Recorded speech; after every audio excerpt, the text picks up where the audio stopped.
Chapter 1.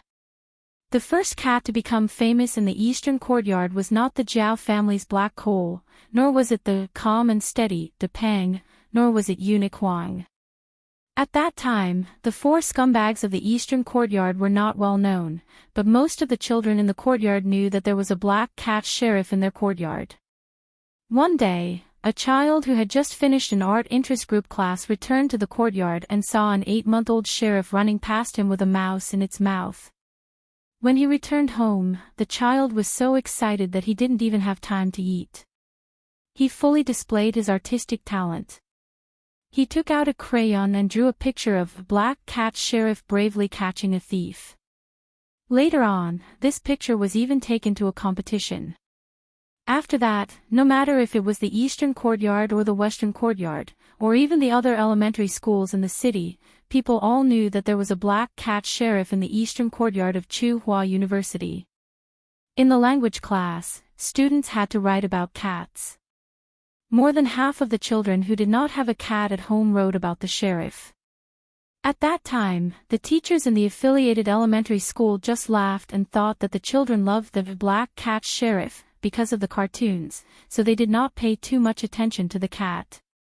Many years later, the brave black cat sheriff that had been praised by many children became the favorite cat in Tsinghua University. Its picture was all over the country, and a few of the language teachers even gathered in the office to talk about it for an entire afternoon. In the hearts of the children and adults, the black cat sheriff was still as brave as ever. Now, many children had grown from little toddlers to middle school students, and some of the elementary school students had already gone to university. But when it came to the cats in the courtyard at home, many people still remembered the existence of the black cat sheriff, and it often made its presence known in the courtyard. 10 years had passed, and it was still the same. However, in the eyes of others, it had a different impression. People who were familiar with the sheriff knew that this cat had two characteristics. One was that it was very aggressive and did not care about its life when it fought. Wherever it was put down, it would get up and recuperate before running back to fight. The other was that it had a special gift for language, and it was very dog-like. There was a rumor that the sheriff's owner had raised it as a dog since it was young. Regarding this, the sheriff's owner had to cry out for justice. The sheriff was born with a gift for languages. He had been curious about strange sounds since he was young, such as the sound of a washing machine, a TV set, musical instruments, and the sounds of other species other than cats. By the time Sheriff's owner noticed it, Sheriff was already playing a pickup game with the little Pekingese downstairs. He was also becoming more and more proficient with his dog accent. Even Professor Zhao's black cat, who was recognized as the smartest in the entire courtyard, could not learn such an innate skill. Someone in the medical field had once said that keeping cats and dogs could lower blood pressure and lower the chances of heart disease. The strongest proof of this was De Pang and Little Flower. Looking at the old lady who kept De Pang, and then looking at Old Li who took Little Flower out for a leisurely walk every day, they all proved that this was indeed true. But the sheriff's owner didn't feel that way. When Sheriff was young, he was basically forced to stay at home. At that time, he didn't have the ability to climb through windows and high walls. Therefore, the things in the house were the first to be harmed. Sheriff's owner would see all kinds of bad things when he returned home every day. After he figured out his experience, the family would unplug the TV before they left, close the washing machine, don't put anything on the fridge, or just put some paper products, and lock the wardrobe. Sheriff's mental state was always fluctuating between active and abnormally active. Other than sleeping and eating time, he always had to do something to satisfy his overly exuberant curiosity. He would touch anything that humans used, and he was also curious about things that humans didn't use.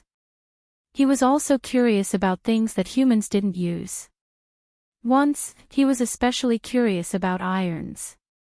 After his paw was burned by the iron once, he learned his lesson. However, he only retracted his paw. Every time Sheriff's cat mother ironed clothes, he would still curiously squat at the side and watch. When Sheriff gradually grew up, he wanted to go out into the wild. He couldn't be locked up, but the elders in the family didn't like to lock up cats. Their generation didn't care much about raising cats, and they were very casual. After Sheriff became familiar with the yard, he liked to provoke small dogs like Chihuahuas or small Pekingese in the yard. Then, he would jump to a high place and bark at the dogs that were angered by him. When he was tired of barking, he would squat down and lick his paw. He was interested in watching the dogs bark angrily below, but they couldn't do anything to him. Then, he would close his eyes and prepare to sleep. Every time the sheriff's elders saw him flirting around, they would happily slap their thighs and say, "Hey, I just like how cocky he is." Someone once suggested bringing Sheriff for surgery, just like Huang. After the surgery, Huang became much more obedient and less worrisome. Unfortunately, the sheriff's family couldn't agree, and in the end, nothing was done. As for Sheriff himself, he didn't have anything to worry about. At home, he had someone to feed him on time. When he was outside, he could find some natural protein to snack on. He could also find other cats to exercise. Although Sheriff always liked to provoke other cats and dogs in the yard, including Little Flower and Niu Zhuangzhuang, there were two cats that he didn't want to provoke. One was Depang, and the other was Black Charcoal. He couldn't beat Depang, and provoking Depang was simply asking for trouble. If he really angered Depang, he wouldn't be able to get anything out of it. As for Depang, he couldn't beat him. Also, Black Charcoal had saved him before. Besides, Black Charcoal had a bad temper. Sheriff would get beaten up if he tried to use his paws. Sheriff liked the four of them to act together. They had something to play with, and they didn't have to worry about being bullied by other cats and dogs. Later, a yellow and white cat came to the yard. Some people called it Candy Peanut. Sheriff fought with it once, but didn't win. Later, Black Charcoal took it to patrol the streets with Candy Peanut to pick fights. Sheriff liked it, so in the beginning, whenever he heard Candy Peanut barking in the yard, he would be more active than Black Charcoal. But later, Black Charcoal often disappeared. Sheriff followed Candy Peanut out a few times, but he didn't follow it anymore. Candy Peanut grew stronger and stronger, and became better at fighting. Whenever Candy Peanut went out, other cats would avoid it. Sheriff couldn't find one to spar with, so he was very unhappy. So, when Candy Peanut came to the yard to call for its friends, Sheriff pretended that he didn't hear it. Then, after Candy Peanut left, he would go out to fight with other cats or tease the little Pekingese and Chihuahuas in the yard. 10 years later, Sheriff didn't tease puppies as much as before, but he still couldn't stay idle. He spent half of his time in the yard, and half of his time in the small garden. His cat friends were in the yard, and his two dog friends were in the small garden. For Sheriff, every day was full of fun. Even if there wasn't any fun, he could still create fun. One day in June, the atmosphere in the yard was very strange. All the owners were nervous, fearing that their cats would be kidnapped. Huang was locked up at home, and there were no other cats in the yard. Today, the sheriff managed to sneak out of the yard through a gap. She hadn't seen Charcoal for 3 days in a row. When she walked past the building, she cried out twice at the top of her lungs. When she raised her head to look, she didn't see a black cat's head peeking out from the balcony on the 5th floor. Only Fatty, who was squatting on the balcony on the 1st floor, lifted his eyelids and swept a glance in her direction. Seeing that Depang didn't want to move, and that he couldn't call his other friends, Sheriff could only go out to have fun. After wandering around the woods and the yard, rolling a few times in the grass, and sharpening his claws, Sheriff saw a familiar object. Not far from him, there was a brown object on a short branch. At this time, one by one, small things were crawling out of it. The brown object on the branch was a praying mantis egg. At this time, small praying mantids that were almost the color of flesh were crawling out of the egg. Relatively speaking, these praying mantis eggs hatched a little late. In some places on the campus, they hatched in May.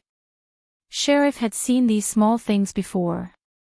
Not long ago, he saw them in the small garden. Old Man Lon didn't let him harm these small things. So, Sheriff, who had nothing to do, squatted in front of the short branch, tilted his head and curiously looked at the hatched praying mantids. He didn't move his claws, just looked, and the tip of his tail swayed back and forth. After watching for a long time, most of the small praying mantids had hatched. Sheriff stretched out his forearm, yawned, and raised his paw to lick it. Suddenly, he found a small praying mantis on his paw climbing up his forearm. So, Sheriff put aside the idea of licking his paw for the time being. Instead, he suddenly jumped up and did a few difficult somersaults in the air, jumping left and right, pouncing forward and rolling back. 2 students who came to the east yard to visit the teachers passed by. The person in the singlet pointed at Sheriff and said to his companion, "Look, the school pet is acting crazy again." The other person glanced at him, probably found something fun. The newly hatched praying mantids were too small, so they didn't notice them at all. That's hard to say. Last week, I saw it jumping on the lawn in front of our school. In order to study it, I even squatted beside it and held up my phone to take pictures for nearly half an hour. I still can't figure out why it's playing so happily. Is it playing with you? Who knows? I don't understand the world of lunatics.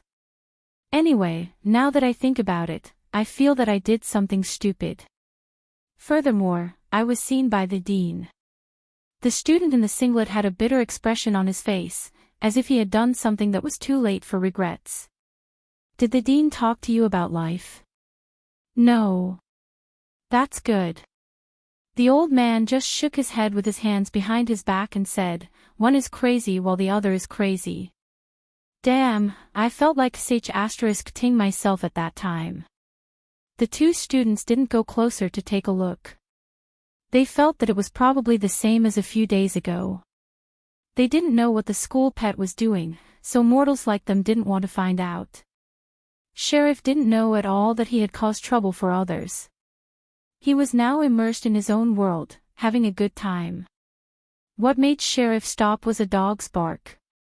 After hearing the dog's bark, Sheriff immediately shifted his attention and looked towards the iron gate of the courtyard that had been closed all this time. There was a tabby dog standing by the gate. After barking at Sheriff, the tabby dog looked towards Building B and looked around. It didn't see the black cat, so it turned its attention back. Sheriff ran over and got out of the iron gate. He ran towards the small flower garden with the tabby dog, Shunzi. Every 2 steps he ran, he fluttered the flowers next to him and rubbed against the grass twice. When he was rubbing his back against the grass with his belly facing up, Sheriff swept his gaze across the courtyard bathed in sunlight. The walls of the old residential buildings were covered with ivy. His gaze stopped at the balcony of the 5th floor of Building B for a few seconds. There were many cats in the courtyard. They disappeared and disappeared forever. Even if he wanted to fight, he couldn't find them. What about black charcoal? Without black charcoal, the 3 cats didn't move together anymore. Chapter 2. In many people's eyes, Depeng was a quiet dragonly that was a little stronger and fatter than the other cats in the compound. Few people knew that Depeng was actually small and thin when it was young. Before Depeng was raised, the old lady with gray hair lived alone. Although her son had always wanted to take the old lady over, the old lady still preferred the compound where she had lived for decades and refused her son's suggestion to hire a nanny. One day, the old lady saw someone raising a cat in the compound and had the idea of raising a cat. She was invited back to her hometown to attend a junior's wedding, so she planned to go back to her hometown and pick a kitten to bring back. She still preferred cats from her hometown. The old lady's hometown was in the province, not too far from the city. Every week, people from her hometown would come to the provincial capital to do business and transport goods. Naturally, they would also visit the old lady. After all, some of them could do business in the provincial capital safely because of the old lady's connections, so they would definitely come to visit during the holidays. Coincidentally, the female cat of one of the visitors had given birth. When he heard that the old lady wanted to catch a cat from her hometown, he immediately agreed. The old lady took the car arranged by her son back to her hometown. When she arrived, she found out that there would be a few juniors holding weddings in the next month or so. Although they were not related by blood, the relationship between the older generation was there. Some people warmly urged her to stay. The old lady also felt that it was too troublesome to go back and forth from her hometown, so she decided to stay in her hometown for a month or two before going back to the provincial capital. After all, many of her peers were old and might pass away at any time. She wanted to talk more while her bones were still strong. During this time, the old lady went to choose a cat. In fact, when the old lady went over, the litter of kittens were already more than a month old. They were strong and had beautiful fur colors. They had already been booked, but the family did not tell the old lady. They only let the old lady choose which one she liked. For that family, they often went to the provincial capital to transport goods, so they definitely had to build a good relationship with the old lady. Therefore, compared to other people in the village, they wanted to please the old lady more, as long as the old lady was satisfied with the cat she chose. As for other people who had already come to order cats, they didn't care much. It was just a cat. They would apologize and drink some wine, and this matter would be over. However, the family did not expect the old lady to look at the litter of kittens and finally pick the smallest one. This is the last one to be born. Usually, it can't compete with other kittens for food. It was born small and didn't eat as much as other kittens.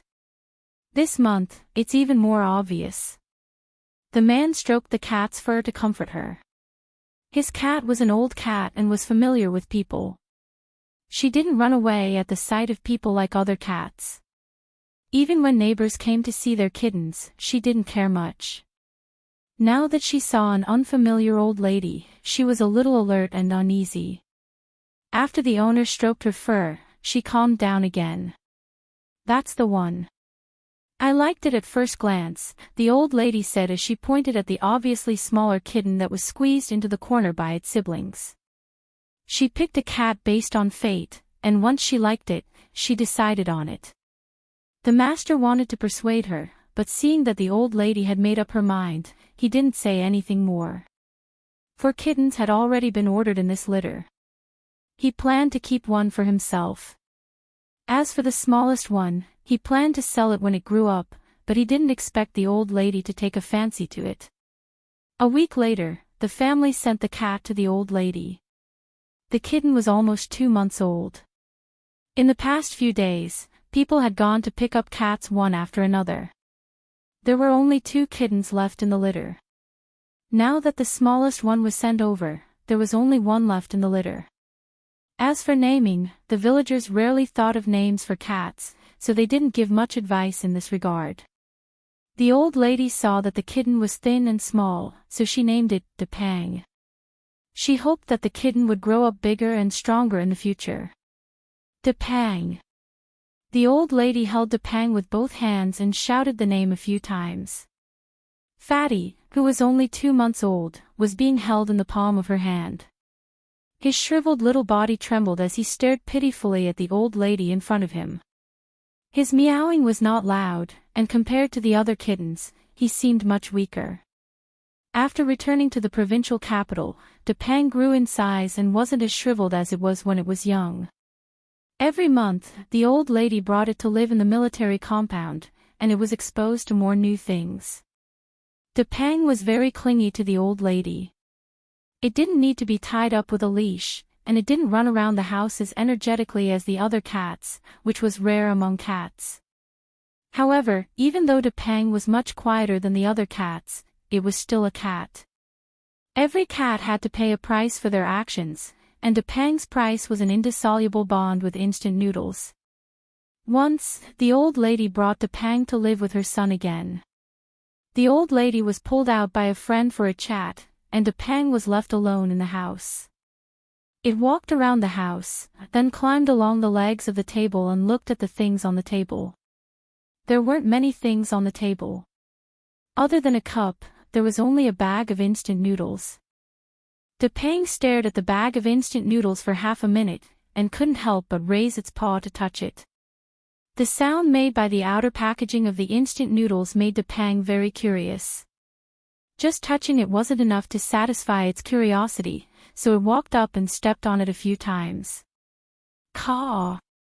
A sound that was different from the sound of the instant noodle packaging made Fatty pause for a moment. After that, he started to stomp even more joyfully. Although the caw sound could not be heard every time, it could be heard after a few times. So, when Depang's cat father entered the house, he saw Depang squatting on the instant noodles, its two front paws still stepping on the edge of the instant noodles. The sound of the noodles being stepped on could be heard constantly. When Depang's cat father opened the instant noodles, he found that there were a lot of crumbs on the edge of the flatbread. After all, Depang wasn't that heavy, so the flatbread was still in good condition, but there were a lot of small crumbs on the edge. The next day, Depang's cat father looked at the clean table before going out. He went back into the house and took out a bag of instant noodles from the cardboard box in the corner. He shook it to hear how many crumbs there were in it, and then put the instant noodles on the table in the same position as yesterday. When he came back in the afternoon, he saw Depang squatting on the instant noodles and taking a nap. He carried Depang away, picked up the bag of instant noodles, and shook it. Judging by the sound, there were a lot more crumbs than when he took it out in the morning. Depang, who was still a little confused after being carried away, looked at the person in front of it and called out in confusion. Depang's cat father let go of the instant noodles, bent his legs, and lowered his body so that his eyes were level with Depang. "You like to play with instant noodles, right?" Depang yawned. "Okay, you'll have to squat in the future." So, whenever Depang was brought here by the old lady, it would have to squat for a while on instant noodles, and then it would develop to squat as punishment if it did something wrong. There were a few retired military dogs in the yard, and people would usually go over to give them some simple training. The retired military dogs were no longer in peak condition, and these simple training were just for them to move around.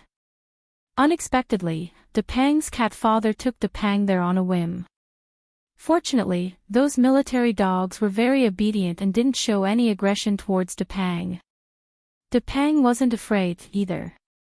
It didn't know if it was too dense, or it was originally brave, but after a few days, it started to play with those dogs.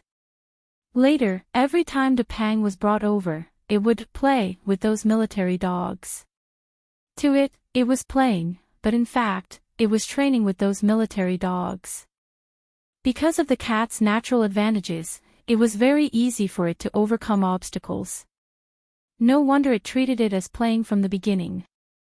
Seeing that Depang's ability to accept things was so strong, its cat father began to have other ideas. He found someone to teach Depang, and didn't forcibly change Depang's character. He just taught Depang to stay away from some dangerous things, such as mousetraps, cat cages, and so on. Depang couldn't do many training tasks as well as those military dogs, and sometimes it caused trouble. Originally, the military dogs' training tasks were going well, but because of Depang's mistakes, the dog's pace was disrupted. Fortunately, it didn't cause trouble, and it didn't run around. Even if it ran, it wouldn't run far. After disappearing for a while, it would find a high ground and start calling people. Other people also didn't say anything for the sake of its cat father. Cats weren't as obedient as dogs, and the people who trained the military dogs weren't as strict with them as the military dogs were. Many times, Depang squatted on the side and watched the military dogs train, or ran along the side. Other people didn't think it was a big deal. Anyway, this cat was just there to watch. It was just running along. If it did something wrong, no one would hit it, so it was very easy. But the old lady didn't. Seeing Depang running and jumping with those military dogs, the old lady felt distressed. In the old lady's heart, military training was very tiring, and the military dogs were also tired. Thinking about it this way, her Depang must be tired too. She couldn't stop Depang from running, so she could only put in more effort to eat. Therefore, even though the amount of exercise was not small, Depang's body was still filled up. She took it to the vet for examination, but the vet couldn't tell the reason. They only said that it was probably the same as humans, eating the same food and exercising the same amount. It was just that there were differences in weight and weight. Depang had been taught by its cat father to play Morse code games since it was young. It could skillfully play some simple Morse code games, just as it could understand the short instructions during training. It could repeat the instructions taught. Of course, this couldn't be compared to black charcoal and general. Depang couldn't accept the more profound Morse code games. After all, it wasn't as special as those two games. Even so, in the eyes of many people, Depang was already an elite cat. However, as the days passed, Depang became more and more plump, and in the eyes of others, it was less of an elite. Which family's elite would be a fat cat? In the first year that Depang was adopted by the old lady brought her family home to worship their ancestors during Chinese New Year. She also brought Depang along. On the night that they returned to the village, Depang fought with two cats in the village who had stolen salted fish from their old house. It was 1 against 2, and the two cats kept screaming as they chased after it. The two cats didn't dare to walk in front of Depang's old house for a short period of time. Even when the old lady brought Depang away from the old house, the two cats only carefully wandered around in the distance after 2 weeks. The family that gave the cat to Depang was puzzled when they saw it. It used to be the smallest and weakest cat in the litter. How did it become the strongest? It was even stronger than its brothers and sisters. Looking at how fierce it was during the fight 2 days ago, and thinking about how old Wang's cat at the village entrance screamed when it was pressed to the ground and bitten, tsk. Maybe it was because Depang was robbed of its food by its brothers and sisters when it grew up, but it was very protective of its food when it grew up. In the eastern courtyard, the sheriff and Huang never robbed Depang of its food. They couldn't beat it, and they didn't dare to. One time, a cat from the western courtyard came over. While the balcony door was open, Depang followed the other 3 cats out for a walk. It followed the smell and sneaked in to steal food. It was caught red-handed by Depang when it came back. Depang, who was walking home slowly, suddenly became Spartan. With a speed that didn't match its fat body, it rushed over to the cat and bit it on the ground. The cat screamed in pain. The cat struggled to get out of the door with injuries, and a tuft of hair on its ear was bitten off. Depang didn't give up. It chased it out of the eastern courtyard, and along the way, it pressed down on the cat and bit it a few more times. Since then, the cat didn't even enter the eastern courtyard. When it walked around the campus, it avoided Depang like the plague. Although it was protective of its food, Depang didn't eat indiscriminately. It rarely ate food given to it by others. Even if it was someone it knew in the courtyard, it might not give face. In general, although Depang wasn't particularly friendly to other animals, it wouldn't take the initiative to attack them. It would only explode when it was robbed of its food or when it encountered a dangerous object. It usually looked harmless. At first glance, it looked like a fluffy and docile cat doll. Some people also said that Depang wasn't lively. With the other cats in the courtyard in front of it, Depang looked like a slow little old man. It was much quieter than Huang. But for the old man, this was considered a good thing. It was very easy to worry about. The balcony on the first floor of Building B in the eastern courtyard had cement railings. Probably because it was on the first floor, Depang's balcony railings were wider than those of the people upstairs. Usually, there were 2 pots of flowers. Sometimes, the old lady would take out the insoles and put them there to dry. However, there was a spot on the railings reserved for Depang. Whether it was squatting on the balcony or on the railings, Depang always liked to squat in a fixed spot. Someone once joked with the old lady, "Does your family's Depang have obsessive-compulsive disorder?" The old lady smiled but didn't say anything. Like a trained soldier, Depang guarded the same spot on the balcony at the same time every day. It squinted its eyes and looked a little confused and absent-minded. But from time to time, its ears moved because of subtle sounds, indicating that it was very alert. The people in the courtyard seemed to be used to seeing the fat dragonly squatting there quietly at a certain time. The children who used to walk in front of the building with their small schoolbags and sang, "The sun shines in the sky," had changed to riding bicycles in a hurry. Or they had gone out of the house to fight for their future. But every time they went home and passed by the building, they would habitually look at the balcony on the first floor and say to their friends next to them, "Look, that's Depang. It's been squatting there since I was young." The summer wind blew, rustling the leaves.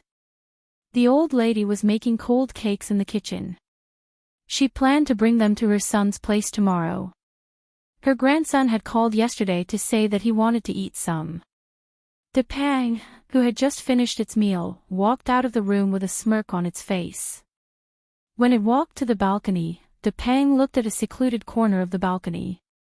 It didn't find the key, so it retracted its gaze and walked a few steps to the balcony.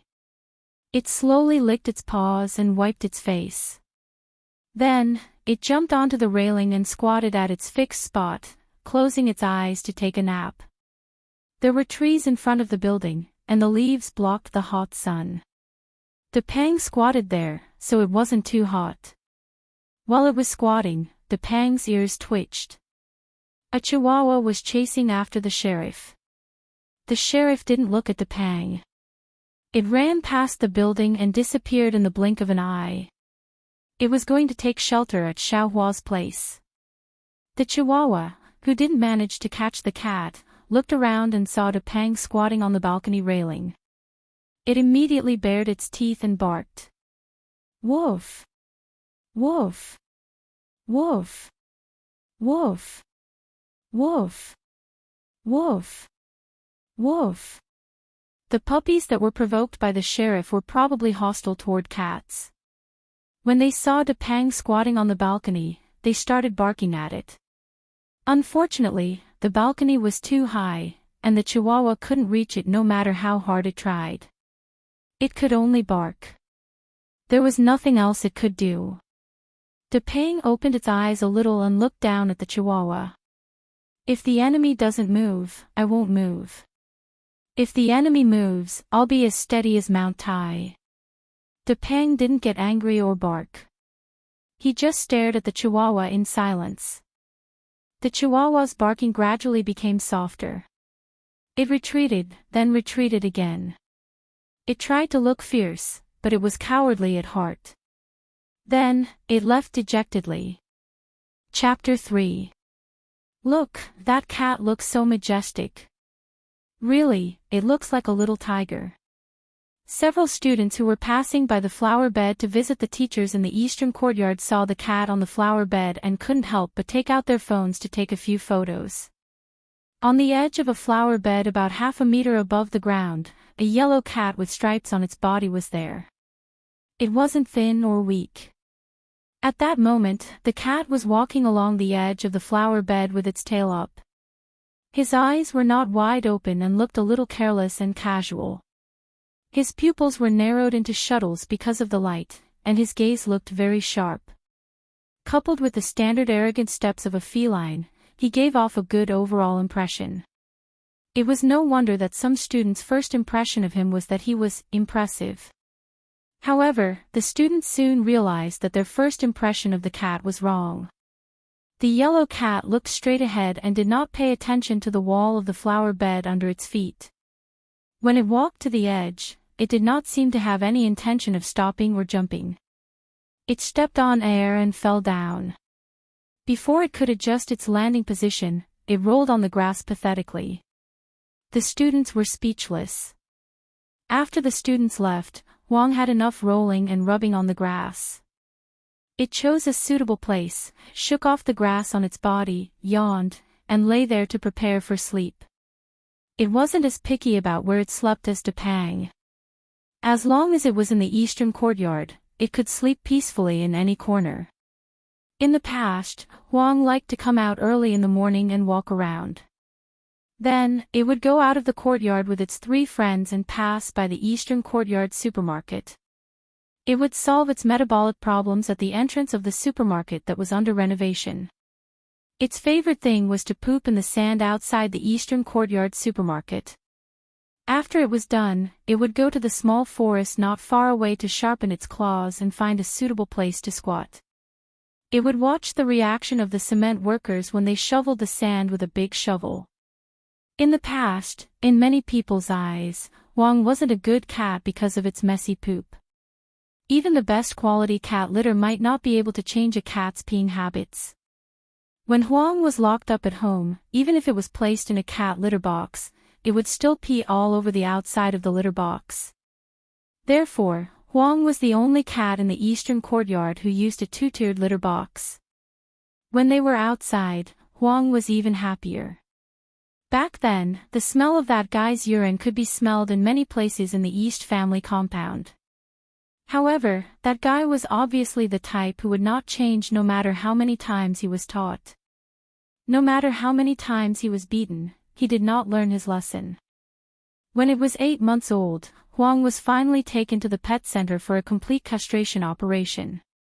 Since then, its bad habits had changed a lot, and it didn't poop as much. The only thing was that it still liked to poop in the sand at the Dongyuan supermarket. Therefore, many of the bad habits of cats could not be changed even with surgery. Huang didn't run outside to howl like Sheriff and the others, but Huang liked to make its presence known. After being locked up at home for a long time, it would run around the residential building howling once it was let out, and then go out to do some activities. Huang didn't run far by itself. It was basically active in the eastern courtyard. Its ability to remember directions wasn't as good as the other cats. To put it simply, it had a bad sense of direction.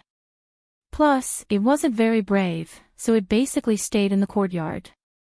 However, if the other 3 cats went out and acted together, it would also go out and join in the fun. Sometimes it would squat in the trees to watch the fun, sometimes it would squat in the wooden chairs to take a nap in the sun, and sometimes it would go to the woods to catch birds and play with insects. Of course, it had also fought with the other cats in the western courtyard. Although Huang had a lot of bad habits, it had the best temper among the 4 cats. It wasn't like Black Charcoal, who ran all day without a trace. It wasn't like Sheriff, who was aggressive and annoying everywhere. It also wasn't like Depang, who was like a little old man. Huang was the opposite of Depang. Depang looked like it was easy to get along with, but it was actually a hard nut to crack. Huang looked like a serious elite, but it was actually a fool on the inside. It was also more friendly to people and other animals. In the courtyard, Xiaohua and Niu Zhuangzhuang often played with Huang on the grass when they were young. When it was at home, it was also clingy. When no one was paying attention to it, it would make its presence known. When you were watching TV, it would block the TV. When you were reading, it would squeeze over to lie on the book. When its cat mother was knitting, it would go over to grab the ball of wool. Some of the children in the courtyard liked to call Huang Eunuch Huang. One time, when a naughty child heard his parents talking about Huang, he said, "Huang is a little eunuch." Later on, he often called Huang Little Eunuch or Eunuch Huang with the other children in the courtyard. Huang was used to it and knew that it was being called, but it didn't care. It didn't understand the meaning of these words. As long as the children didn't pull its whiskers or tail, it was always more tolerant. Even if the children pinched its face and pulled it to the sides, as long as it didn't hurt too much, it was too lazy to resist and let the children play. Sometimes, when some people in the courtyard saw Huang lying on the grass and basking in the sun, they couldn't help but rub it on the grass a few times as if it was dough. Many people who knew about Huang's amiable personality said that it was because Huang had undergone castration surgery, so its personality was a bit soft. However, if those people had seen Huang fight with the other 3 cats, they would know that this guy was actually quite manly and had the courage to fight. Probably because it didn't have the rippling thoughts of other cats who hadn't been castrated, Huang saved a lot of effort. It still had some meat on its body. Although it wasn't like Depang's, it was still a lot thicker than Sheriff's. Combined with its deceptive appearance, it looked quite impressive. As it grew older, even if it was still an idiot, Huang would learn a lot of things. It would understand some simple principles and gradually change some bad habits. However, Huang never understood why when the 4 of them were basking in the sun on the grass beside the forest, Black Charcoal always liked to find some stones to stuff into its claws until its folded arms were full. Why was this? The wind in June was a bit arrogant. It blew Huang's fur backwards and woke up the sleepy Huang. Squinting its eyes and yawning, Huang got up and jumped onto the flower bed next to it. It looked at the already slanted sunlight and the green grassland in front of it. The grassland was a bit big and empty. Meow! Huang stood by the flower bed and meowed a few times in the direction of the grassland. The people who went to pick up the children from kindergarten were already used to this cat that liked to meow a few times before doing anything, so they didn't care. However, a child who was being led by the cat walked over and stared at Huang. Huang and the child looked at each other for a few seconds. The smell was quite familiar, so it wasn't afraid. It stretched and lay down again, still holding its claws like it did in winter. After a few more seconds, Huang realized that it was a bit hot. Just as it was about to stretch and lie down, it suddenly realized that the child in front of it moved. The child with a small backpack dug around in his pocket and took out a walnut and put it in front of Huang. He paused, stretched out his finger and poked the walnut between Huang's 2 front claws, then ran back to the parent who was waiting a few steps away. "What is Huang doing?" the parent joked. The little kid grinned. "Huang is incubating eggs." There were 2 more chapters, and there were Easter eggs at the end of both chapters. They were released during the New Year's holiday. Chapter 4. General had been with Professor Tan since he was still a student. As the tall, rich, and handsome man among the birds, General had always been a character that everyone loved, old and young alike. Professor Tan came from a scholarly family. His father, old Professor Tan, was very influential in his field. Otherwise, Professor Tan would not have been able to get his hands on a purple-blue macaw at such a young age, and would often take General to various nature reserves for sightseeing. As a pet bird, General was treated very well. Macaws lived relatively long lives. Among the people Professor Tan knew, many of them were in their 20s and 30s and were still healthy. When Professor Tan went to an ecological reserve in the south, he saw a macaw in its 60s. Every day, when the old professor who raised it took a walk with the radio, it would repeat the voice of the announcer on the radio. Later, when Professor Tan taught at Tsinghua University, General also stayed with him at the East Side family compound of Tsinghua University for a few days every year. As it grew older, General's intelligence had been increasing. In addition, General was smarter than other macaws of its kind, so its understanding and use of human language were beyond many people's imagination. In terms of eloquence, the myna, brother wasp, and other macaws might not be as eloquent as the macaw. As the leader of the eloquent species, General was considered to have a foul mouth. The first 5-word sentence that Professor Chen's red-green macaw had learned was "learn and practice." The first 5-word sentence that Professor Chen had learned was "look at you." It was sonorous and powerful. It was obvious that General was talented in the art of foul mouth. Professor Tan, who was still a student at that time, was so angry that he wanted to strangle General and ask, "Why can't you learn better?" In the morning, the red-green macaw at old Professor Tan's house would say, "Good morning," to old Professor Tan, who had just woken up, and General would crow at old Professor Tan, who was still lying in bed. At that time, there was a family in Professor Chen's neighborhood who was sent a few chickens by their relatives. Although they didn't want to raise them, they didn't slaughter them all at once. They put them on the balcony and made a simple cage. Among them, there was a rooster. That rooster crowed every morning. General also learned from this rooster. However, the crow that the general learned was a little out of place. In Professor Tan's words, it was like a rooster that had been castrated but not completely castrated. It was a little hysterical and breathless. It was uncomfortable to listen to. No matter how good a dream was, it would be a nightmare, let alone continue to sleep. Later on, that family slaughtered all the chickens, and there were no more crows in the neighborhood. In addition, the Tan family intentionally went out to isolate the general from the chickens. Only then did the general change his bad habit. Otherwise, after he went to Tsinghua University, the people in the eastern courtyard would be the ones to suffer. General had a lot of hobbies. One of the more prominent ones was that it liked to bite cat ears. This was probably related to the fact that it was bullied by cats when it was young.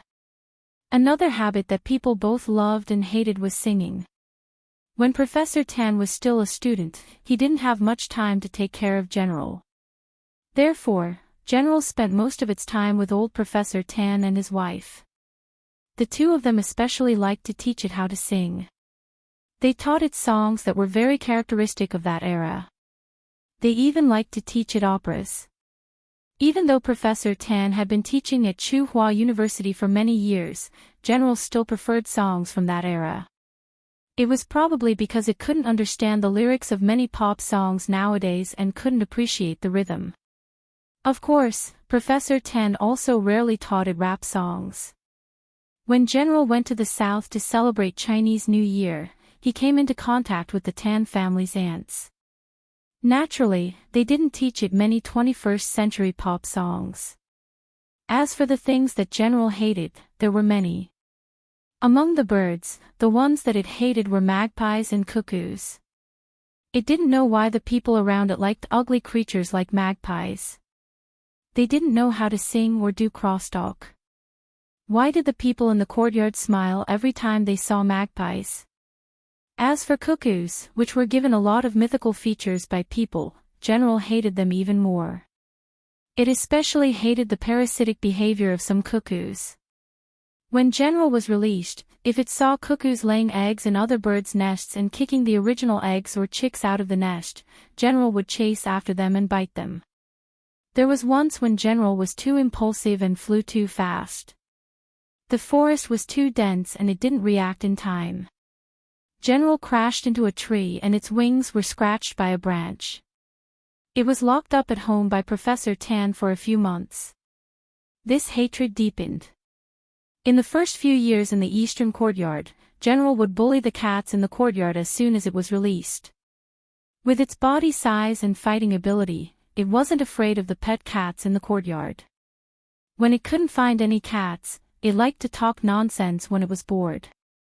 General started to feel that the eastern courtyard was interesting when the black cat on the 5th floor appeared. It felt that it didn't have any communication barriers with the black cat. This was too rare, and it was the blessing of a bird's life. After getting along for a long time, General gradually stopped provoking the other cats in the courtyard. It focused on fighting the invaders of the western courtyard with the 4 cheap guests of the eastern courtyard. Every year, when General was brought to the south for the winter and returned to the eastern courtyard of Tsinghua University, it would first greet the black cat on the 5th floor. Until one day, when General returned to the courtyard after a business trip with Professor Tan, it heard that the black cat on the 5th floor had gone missing. It stood by the iron fence on the balcony every day and shouted loudly, but the black cat didn't show its head. Because of this, General was listless for a while. It felt that it had lost its confidant in the eastern courtyard and couldn't find any fun. However, after a period of time, the General found a new source of amusement. This made the General, who had been listless all this time, tremble again. On the 3rd floor, Air Mouse sat in front of his laptop and played games. Next to him was a can of beer and a box of chicken wings. His daughter was brought to her grandfather's house by his wife, and they were going to stay there for a while. Mao wanted to go with them, but it was chased back after a few days. Yuan grandfather was a cultural researcher. Every time Yuan went over, he would test her on her knowledge. Knowing that his little granddaughter knew a lot, the old man was quite happy at first, but gradually, the old man's face fell. What did it mean to chop wood but to sharpen a knife? What did it mean to be a man of integrity? What did it mean to be a man of virtue? The old man was so angry that his beard was almost pulled off. Before his little granddaughter was led astray, the old man decided to straighten her out himself. As for Mao, who taught these things, it was chased back by the old man.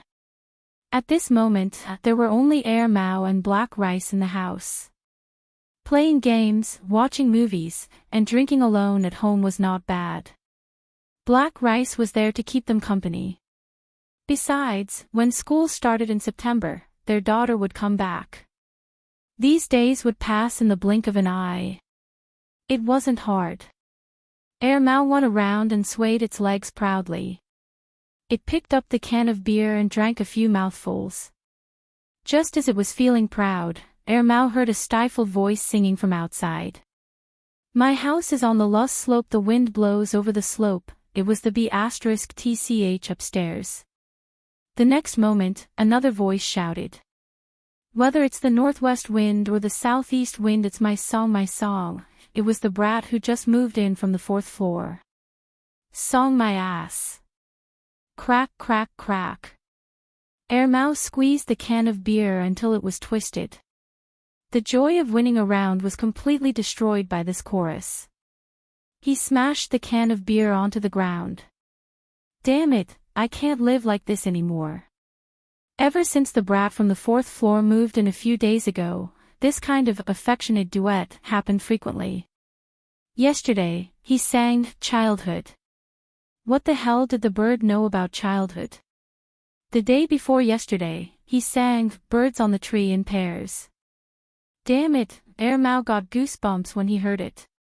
The day before yesterday, he sang A Cut of Plum. It was August and Chuhua City was so hot that it was smoking. Even if you took off all your clothes, you would still find it too hot. No matter how well he sang, Mao couldn't understand the concept of snowflakes fluttering in the north wind. Besides, the two lunatics upstairs didn't sing well at all. Speaking of the brat on the 4th floor, even though the brat had been going door to door the moment he arrived and was quite popular in the compound, Mao still felt that he was an eyesore no matter how he looked at him. He felt that the brat was full of evil tricks and wanted to kick him before talking. He didn't know why Black Rice, who had always been wary of others, was so close to the brat. Finally, the singing outside ended. Mao thought to himself, it's over. If it's over, I'll continue playing. But before Mao finished a round, Black Rice, who was lying on the side, pricked up its ears and jumped onto the desk. It walked to the window and looked outside. The next moment, Mao heard a few cat meows from downstairs. After being in contact with cats for a long time, Mao also had the ability to distinguish the sounds of cats. When it heard the sound, it could tell which cat was making the sound, especially this sound. Once Mao heard it, it knew that it was the little bastard with the mole beside its mouth. Mao got up and was about to chase the little bastard away when he heard the brat from the 4th floor shout, wait. Downstairs, Peanut Candy looked at the 4th floor and then at the 3rd floor. She obediently walked to the side and waited. Not far away, the sheriff and Ah Huang had already tiptoed over briskly. On the 1st floor, Depang, who was squatting on the balcony, craned his neck to look upstairs when Peanut Candy came over. When the brat from the 4th floor showed his head, he walked to the door and meowed into the room. The old lady in the room, who was reading a book with her reading glasses, looked up at Depang. Going out to play. Remember to come back on time. Don't fight. On the third floor, Mao looked down and saw the brat from the fourth floor run down with the 4 cats following him. That brat is going to bring these cats to a gang fight again. Why did I say again? Mao was puzzled. He went back to his room and sat down, still thinking about the reason. On the fourth floor, General saw that the brat who was singing with him was now going out for a walk with the cats. He didn't even look at him. He couldn't help but stomp on the iron fence around the balcony. As he stomped on the fence, he shouted, "Let me out! Let me out! Let me out!" Professor Tan, who was on the phone with someone, brought over a small water bottle and pointed at the watermelon sprouts in the flower pot on the ground. "Good boy, plant watermelons." Professor Tan used to distract General when he was angry, but this time, General didn't want to do it. He continued to stomp on the fence. Mao finally sorted out his emotions and decided to continue playing games to relieve his boredom. He took a deep breath and put on his headphones. He decided to ignore what was happening outside. Chapter 5. The bell rang, and after the teachers left the classroom, the students in the classroom began to move. In the corridor outside the long row of classrooms, the teachers passing by with textbooks and the students coming out to exercise curiously looked at the 2 people standing in the corridor. There was no lack of ridicule and contempt among them. In the eyes of the students, those who were punished by the teachers were bad students. Naturally, they would not be friendly to bad students. Some of the students who passed by did not even bother to look at them and completely ignored them. Of the 2 people who were punished, the student on the left had a smile on his face and looked a little frivolous. This person was quite famous in the nearby classes because he was thick-skinned and was the type of person who repeatedly violated the rules. He was a typical bottom feeder. At this moment, this person was talking to a classmate who came out of the classroom. He did not feel that he was punished at all. To him, this was a common occurrence and was not a big deal. The person on the right had his head lowered and was expressionless. Of course, because his head was lowered, even if he had an expression, it would not be seen by his classmates. "Hey, why are these 2 people in your class being punished?" Someone in the next class whispered to someone they knew. "You know our class is Song Ning, right?" The person who was asked gave a, look. The surrounding students had an, "Oh, so that's why," expression. Song Ning from the 3rd class was beautiful, had good grades, and a good personality. Every time she got into the top 10 in the exam, the teachers in the class would mention it. Many people were chasing after her, but Song Ning was not interested in them at all. She was a typical good student. In less than half a day, the whole grade knew that Jiao Wei and Qing Feng from the 3rd class were punished by the teacher for fighting over Song Ning. There were many people in each class who loved to gossip. Half a day was enough for them to know about it. Qing Feng was still in the mood to talk to the students passing by. He snorted and pouted at Jiao Wei. He complained to a few people who were close to him, "Crazy, can't take AF * king joke." Sometimes, he spoke a little casually. He didn't expect that a casual joke would cause Jiao Wei to fight with him. Was there a need for that? Seriously, after the morning class, the 2 of them were led to the office by the homeroom teacher for further education. Facing the teacher's scolding, the 2 of them lowered their heads. However, the 2 of them had completely different feelings. One of them didn't care and just wanted to get through this scolding, while the other felt embarrassed. Jiao Wei was already embarrassed that he had been standing in the corridor for people to watch in the morning. Now, he was being lectured by the head teacher. Listening to the head teacher's increasingly harsh words, Jiao Wei clenched his fists. His sensitive self-esteem had been whipped again and again. Something in his heart was about to explode. "Do you know what you look like? You guys are like rat shit that fell into a pot of good porridge." Not only were they bad, but they also made the whole class lose face with them. They were just like that famous Xiao guy from your junior high school, scum. Trash of society. The head teacher was very young. He was only 30 years old. It was said that he graduated from a famous teacher's college in the country. He had only been in the position for 2 years. He did things by the book and claimed to be righteous. He clearly separated the good from the bad using his own standards. He would start scolding whoever crossed the line. Some people said that this head teacher did not know how to be tactful with his words. He was harsh and merciless. Today, Jiao Wei and Qing Feng had crossed the line again. If he did not scold them to his heart's content, he would not stop. He did not even think about eating lunch. The head teacher did not think that the person in front of him would dare to resist. Even the old fox, Qing Feng, had been scolded more than 10 times without any accidents. Unexpectedly, when he was scolding, there was a sudden sound from the table. The teacher's table in front of him had been flipped. Moreover, the person who flipped the table was Jiao Wei, who did not have any bad records. Even the old fox, Qing Feng, was so shocked that his eyes widened. The head teacher reacted quickly. After being stunned, he became angrier. He looked at Jiao Wei and said, "What do you want?" Flipping the table, "Ha! Your temper is worse than mine. I can't even talk to you. If you have the guts, don't come to school." Jiao Wei turned and walked out, ignoring the head teacher's words. Therefore, on the same day, Jiao Wei fought with a classmate. He stood in the corridor outside the class for half a day as punishment. Then, he flipped the table with the head teacher. Soon, the head teacher found Jiao Wei's parents for a talk. In the afternoon, Jiao Wei went back to the shop near the school to rent a house. He did not go to school. His parents were called by the head teacher for a talk. When they came back, they wanted to say something to Jiao Wei, but they could not bear to scold him. They secretly discussed using money to send gifts to the head teacher and the school leaders. After all, Jiao Wei had to go back to school.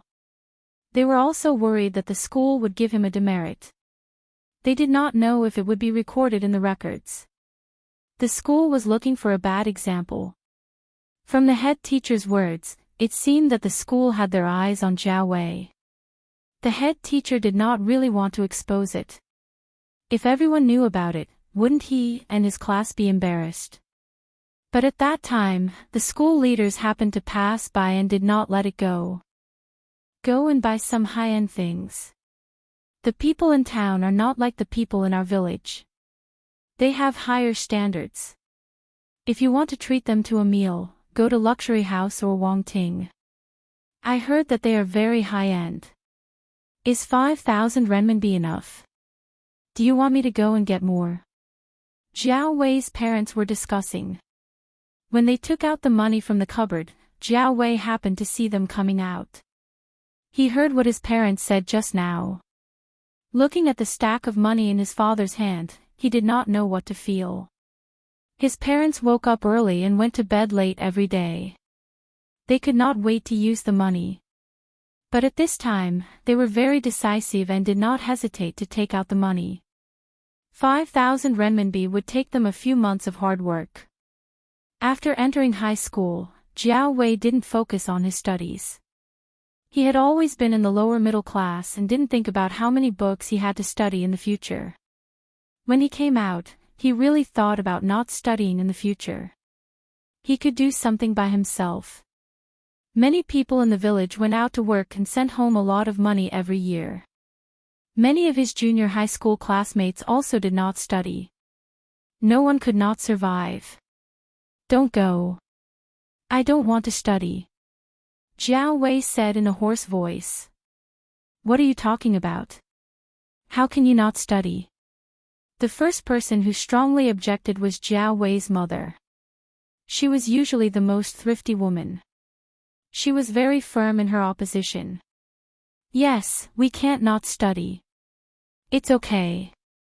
You wait at home first. I will go and find the teacher. Don't worry. Jiao Wei's father said. Jiao Wei's father usually liked to talk about his friend who went to the provincial capital to teach at Tsinghua University. Compared to himself, he naturally hoped that Jiao Wei would study like his friend. The couple used to work in the fields and later started a small business. Although they could barely be considered as businessmen, their characters were still the same as before. They were simple and honest. They were not like other people who knew how to get things done. They also did not use their connections and had never asked for gifts from others. When they came back, they even asked other people about it. Jiao Wei had seen people from his school go to the school leaders. In short, with the style of those leaders, people like him who were at the bottom of the social ladder had to bring 2 or 3 gifts. They did not bring any self-respect or integrity when they went to ask for help. After his parents left, Jiao Wei did not stay at home. His heart was flustered. He felt wronged, regretful, guilty, resentful, and other indescribable things. He wanted to cry, but he couldn't. Jiao Wei could not stay at home. He decided to go out and walk aimlessly. The night was already dark. Jiao Wei walked through the brightly lit streets and continued to walk along the deserted road. When he was tired, he would rest for a while before continuing to walk. The further he walked, the wider the road became. This road was already far from the town center. The road was wider than the town center, but there were not many people on both sides. It was not as bustling as the town center. No matter how wide the road was, there were not many cars on it. After walking for a long time, he reached the outskirts of the town. The road was no longer flat and wide. There were no street lights, and there were large tracts of farmland on both sides. Under the moonlight, the crops in the farmland swayed with the wind. From time to time, there would be some cat meowing or other strange sounds. For many people, this scene was a bit eerie. However, Jiao Wei did not feel afraid. Perhaps it was because of his mood. After walking for a while, he sat down and did not mind the dirt. Jiao Wei's mood was very complicated. He did not know what was going on in his mind. He stared at the farmland in front of him for the whole night. He did not feel sleepy at all. It was a bit cold at night, but Jiao Wei endured it and sat there the whole time. There were very few people in the outskirts of the town. There were only a few cars passing by all night. It was not until dawn that a few people appeared.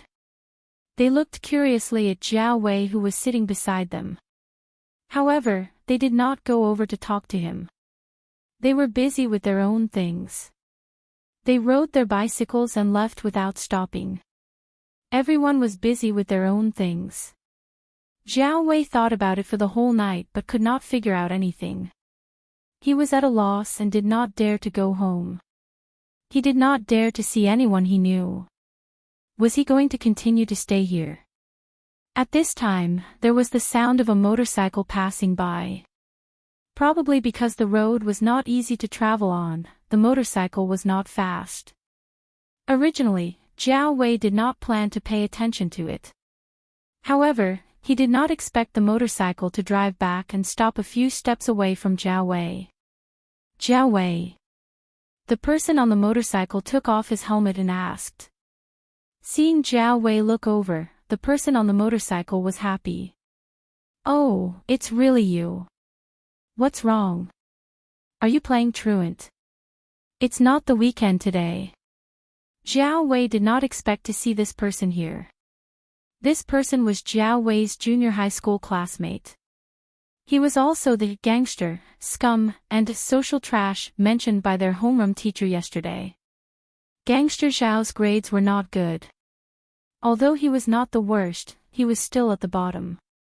He was impatient with his books and stopped studying after he graduated from junior high school. In the past 2 years, Jiao Wei had seen this person a few times. However, they did not talk. It was not that he did not know him. Right now, Jiao Wei did not want to pay attention to this person. He did not want to say a word, nor did he want to see anyone he knew. Gangster Xiao did not care about Jiao Wei's attitude. He leaned against his broken motorcycle and took out a cigarette. His legs were shaking as he took pleasure in Jiao Wei's misfortune. It was as if he was saying, "Little guy, I didn't expect you to have such a day. You're in trouble now, aren't you?" Jiao Wei ignored him. Gangster Xiao started talking to himself. He talked about his small business and achievements after graduation. He also made fun of Jiao Wei and his former classmates. After talking for a long time, Jiao Wei did not say anything. Gangster Xiao smacked his lips. "Jiao Wei, I know you people look down on me. I don't care about you people. What you think has nothing to do with me. However, since I've met you and you look so unkempt, I'll say a few words. It's up to you whether you want to listen or not." Gangster Xiao held the cigarette between his fingers and flicked the butt skillfully. "My brain can't learn those profound things you read. I didn't go to high school either. In your eyes, I'm just a gangster. But can anyone be a gangster? Some people are gangsters their whole lives. They go from a pool of good water to a stinking quagmire and then completely rot. But some people can make a name for themselves. Do you know what it means to make a name for yourself?" Jiao Wei still did not say anything. Instead, he turned his head and looked at his junior high school classmate. Seeing that Jiao Wei finally responded, Gangster Xiao became even more excited. He threw away the cigarette butt and crushed it with the tip of his foot. He raised his chin towards the field. "Do you know what that is?" Jiao Wei looked over.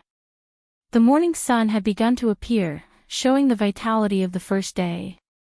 "Morning sun," Jiao Wei said. "Tisk," Gangster Xiao snorted disdainfully. Gangster Xiao no longer leaned on the motorcycle. Instead, he took a step towards the field. Looking at the large field in front of him, he raised his hand and pointed. Over there, and a large field over there will all be mine. You want to farm here?" Jiao Wei did not look down on farmers. His family also farmed. However, based on his understanding of Gangster Xiao, he really could not figure out why he would want to buy land. Gangster Xiao choked when Jiao Wei said farm. He wanted to say pig brain, but when he thought of this person's grades in the middle school examination, he swallowed the words that were about to come out of his mouth. Instead, he said, "With that brain of yours, you can only study. Don't think about pursuing a career like mine. You won't be able to play. Also, don't think about learning to work in a business like others. You'll definitely be scammed." Looking at the large field, Gangster Xiao raised his arms with an intoxicated look on his face. "Jiao Wei, do you believe that this place will become a bustling district and a new town center?" Jiao Wei looked at the large field in front of him and shook his head. He could not imagine it. Gangster Xiao only gave him a superficial look and did not explain.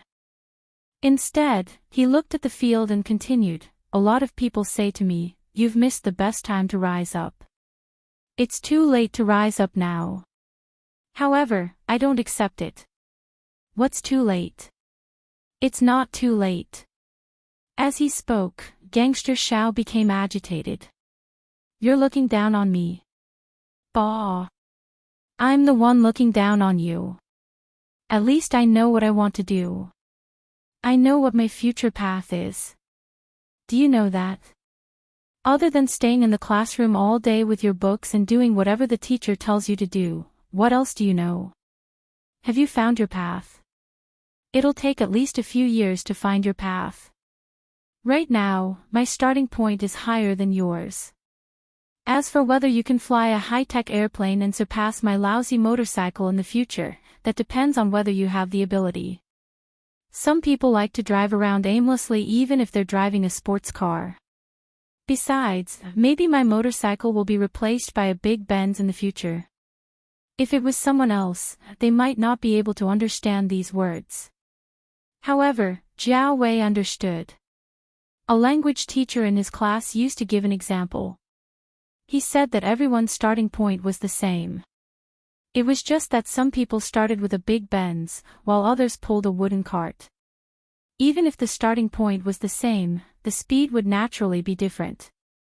However, knowledge was a kind of armed force.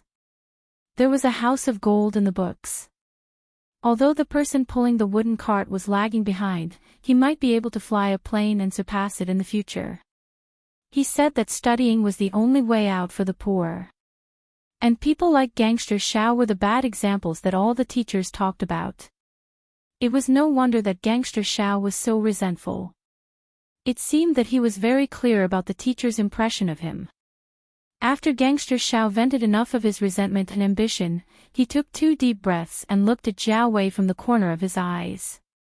There's an old saying that says, the higher you fly, the further you can see.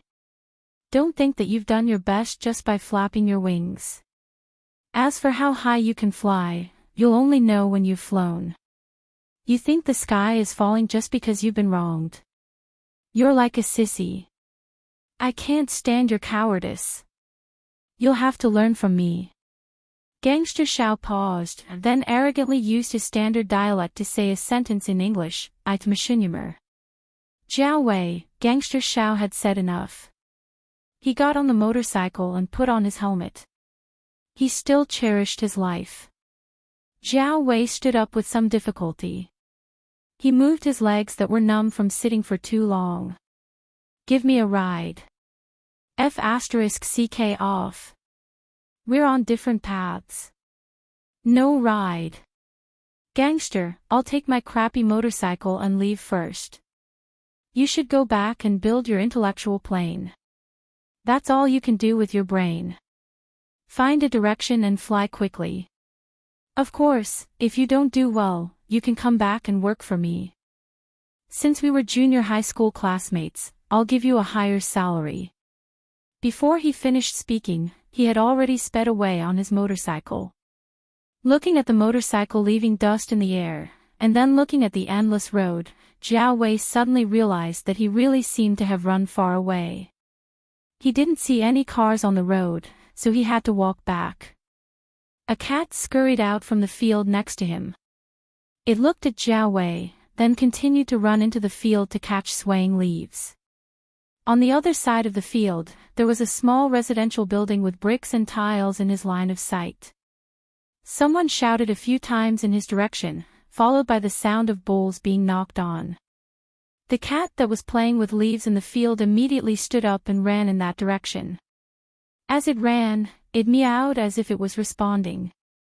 Jiao Wei raised his hand to block the sunlight to take a look. He took a deep breath and started to walk back along the road. He hadn't been home the whole night. He hadn't called either. His parents were probably so worried that they hadn't slept the whole night. 10 years later. A car stopped in front of Tsinghua University. Jiao Wei got out of the car. He had followed his doctoral supervisor to a company that had a collaboration project. His supervisor had a house nearby, so he dropped Jiao Wei off on the way back. Jiao Wei went to his family's small restaurant to eat before entering the university. He had a few documents that needed to be stamped by the institute. Jiao Wei didn't walk far along the main campus road when he heard someone calling him. He followed the voice and saw a person with a smiling face running towards him. Yo, Ching Feng. Why didn't you call me when you came over? Jiao Wei smiled and said to the person. The company organized a training here. I thought you weren't here. Didn't you say you had something to do a while ago? Did you just come back? Ching Feng wiped the sweat off his forehead. They said it's training for cadres, but they actually want to do military training. Damn, I haven't been trained like this since my first year in university. It's so hot. Luckily, your school has a lot of trees. The quality of the female students in your school is pretty good. My school was focused on engineering, and it was filled with monks. Even if the girls there looked like frogs, they would have already been booked. Hey, look, that girl has a nice body. Look. Don't you already have a wife? Jiao Wei asked. Hey, I'm not with you now. Look at your serious face. You haven't improved at all. Qing Feng's eyes wandered over to the few girls who were walking over as he spoke. Jiao Wei smiled. Qing Feng was always like this. They had fought many times before, but they became close after that. They were like that when they were students. They would beat each other until their faces were swollen. Maybe they would call each other brothers in the next match. Who hadn't done a few stupid things before? Teenagers had the impulsiveness of teenagers, and adults had the way of thinking of adults. After leaving school for a few years, Qing Feng was naturally more mature in judging people and situations. What happened in high school? At that time, it was just some unimportant friction, straightforward. As a man, he wouldn't fuss over the trivial matters of the past. After leaving school and entering society, you would realize that the people who called you brothers in one moment could backstab you in the next. The friendship from high school could be maintained until now, so Qing Feng cherished it very much. Last year, during a high school reunion, Qing Feng even dragged Jiao Wei to drink. Not only Qing Feng, but Jiao Wei's homeroom teacher was also there. The homeroom teacher from back then, who was strict and harsh with his words, had changed. He had been a homeroom teacher for more than 10 years, and he had taught each batch of students. He also had his own understanding. During the reunion, he even chatted with Jiao Wei and Qing Feng about what happened back then. The three of them were quite calm. Qing Feng even drank a few glasses with the homeroom teacher and called each other brothers. As he clinked glasses with the homeroom teacher, Qing Feng said, "Homeroom teacher, back then you said that we were social trash. Look, haven't we become social elites now?" The homeroom teacher also smiled. "Back then, I was angry that you didn't fight for it. I'm also gratified that you're like this now. Speaking of which, back then, you all listened to me when I lectured you." At this point, the homeroom teacher looked at Jiao Wei. Jiao Wei coughed and rubbed his nose. He recalled the time when he flipped the table in front of the homeroom teacher. What's there to be embarrassed about?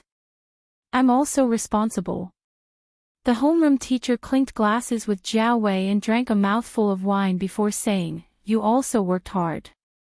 When you were admitted to Tsinghua University, the principal was so happy that he took his precious wine and dragged your father to drink with him a few times." After drinking the wine in his glass, the homeroom teacher smiled as Qing Feng poured another glass of wine. "I really miss the past. It's not like now. Those students can't be talked to or touched. They're so delicate.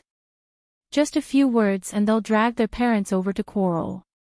Otherwise, they'll take out their phones and scold them, regardless of whether it was the students with good grades or the ones at the bottom of the class." The balding middle-aged man recognized the students who had changed a lot and recalled each and every one of them. Those were the students he had taught. Other than the homeroom teacher, Hooligan Shao, who had now become a big boss, had also changed. The farmland area back then had become the new economic center of the town. Not only in the town, but Hooligan Shao had also made a name for himself in the city. Speaking of Hooligan Shao, although Qing Feng was not in the same class as Jiao Wei and Hooligan Shao in junior high, he still knew Hooligan Shao and had contacted him later. "Some time ago, during my nephew's first birthday party, I met Hooligan Shao when I went back to my hometown. That kid drove a big Benz and looked like a dog. When he came out, he even had bodyguards behind him. I heard that he's some famous entrepreneur in the city. He often comes into contact with the city leaders. Even the boss of the new building in the city is related to that kid." "Oh right, Hooligan Shao said that he would treat us to a meal at his new hotel this new year," Qing Feng said. "I might have to disappoint you," Jiao Wei said regretfully. "What's wrong?" Before Jiao Wei could speak, Qing Feng made a stop gesture. "Don't talk to me about this project or that project. I don't understand. Just tell me more clearly." I'm going abroad in December this year. I'm working on a project with my supervisor's former teacher. I won't be back for about 2 years. I should have gone last year, but I had something to do here. 2 years. Postgraduate. Ching Feng felt that it was a pity. He guessed that Jiao Wei would not be able to make it to his wedding. What about after 2 years? Stay abroad. Or come back. Come back. I plan to stay in school. Ha, that's good. Our company is not far from here. I can come and drink with you often. Ching Feng smiled. After a pause, he winked at Jiao Wei. I heard that Song Ning is studying for a doctorate here. Yes, but she's in the management school. Don't fool me. Tell me something I don't know, okay? What's our relationship? We're brothers. What's there to be embarrassed about? Jiao Wei smiled and looked at the road in front of him. He did not say anything. The tall sycamore trees on both sides of the road blocked out the scorching sun above. Only a few tiny specks of light sprinkled down. Gusts of wind blew past, dispersing the heat brought by the August heat. 10 years ago, the hooligan who rode a broken motorcycle pointed to a large piece of farmland and talked about his glorious future. 10 years ago, the person beside him fought with him and stood in the corridor with a bloody nose and a swollen face as punishment. The two of them hated each other. 10 years ago, the young man who couldn't find a way forward had a stupid fight. Walking along the sycamore path, Jiao Wei suddenly remembered the first time he came here. That day, a black cat led him through this path. Hey, your school is quite harmonious. Ching Feng's words pulled Jiao Wei back to reality. Looking in the direction Ching Feng pointed, Jiao Wei saw a large lawn near the eastern courtyard. There, under the camphor tree, a young man sat casually on the grass. He held a thick book and stared at the pages as if he was looking at an enemy. There were 3 cats lying next to the young man. Jiao Wei recognized all of them. The fat dragonly was lying there peacefully with its eyes closed and taking a nap. Huang was rubbing its back on the grass. The sheriff was flapping its paws as if it had found something on the grass. As he read, the young man put the book down on the grass and rubbed Huang, who was rubbing against him, a few times as if he was kneading dough. Then, he rolled on the grass and whispered as he rolled, "It's so hard, so hard." Ching Feng saw this scene and sighed. Hey, it's so good to be a cat. There's not so much trouble. There's no need to memorize books, take exams, train in the hot weather, write notes, and no one will scold you if you don't do well. Is it good to be a cat? Jiao Wei asked. How would I know? I've never been a cat. Ching Feng laughed. How about being a cat? Who knows? That's all for now. I'm preparing a new book. I'll try to release it in January. Chapter 6. Jing Tan jumped onto the branch of a sycamore tree, squinted his eyes and looked at the sunlight leaking through the gaps between the leaves. He used his current furry paws to push his ears, found a comfortable position to lie down, and yawned. In the afternoon of September, the sun was just right, suitable for an afternoon nap. Jing Tan was a cat, but he used to be a real person. He didn't understand what was going on, but he woke up like this. A strange city, a strange house, strange people, a strange and even more despairing new identity, a magnified world, and an era back in 2003.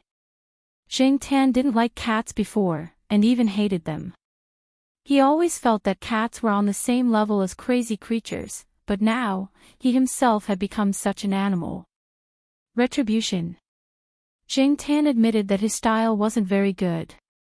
He had bullied the weak, set a few fires that weren't very big, and didn't do his job properly. He had once lived a life of luxury and drunkenness, but at least he hadn't killed anyone.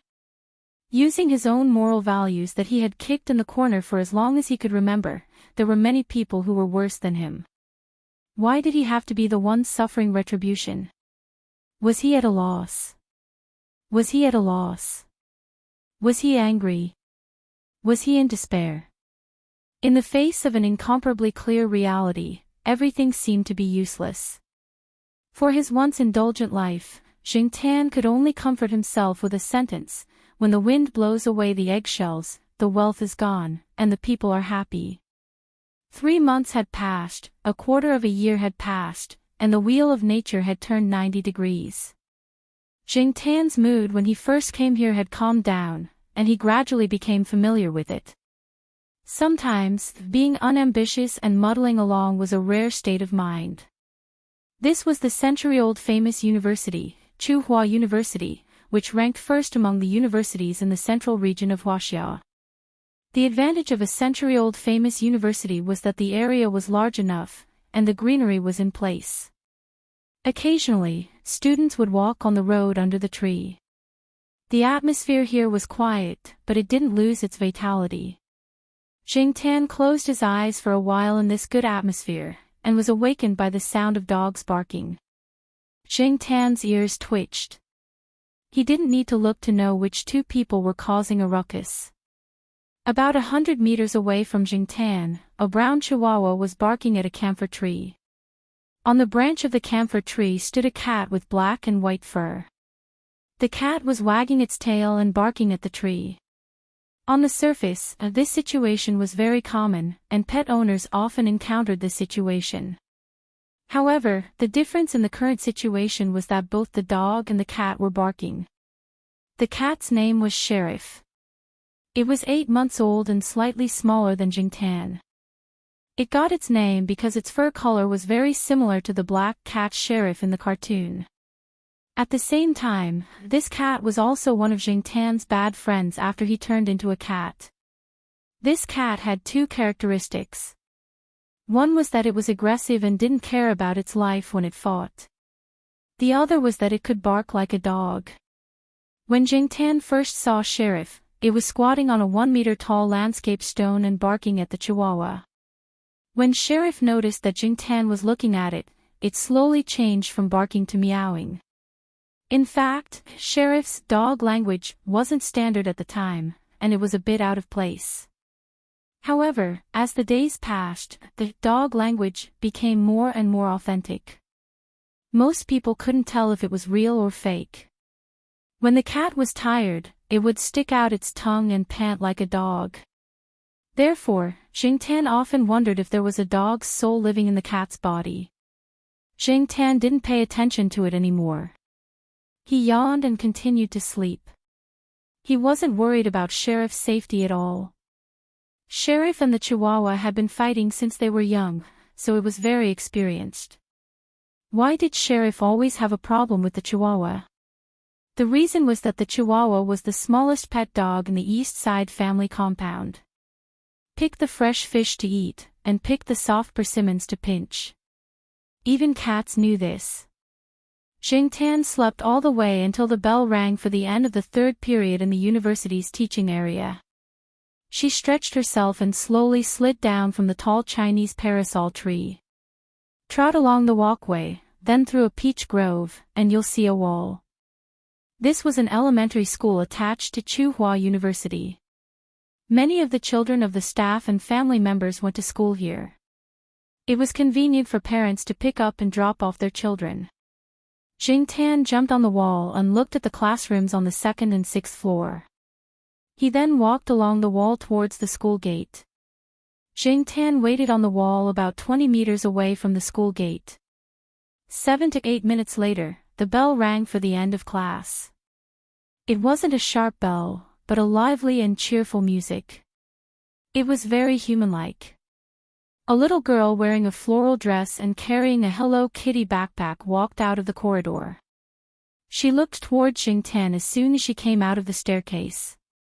Seeing Jingtan squatting on the wall, the little girl's emotionless eyes lit up and she ran towards him. Brother Yuan said that they have a quiz in the last period. We might have to wait a little longer. Before the little girl could finish her sentence, Jingtan saw a person rushing out of the staircase. He was dragging his school bag like a sack, and his hair was messy like a chicken's nest. He ran straight towards them with a smug smile on his face. He made a victory sign in the shape of a V at Jing Tan and the little girl. It seemed that this kid did well in the quiz in the last period. The boy's name was Jiao Yuan. He was the child of the family that had adopted Jing Tan. He was in the 6th grade. The little girl's name was Gu Yuzi. She was Jiao Yuan's cousin. After her parents divorced, Jiao Ma brought her back from abroad for some reason. She lived with the Jiao family and was now in the 2nd grade of Chu University-affiliated primary school. Jiao Yuan took Gu Yuzi's school bag from her. The two of them and the cat left the school gate and walked towards the Eastern District family compound. "Look, Jiao Yuan's cat is here to pick them up again," someone said. Most of the people they met on the way were already used to this scene. It had been 3 weeks since school started, and it used to be an interesting topic for people around them after meals. The Eastern District family compound wasn't far from the affiliated primary school. They arrived in less than 10 minutes. The Jiao family lived on the 5th floor of Block B of the Eastern District family compound. There was a security guard at the entrance of every building. Jiao Yuan touched his keychain to the door, and the iron door opened with a ding sound. There was a small round tag on Jiao Yuan's keychain.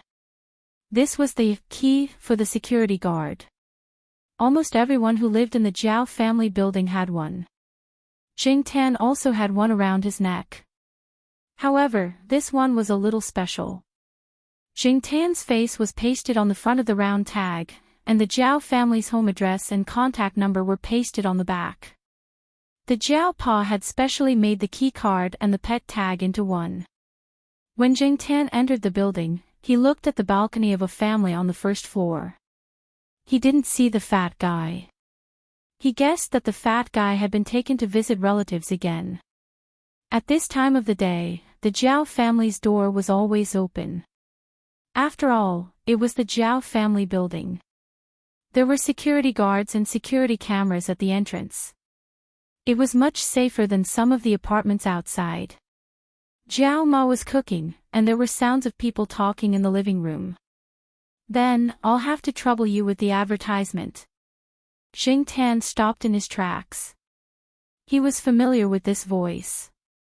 It was the owner of a pet store near Tsinghua University. His surname was Gua. His brother was a veterinarian.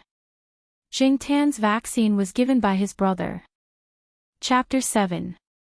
Xiaoguo's customers were mostly people from Tsinghua University. It was not easy to do business with university teachers and students. Food safety and quality problems were easily exposed here.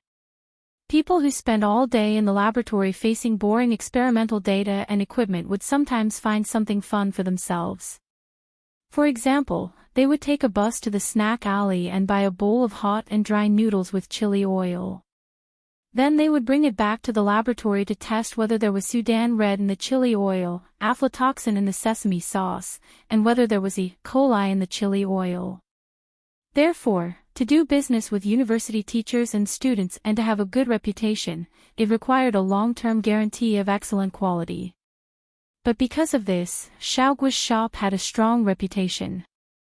It was popular and had funds.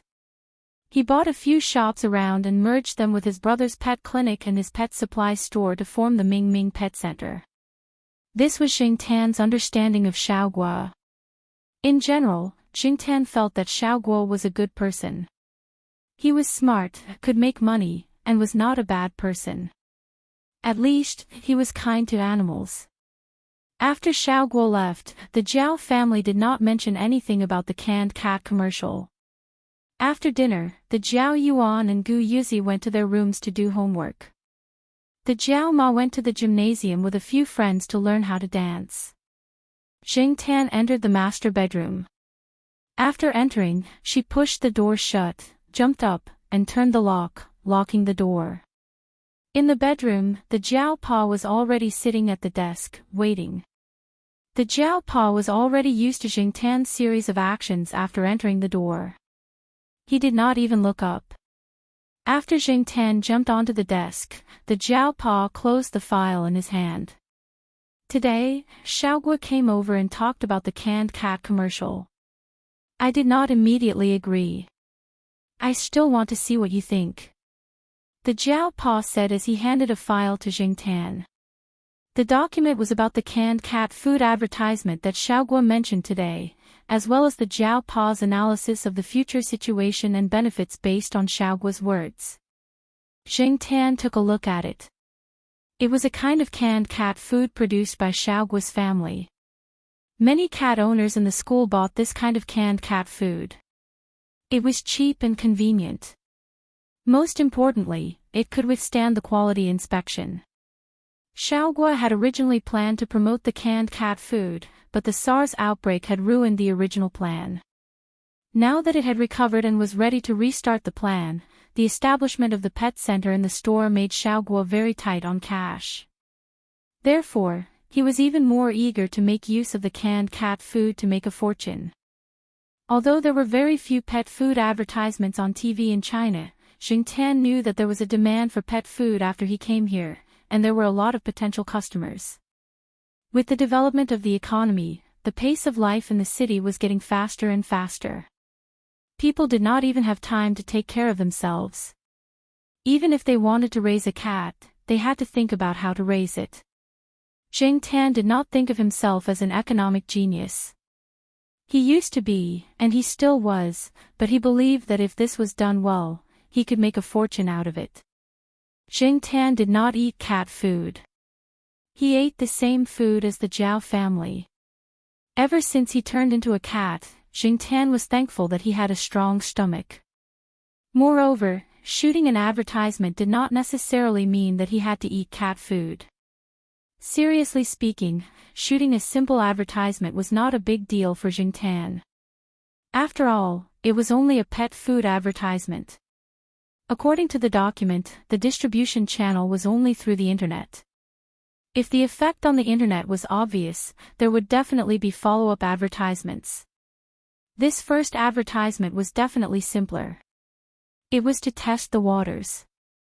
The reason why Xiaogua came to Jing Tan was clear in Jing Tan's heart. Money was tight, and he had to save as much as he could. The foreigners used tons of food to shoot the cat and dog wars. Although Xiaogua's advertisement was much bigger than that, it would definitely use up some food. Of course, this was the case for other cats. Jing Tan was completely different. Jing Tan looked at the document and was thinking about the pros and cons. The Jiao Pa said, "You don't have to make a decision immediately." I told Xiaogua. Just reply within 3 days. Hearing that he had 3 days to think about it, Jing Tan was not in a hurry. With his current identity, he did need to think more about it. As soon as he put down the document, Jing Tan heard someone knocking on the door. It was not the door, but the door outside. The Jiao Pa got up to open the door. Jing Tan did not immediately go over. He pricked up his ears to listen to the sounds in the living room. It sounded like the otaku who lived across the street.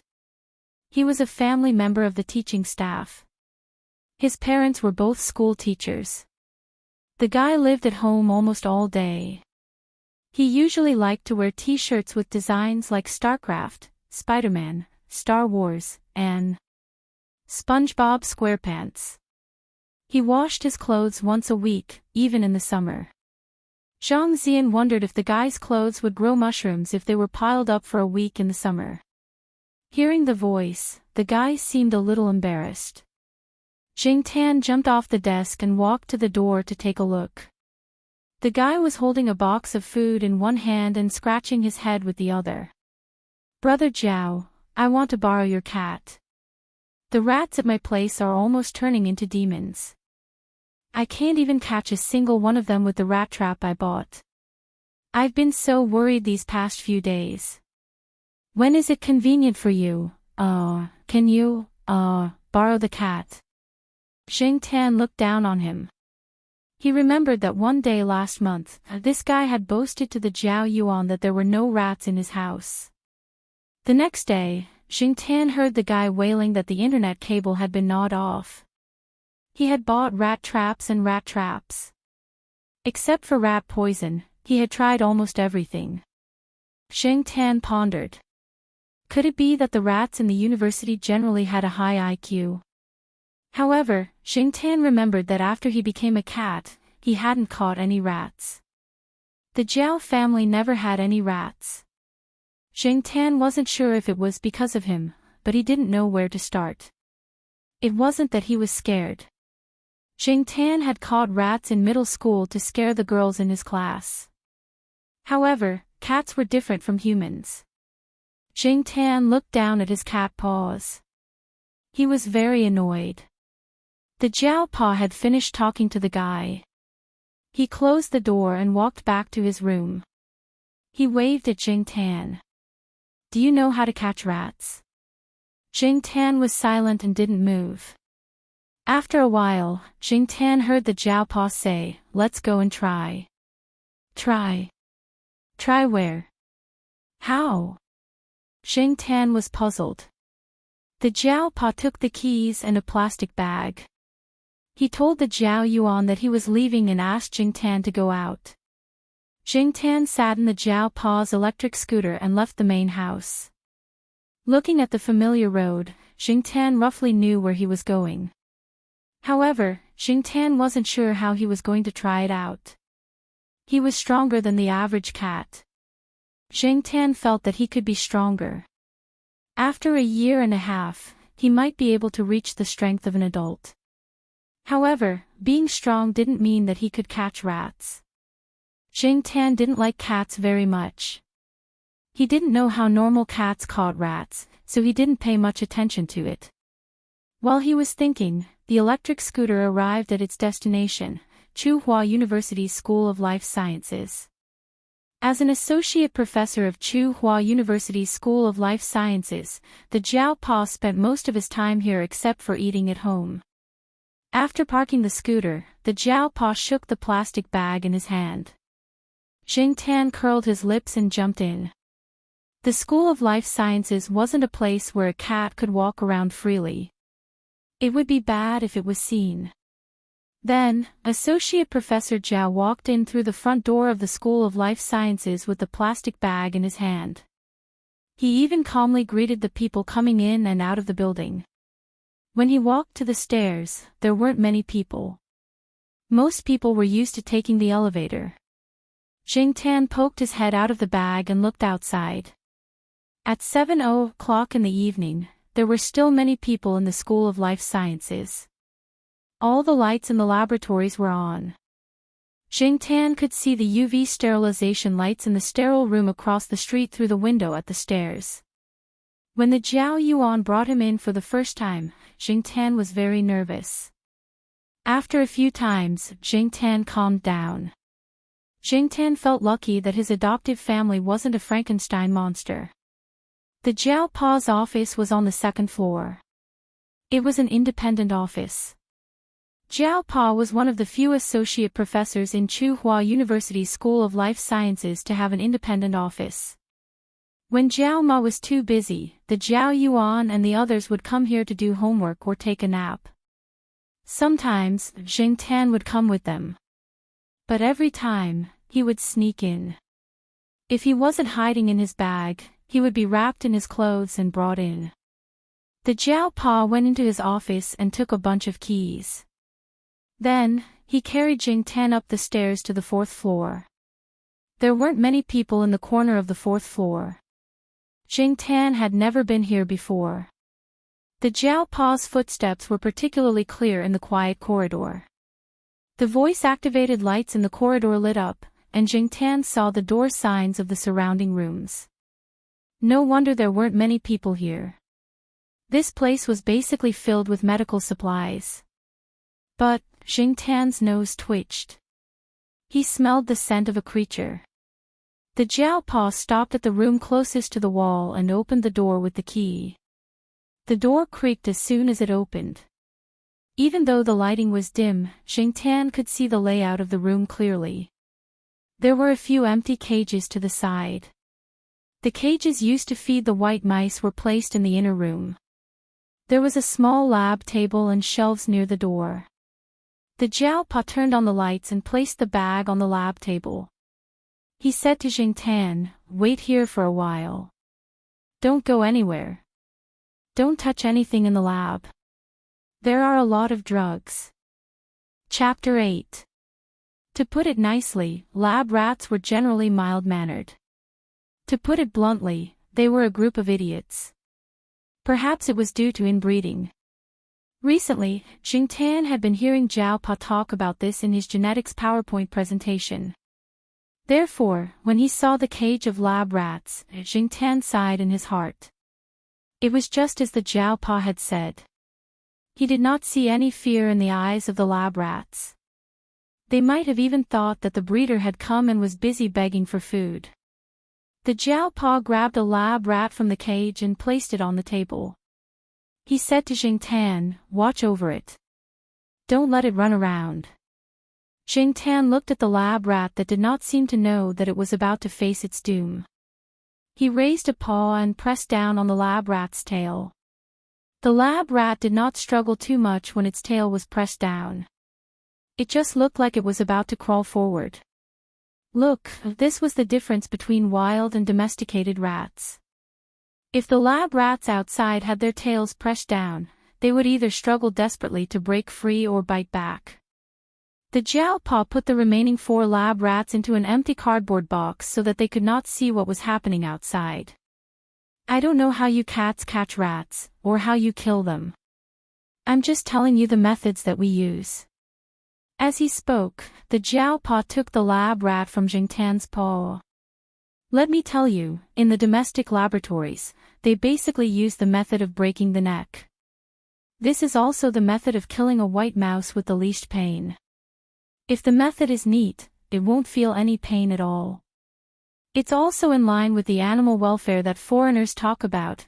Jingtan squatted by the side and watched quietly. He knew that the Jiaopa had entered teaching mode again. Sometimes, after the Jiaopa prepared his PowerPoint presentation at home, he would give it a try, and the listener would be Jingtan. Therefore, when Jingtan heard the Jiaopa say, "Let me tell you," he knew that the Jiaopa had entered teaching mode again. Execution by breaking the neck, to put it bluntly, is to dislocate the cervical vertebrae and sever the spinal cord from the brain stem.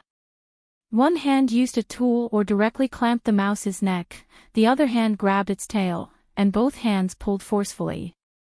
That was all. This is one of the methods. We often use the other method as well. You can give it a try. Watch. As the Jiaopa spoke, he used his left hand to grab the white mouse's tail. His right thumb and index finger moved to the white mouse's neck and pressed down. Then, there was no then. Jingtan looked at the motionless white mouse on the table, then looked at the Jiaopa, who had an "I have faith in you" expression on his face, and pulled his ears. See, the operation is actually very simple. It doesn't matter if you've never caught a mouse before. You just have to practice for a while. I've seen how fast you beat up Huang. Catching a mouse shouldn't be a problem. The Huang that the Jiaopa mentioned was a yellow tiger-striped cat. It was also one of Jingtan's bad friends after he turned into a cat. Unlike Sheriff, Huang always did things that made people not know whether to laugh or cry. Many times, when Jingtan saw it, he wanted to beat it up. However, recently, Huang did not appear much, and for some reason, he did not know. The Jiaopa caught another white mouse and let Jingtan try it himself. Jingtan killed the first white mouse and pressed it 3 times before the poor white mouse completely died. When he killed the second white mouse, Jingtan used too much strength, but at least this white mouse did not feel any pain and died. Jingtan felt more and more lucky that he turned into a cat and not a mouse. Every step down the pyramid of the food chain meant that he had to face another layer of hell. Cervical dislocation is very easy. Mice's cervical vertebrae are very fragile. You're just not skilled enough, the Jiaopa advised. Don't hesitate. It's best if you can succeed on the first try. Otherwise, the mouse will be in a lot of pain. However, pay attention to breaking the spinal cord and brain, not pulling the head off directly. You have to control the amount of strength used. You have to break the cervical vertebrae and not pull the head off directly. You have to break the neck. Some of my former students used too much strength and directly caused the pressure in the mouse's eyeballs to be too high. Xing Tan was speechless. This is so F***ing scary. Xing Tan looked at the Jiao Pa's calm face when he said these words. Suddenly, he felt that the Jiao Pa's eyes seemed to be shining with a cold light. Xing Tan remembered a conversation he had with a group of fair-weather friends when they went to a nightclub.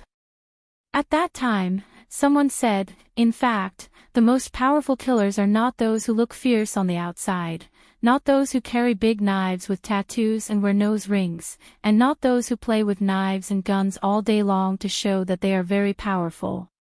It's those who look normal on the outside but can easily take a life in the next moment without batting an eyelid.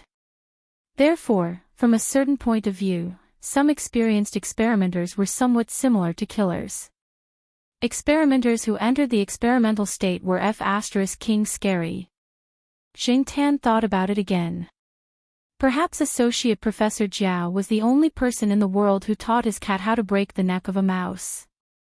After killing the third and fourth mouse, Xing Tan obviously felt a lot better. At least these two mice had a more dignified death compared to the previous two mice. Of the 5 mice, the Jiao Pa demonstrated by killing 1 mouse, and the other 4 were killed by Xing Tan.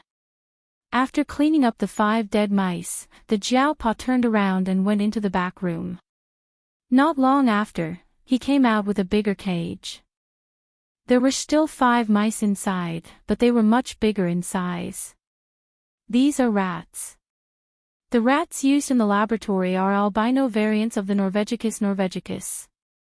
Use the same method as before, but use more strength. It's still a little bit. Find the key points, control the strength, and succeed in 1 hit.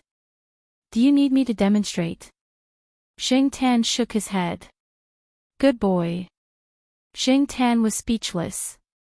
Just as the Jiao Pa said, the rats were a little bit more difficult.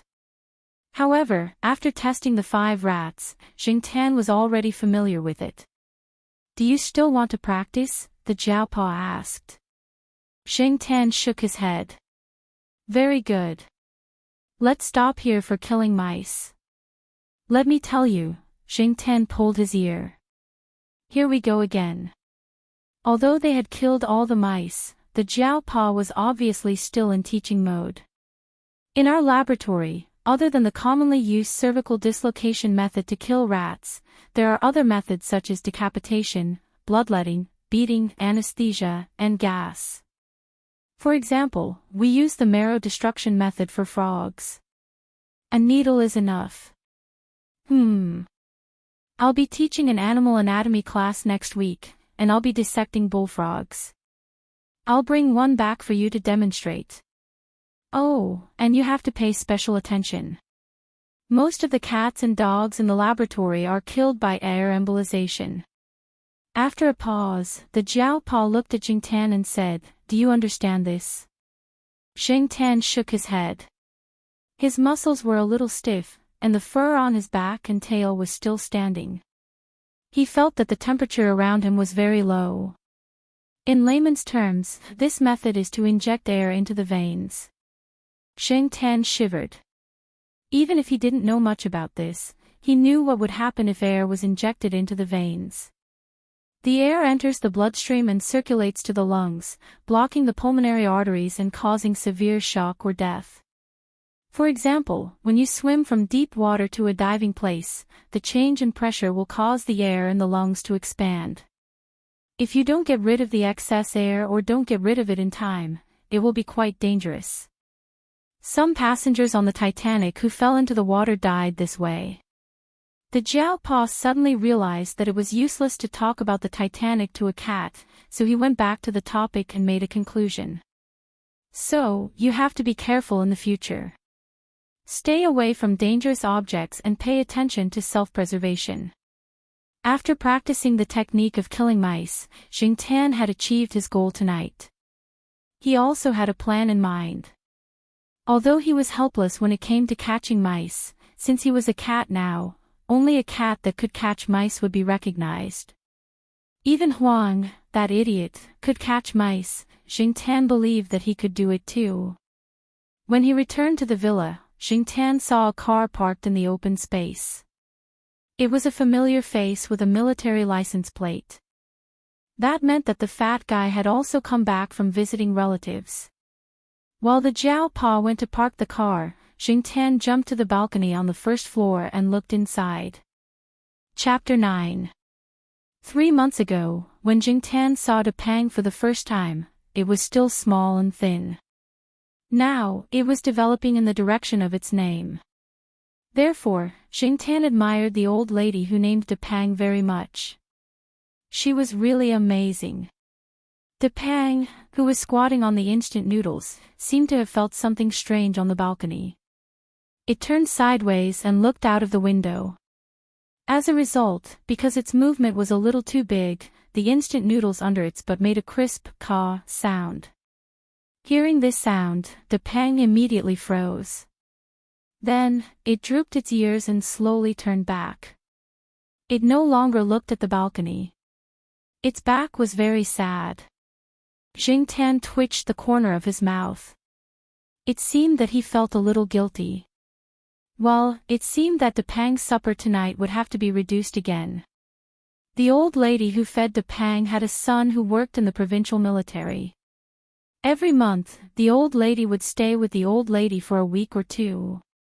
Depang would follow her. Sometimes, the old lady's son would come over to stay for a few days.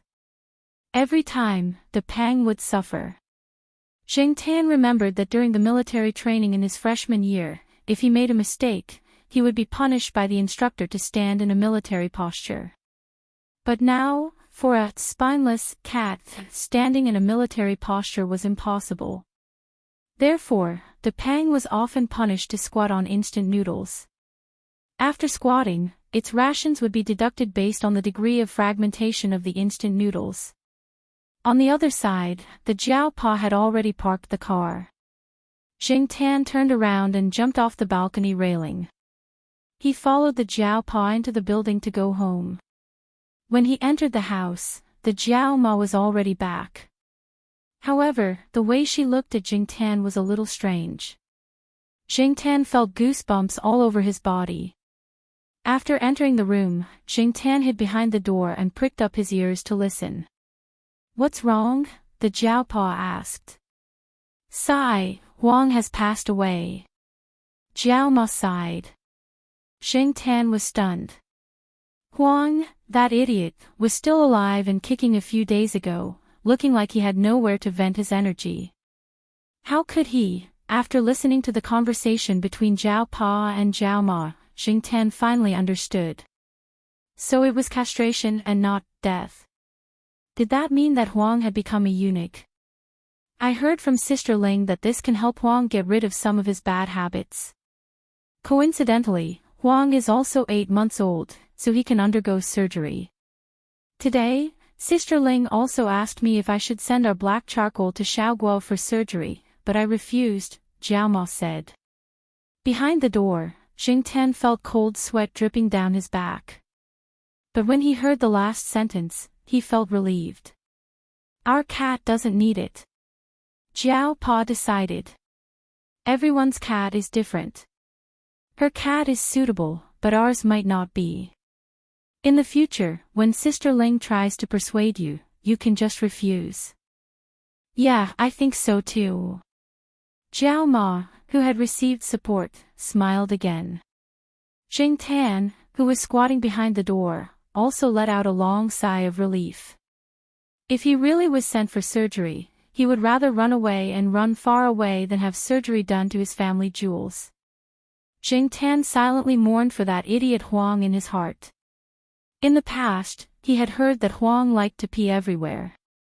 At home, even if he was placed in a cat litter box, he would still pee all over it. Therefore, Huang's litter box at home had 2 layers. The outer layer was the key. As for Huang, it was even more delighted when it arrived. Many places in the Dongfang family compound could smell its urine. Jing Tan had whipped it many times for this, but it was obvious that it was the type that would not change no matter how hard he tried. Since Huang's life wasn't in danger, Jing Tan didn't have to worry anymore.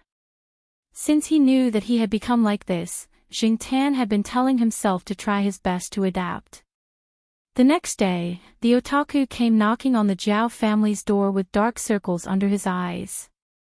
It was Saturday, and the Zhao Yuan and the others were at home, eating breakfast. Yo, Xiao Chu, so early. Zhao Ma was a little surprised. So early. It was already past 9 o'clock, wasn't it? Gu Yuzi looked at the bright sunshine outside, and then looked at the Zhao Yuan. The two continued to silently struggle with the egg noodles in their bowls. However, for Xiao Chu, who usually slept late and woke up late, it was indeed very early. Zhao Ma knew this, and that was why she was surprised that comrade Xiao Chu woke up before noon, which was rare. Xiao Chu forced a smile, looked around the living room, and asked, "Brother Zhao isn't here. He has an experimental class today, so he left early in the morning. Do you need to talk to him about something?" "If it's urgent, I can call him," Zhao Ma said. "Well. It's nothing urgent." Xiao Chu's eyes fell on a low stool next to the dining table, and saw the black cat eating noodles. He said to Zhao Ma, "Sister Gu, can I borrow your cat?" Zhao Yuan and Gu Yuzi, who were busy with their breakfast, put down their chopsticks at the same time and looked at comrade Little Chu, who was standing at the door awkwardly. Last month, at a certain time and place, someone had propped himself up with one hand on the wall and the other on his waist and proudly said, "There's not a single mouse in my house." Seeing the two children's eyes, Xiao Chu felt even more awkward. He coughed, and said to Zhao Ma, "I mentioned this to Brother Zhao yesterday." Zhao Ma didn't think there was anything wrong with it. It was a good thing that someone wanted to borrow her cat, and it showed that her cat was capable. This made Zhao Ma feel an inexplicable sense of pride. Zhao Ma waved her hand, "It's not a big deal.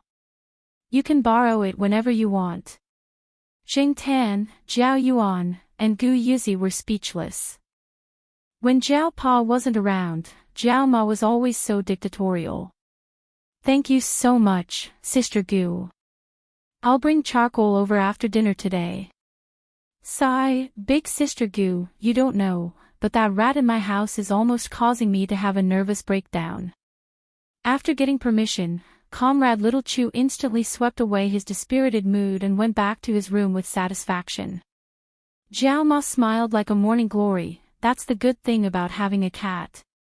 Zhao Yuan lowered his head and poked the small porcelain bowl in front of him with his chopsticks. He tried to imitate Xiao Chu's words, "There's not a single mouse in my house." Zhao Ma knocked on Zhao Yuan's head, "Eat your noodles." Gu Yuzi pursed her lips, looking very unhappy. At around 8 o'clock in the evening, Xiao Chu came over to borrow the cat.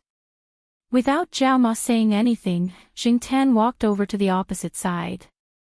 He had to solve this problem sooner or later. Otherwise, those white mice would have been in vain. Zhao Yuan was still cheering at the door, "Black charcoal, come on. Show them what you've got." Zhao Ma turned around and said with a straight face, "Go back and do your homework. If you make a mistake, I'll cut your pocket money in half."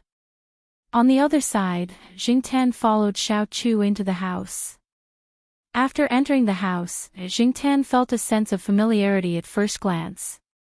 It was so King messy. It was just like himself in the past. The second time, he saw a familiar creature. Jing Tan saw 3 cockroaches as soon as she entered the room. One had just crawled into the bathroom, one had crawled out from under the cupboard, and it crawled back into the cupboard when it sensed the presence of someone. The third cockroach, which was the closest to Jing Tan, paused when it saw her. It shook its long antennae and quickly crawled into a pile of magazines. Chapter 10. Xiao Chu, of course, saw the cockroaches at the door. The moment he saw the cockroaches, he was actually imagining a magnificent scene of a black cat pouncing on the cockroaches.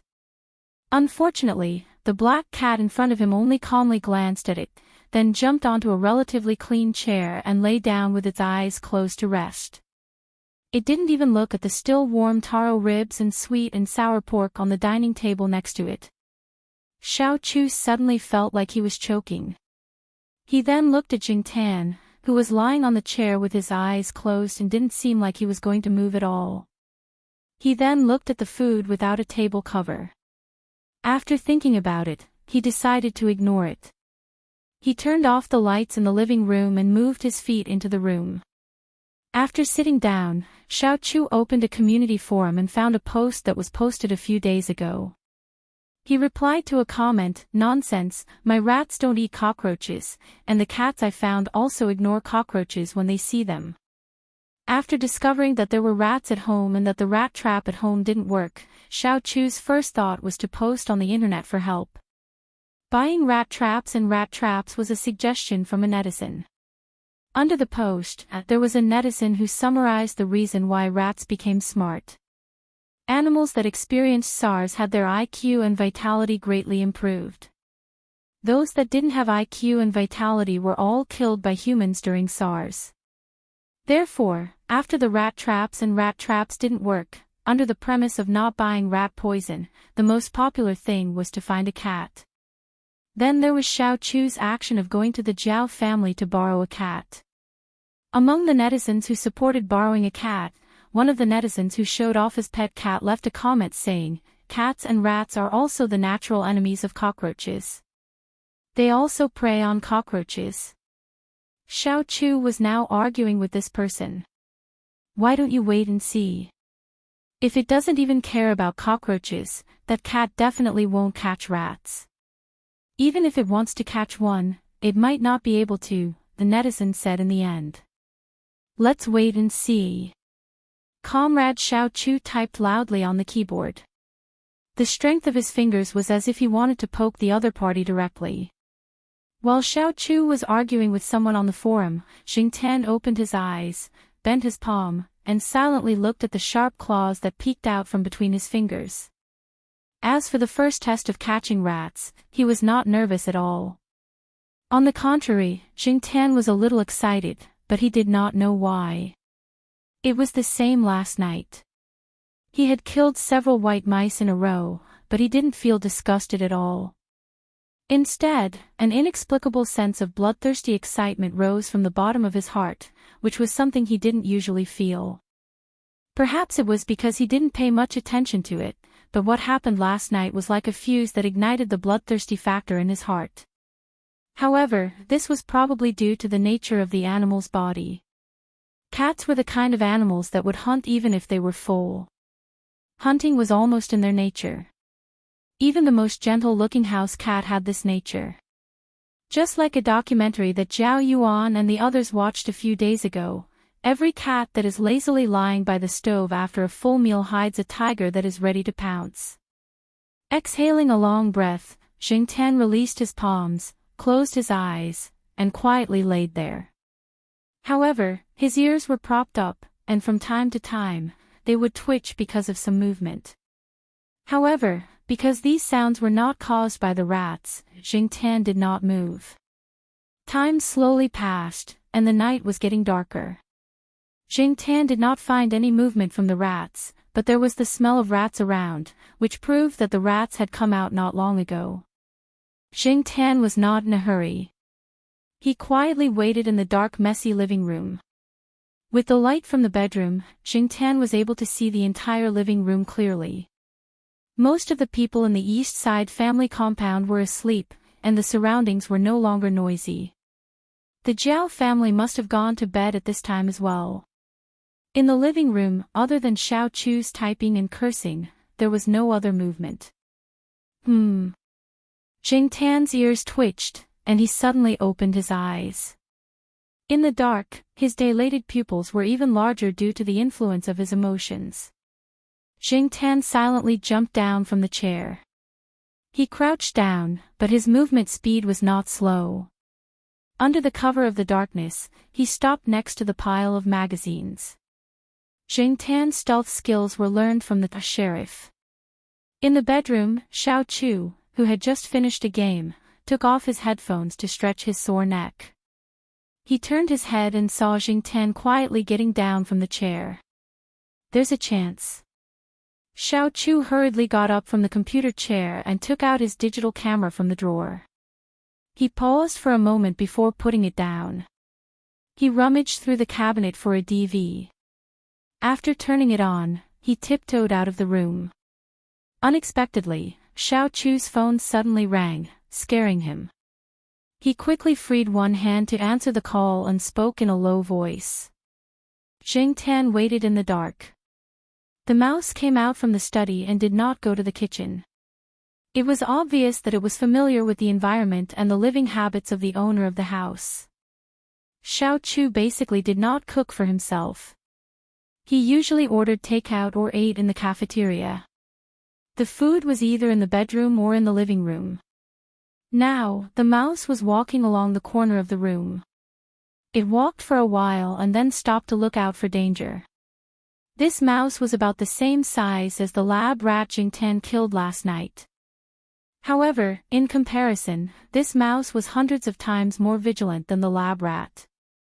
When it was about to reach the bedroom door, the mouse's attention was more focused on the person in the bedroom who was talking on the phone. Just as the mouse was about to reach the door, Jing Tan moved. The short distance was extremely fast.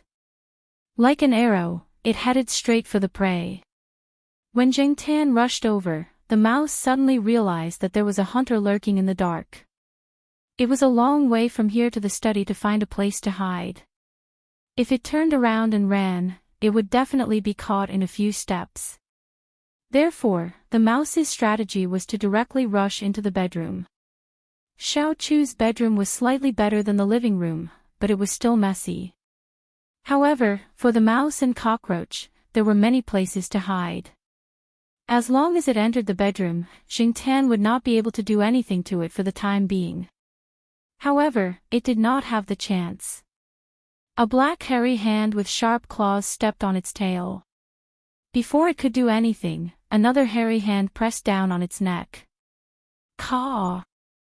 The sound was so soft that people could not hear it at all. However, the rat instantly fell to the ground without even twitching.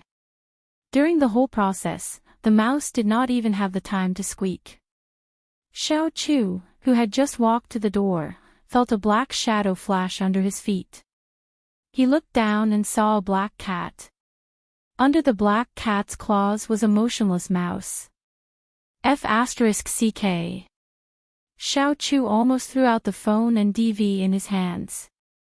He looked at the cat, then looked at the mouse, and then looked at the DV in his hands that did not work at all. F***CK. Xiao Chu cursed again. That's it. Shouldn't it first chase around the house, then play with it in the palm of its hand when it caught up, and finally eat it when it was about to die?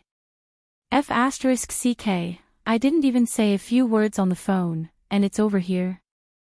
What was he trying to do with such a clean claw technique? This is absolutely crazy cool and domineering, isn't it? If anyone said that a cat that can't catch a cockroach can't catch a mouse, who would he get angry with? Hey, Cricket, what's going on over there?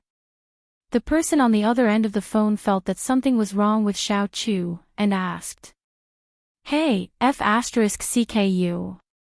Xiao Chu hung up the phone directly, and turned on the living room light so that he could see more clearly. Xiao Chu took down the 2 chopsticks stuck in the unfinished lunchbox, and poked the mouse. It did not move. Is it really dead? As if feeling that the chopsticks were not suitable for his hands, Xiao Chu threw them away, and ran to the kitchen to get the fire tongs that he had not used since he moved in. He held the mouse and swung it around, as if to make sure that the mouse was really dead. He then used a digital camera to take photos from all angles, and then immediately returned to the computer. He stopped playing games and hurriedly posted the photos on the forum, vividly describing the scene just now. As a result, many people who replied to the post said that they did not believe it. A senior cat owner posted a few photos.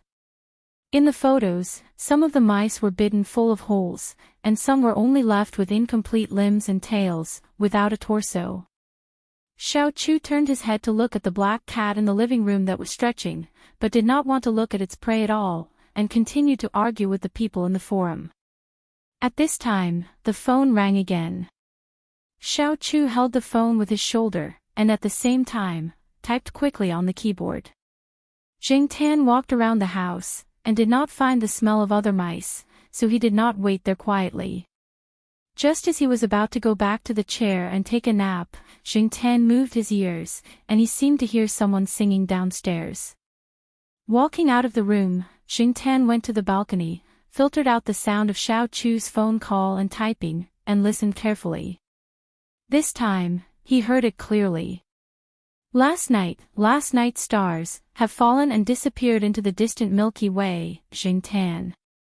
The voice that was deliberately lowered but could not hide its special characteristics, the vibrato that was sung in order to express the emotions of the song, and the tune that was older than Jing Tan.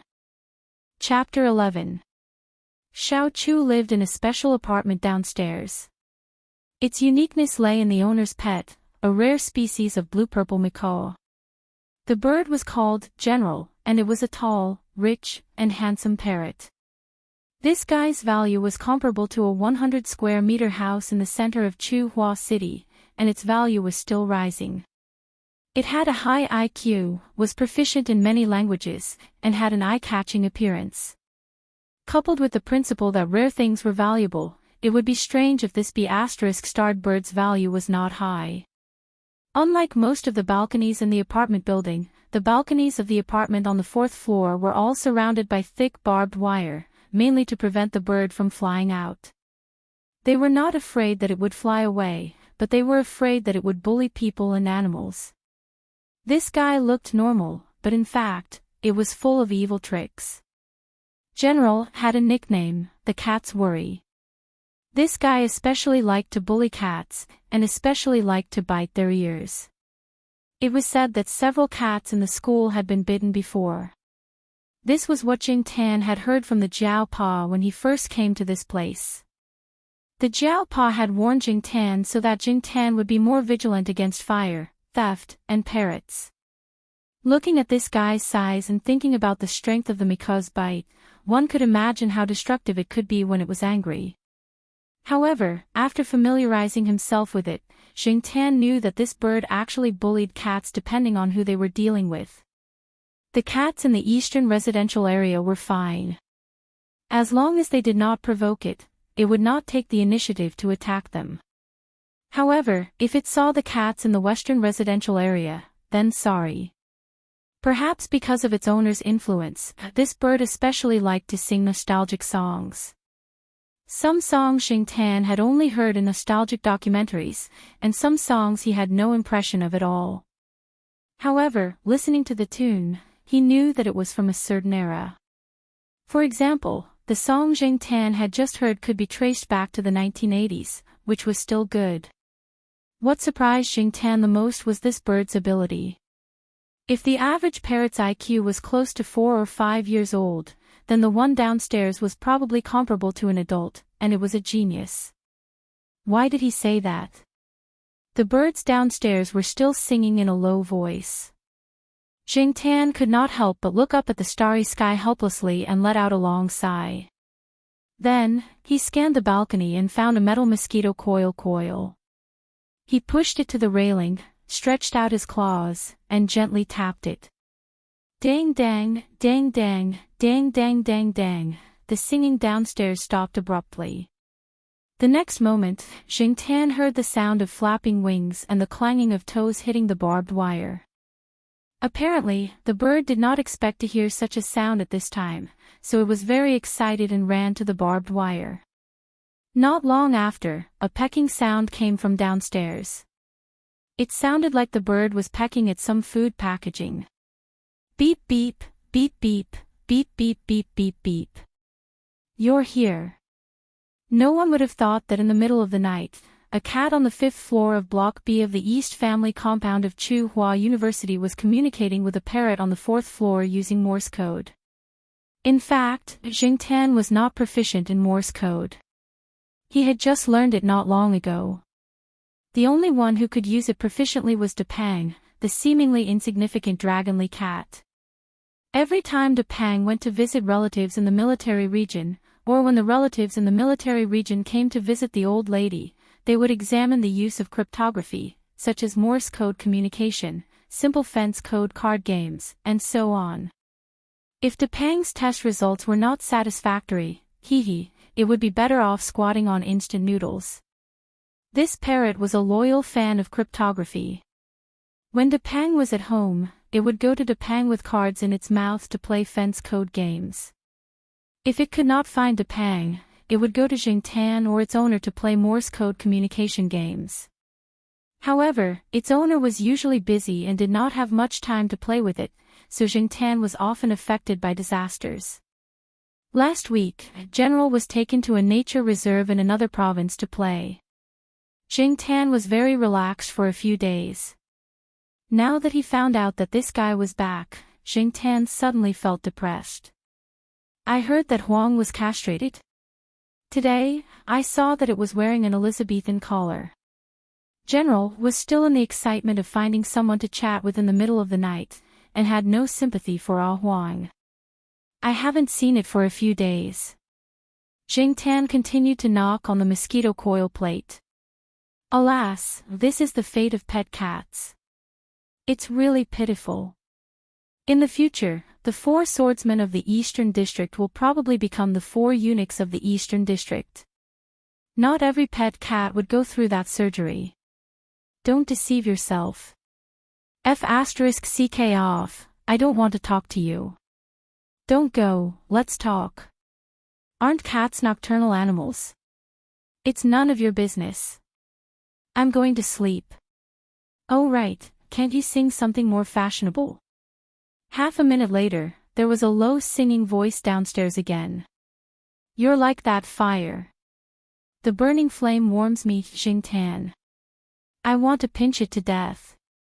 Ignoring the overly energetic bird, Jingtan went back to the chair in the living room, covered its ears with its front paws, and closed its eyes to sleep. Early the next morning, Xiao Chu was woken up by Jingtan's loud cat howl. It struggled to get up, put on its SpongeBob SquarePants pajamas, and opened the door to let Jingtan out. In fact, Jingtan could open the door himself, but this was not his home, so he needed to be more careful. Besides, Jingtan wanted to give Xiao Chu some trouble and not let him sleep well. Xiao Chu yawned and forced herself to open the door. However, when she opened the door, she found that the Zhao family's door was open. Hearing the noise, the Zhao family, who were having breakfast, gathered around the door. Xiao Chu rubbed his eyes and smiled, morning. Jingtan went straight to the dining table, and the Zhao Ma went into the kitchen to get breakfast for Jingtan. Outside the door, Xiao Chu took out the rat from last night with a pair of tongs. The Zhao Pa looked and commented, "You used a little too much strength, but it's okay." Jingtan pulled his ear, pretended not to hear, and continued to eat breakfast. The Zhao Ma also gave Xiao Chu a bowl of vegetable porridge and asked him to eat with her. Anyway, with Xiao Chu's habits, it was impossible for him to buy breakfast or make breakfast himself at this time. At the dining table, Xiao Chu ate his porridge and talked about how he caught the rat last night. The Zhao family was excited, especially the Zhao Ma, who talked about it whenever she went out. At noon, Huang was brought over by its owner. It was no longer wearing the Elizabeth collar. After not seeing it for a few days, Huang seemed to have lost a lot of weight and looked listless. Ever since Jingtan met it, he had never seen it like this. The Zhao Ma was chatting with Huang's owner. "Sister Ling, is Huang still recovering from the surgery?" The Zhao Ma was a little worried. "I don't think so. Other people's cats also had the same surgery, and they were full of energy the next day. However, after the surgery, it did change a lot. It doesn't pee everywhere like it used to. Jingtan walked into the Zhao Yuan's room and pulled out a large glass marble. Hearing the sound of the glass marble rolling, Huang's ears twitched, and it looked over. Jingtan thought that it would become dumb after the surgery.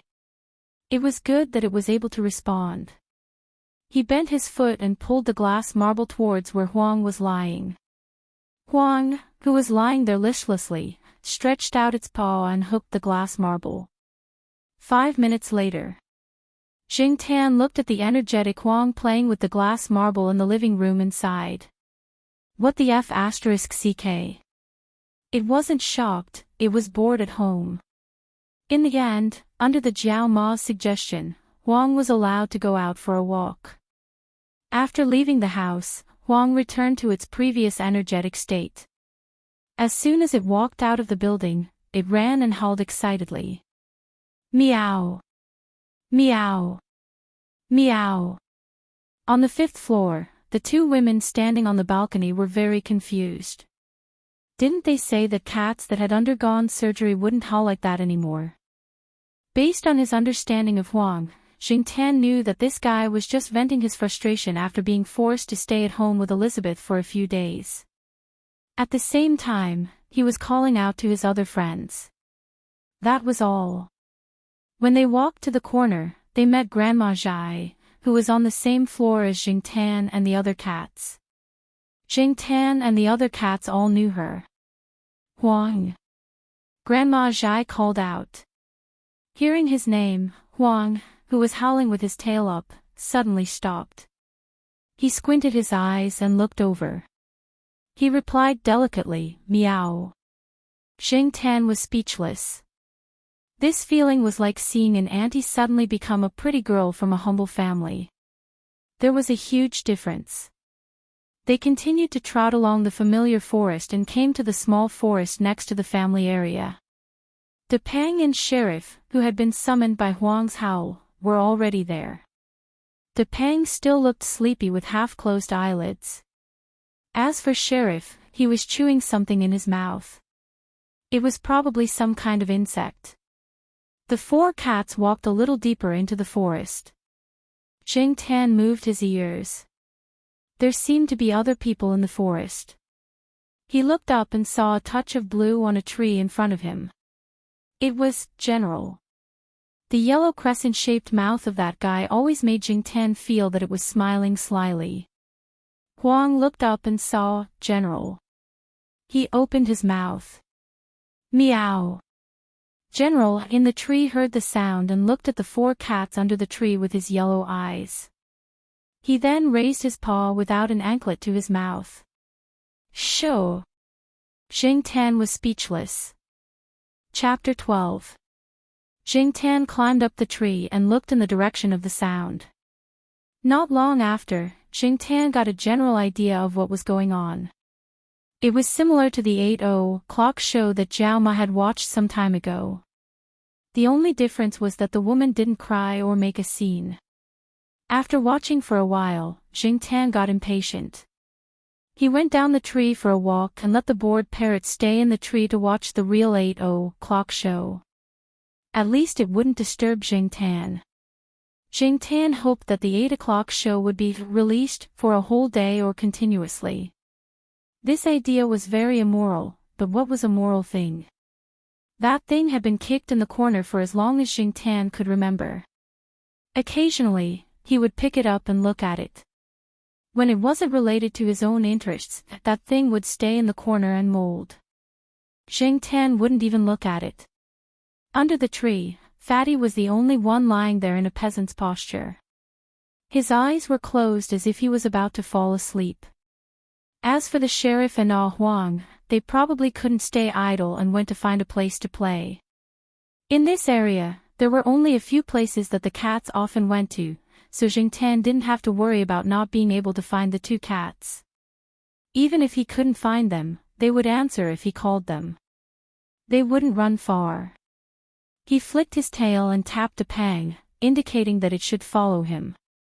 This guy looked like he didn't get enough sleep all day. At first, Jingtan thought that it was because he overused his brain, but later he found that Depang still looked the same even if he didn't use his brain. However, who would have thought that such a sleepy-looking fat cat could use Morse code so skillfully? You can't judge a book by its cover, and the same goes for cats. Not far from the family compound, there was a small supermarket called Dongyuan Supermarket. Recently, Dongyuan Supermarket had been renovated. There was some sand piled up at the back door. Today, the workers were off, so there weren't many people at the back door of the supermarket.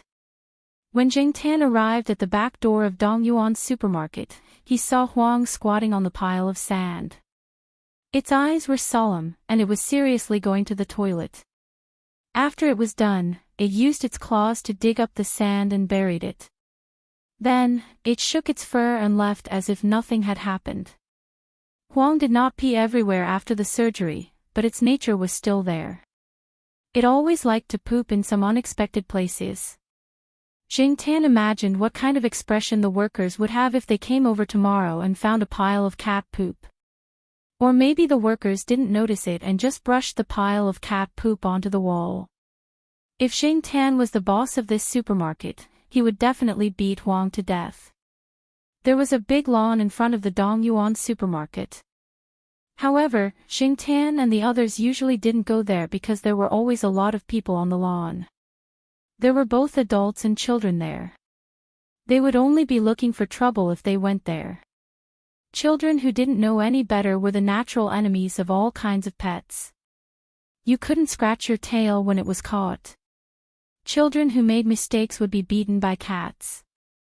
Therefore, when Jingtan and the others came over, they would play in the small forest between the Dongyuan supermarket and the big lawn.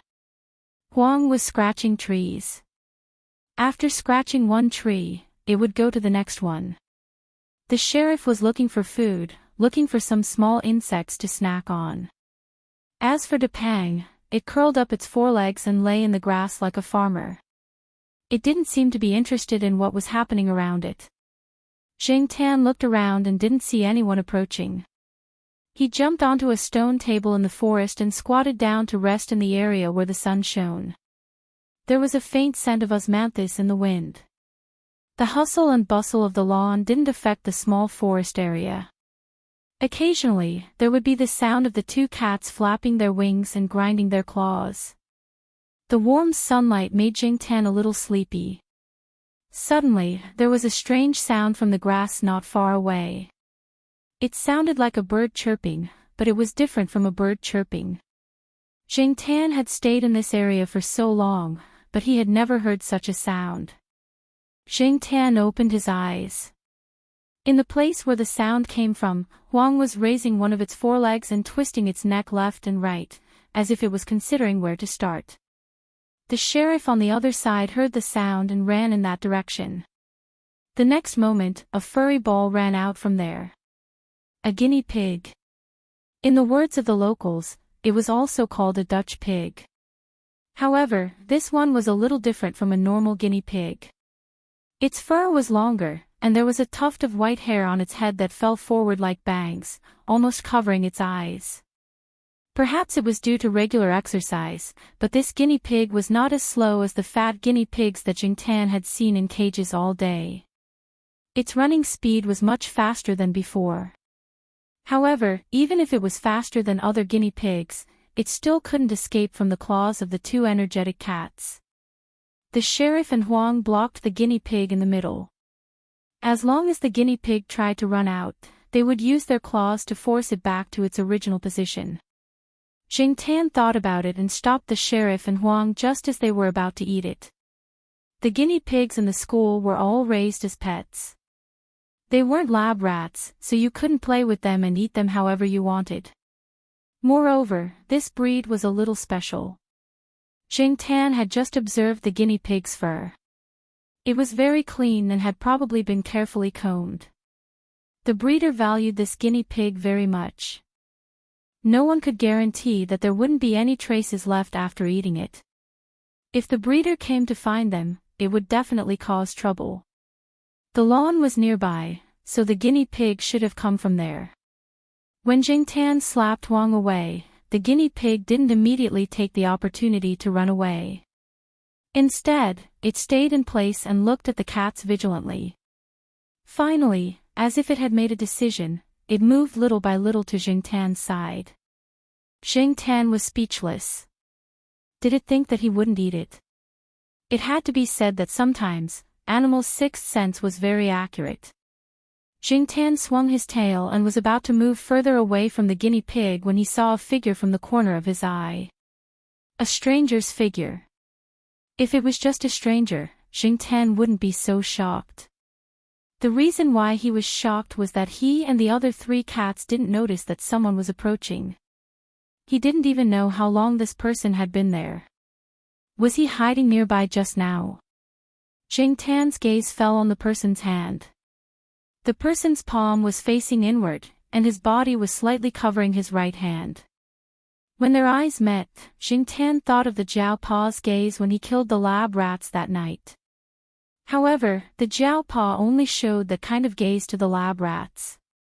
The man in front of him made Jingtan feel even colder. This person had killed more than just lab rats.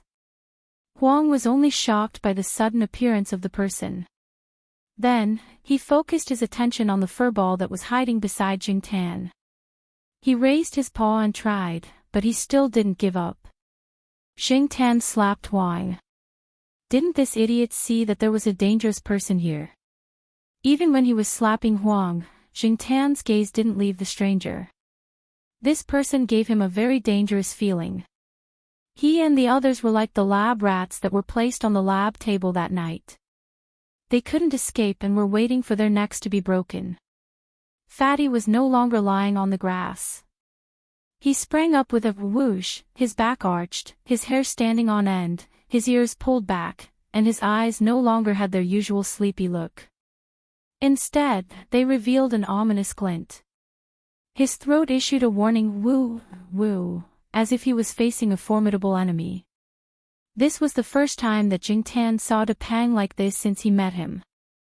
Perhaps they were influenced by Jingtan and Depang, but the other 2 were also looking at the person with vigilance. Although they were a little stupid and careless, Huang and the sheriff didn't run away alone at the critical moment. How loyal! The sheriff was actually prepared to run away, but he realized that the other 3 didn't move. He also stayed there with his fur standing up. What should I do? Jingtan's mind was spinning. Running away immediately was one of the better methods, and it was also the most commonly used method. However, Jingtan wasn't sure if he could leave safely. The other party's gaze was still locked on them, as if any movement would trigger the danger line. The other party's hand that hadn't been directly exposed made Jingtan feel extremely dangerous. The 2 sides stared at each other for about 2 minutes. The person laughed, and the surrounding atmosphere seemed to relax a lot. The person shook his arms and waved his hands. He said, "Kittens, don't be so nervous. I'm just here to look for my pet." As he spoke, the person pointed at the Dutch pig hiding behind Jingtan. However, the Dutch pig obviously wasn't going to give the person any face. It moved closer to Jingtan, as if it was avoiding the person. Jingtan let out a sigh of relief, but he didn't dare to be careless. He felt that the stranger had something in his hand. Perhaps it was a blade or something else, but he hit it with a flip of his hand. Who was this person? Jingtan was puzzled. "Chestnut, come here quickly. If you don't go back, your master will be worried." The person shouted at the furry Dutch pig hiding behind Jingtan. The Dutch pig didn't respond. It didn't even show its face. It didn't respond. "Chestnut," the person bent down and called the furry Dutch pig a few more times. Jingtan cursed in his heart. He moved his body to the side, revealing the furry Dutch pig hiding behind him. He didn't want to put himself and the others in danger because of this furry Dutch pig. Seeing that the furry Dutch pig still didn't move, Jingtan used his tail to push it a few more times. "Why don't you just leave? In the end, the furry Dutch pig pushed out by Jingtan seemed to be very unwilling. It slowly moved in the direction of the person. After getting the pet back, the person didn't stay any longer. He turned and left towards the lawn. When the person's figure couldn't be seen, Jingtan let out a sigh of relief. He thought to himself that it would be better if he didn't come here often. Chapter 13. Because of the stranger's incident, Ah Huang and the sheriff stayed at home for a few days. Fatty was still the same as before. He wouldn't come out unless he was called. As for Jingtan, he promised Xiaogua to shoot a cat food commercial. He was taken by Jiao Pa and Jiao Ma to the Mingming Pet Center for 2 days. The first commercial was not the video commercial that Jingtan had imagined, but in the form of a photo story. Jingtan had neglected one thing before. At this time, the development of online videos was not as popular as it would be 10 years later. Many people were not optimistic about the development of online videos. They speculated that the future was not optimistic, and some people even said that it was hopeless. However, Xiaogua did not think so. When he was discussing the contract with Jiao Pa, he said, "The charm of the internet is that it can be magically reversed due to technological innovation." This sentence made Jingtan think more highly of him. As a person who had been there, Jingtan knew better than anyone else what the internet would be like 10 years later. Compared to other companies' single advertising pictures, Xiaogua's own commercial in the form of a photo story was more attractive. Even people who did not have pets at home would like to watch it. At least it could increase the brand's popularity. With Jingtan, it did not take much effort to shoot such a story picture. They didn't even need to use cat food, which made Xiaogua very happy. It was difficult to make a cat make an ideal expression. The limitations of the era made it so that businesses did not spend too much effort on this form of advertising.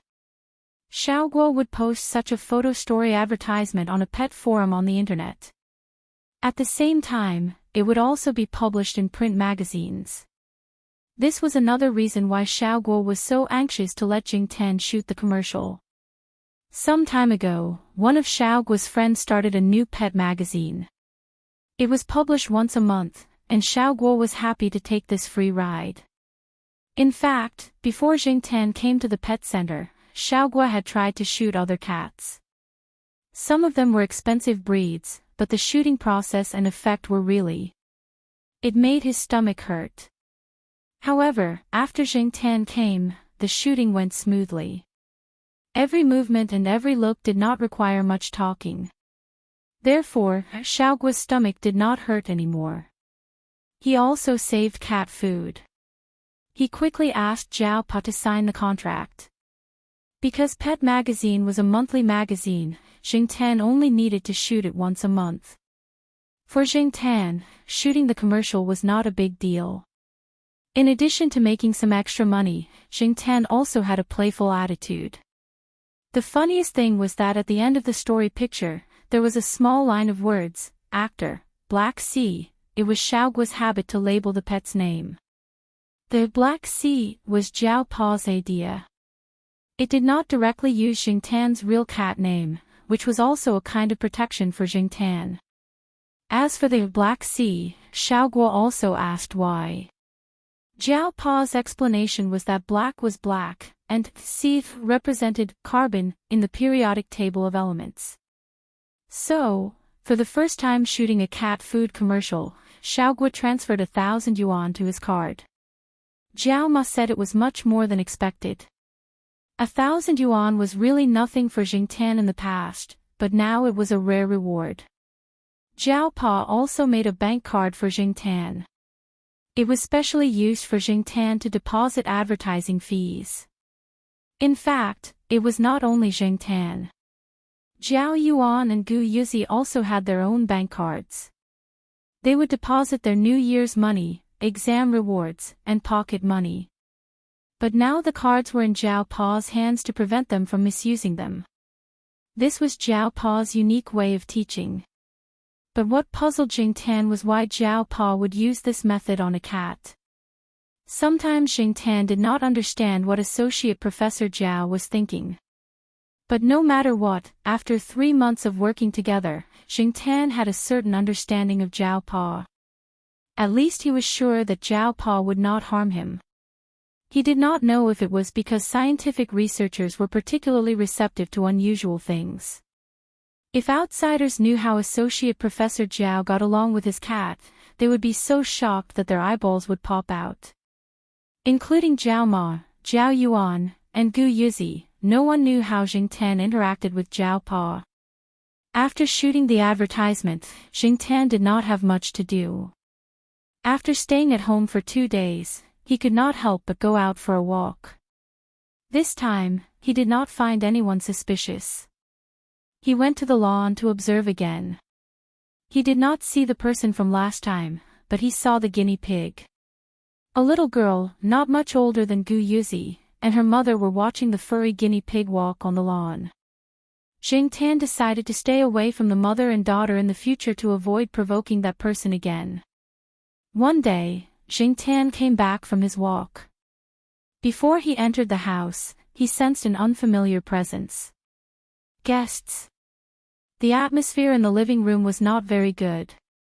It was too quiet. Zhao Ma was cooking in the kitchen, but she was also absent-minded.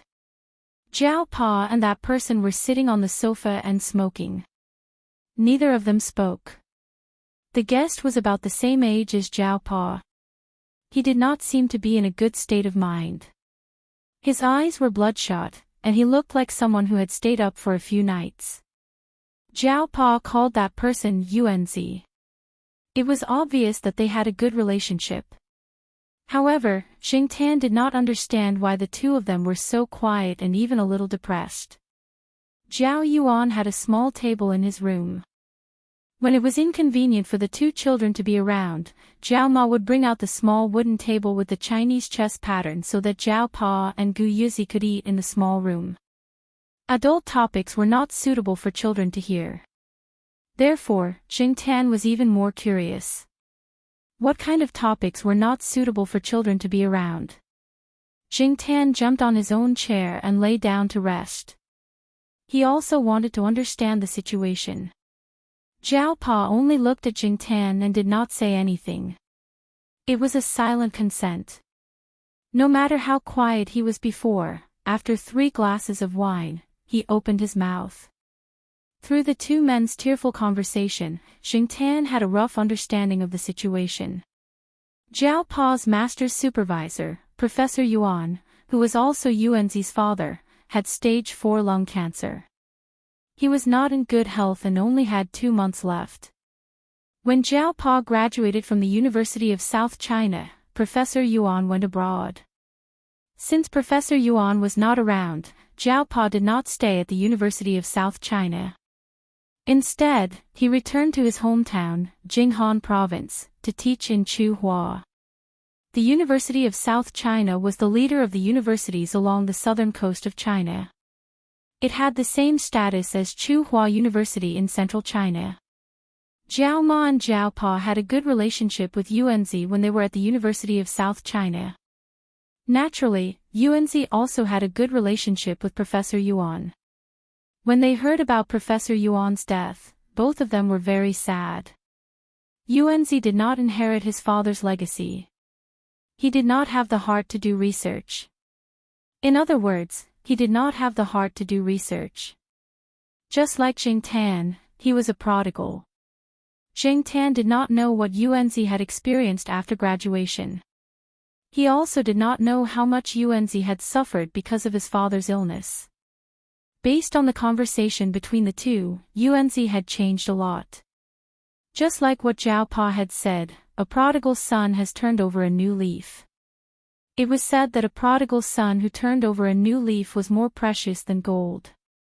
However, most of the time, a prodigal son would rather stay a prodigal son forever. This was because the price of turning over a new leaf was huge.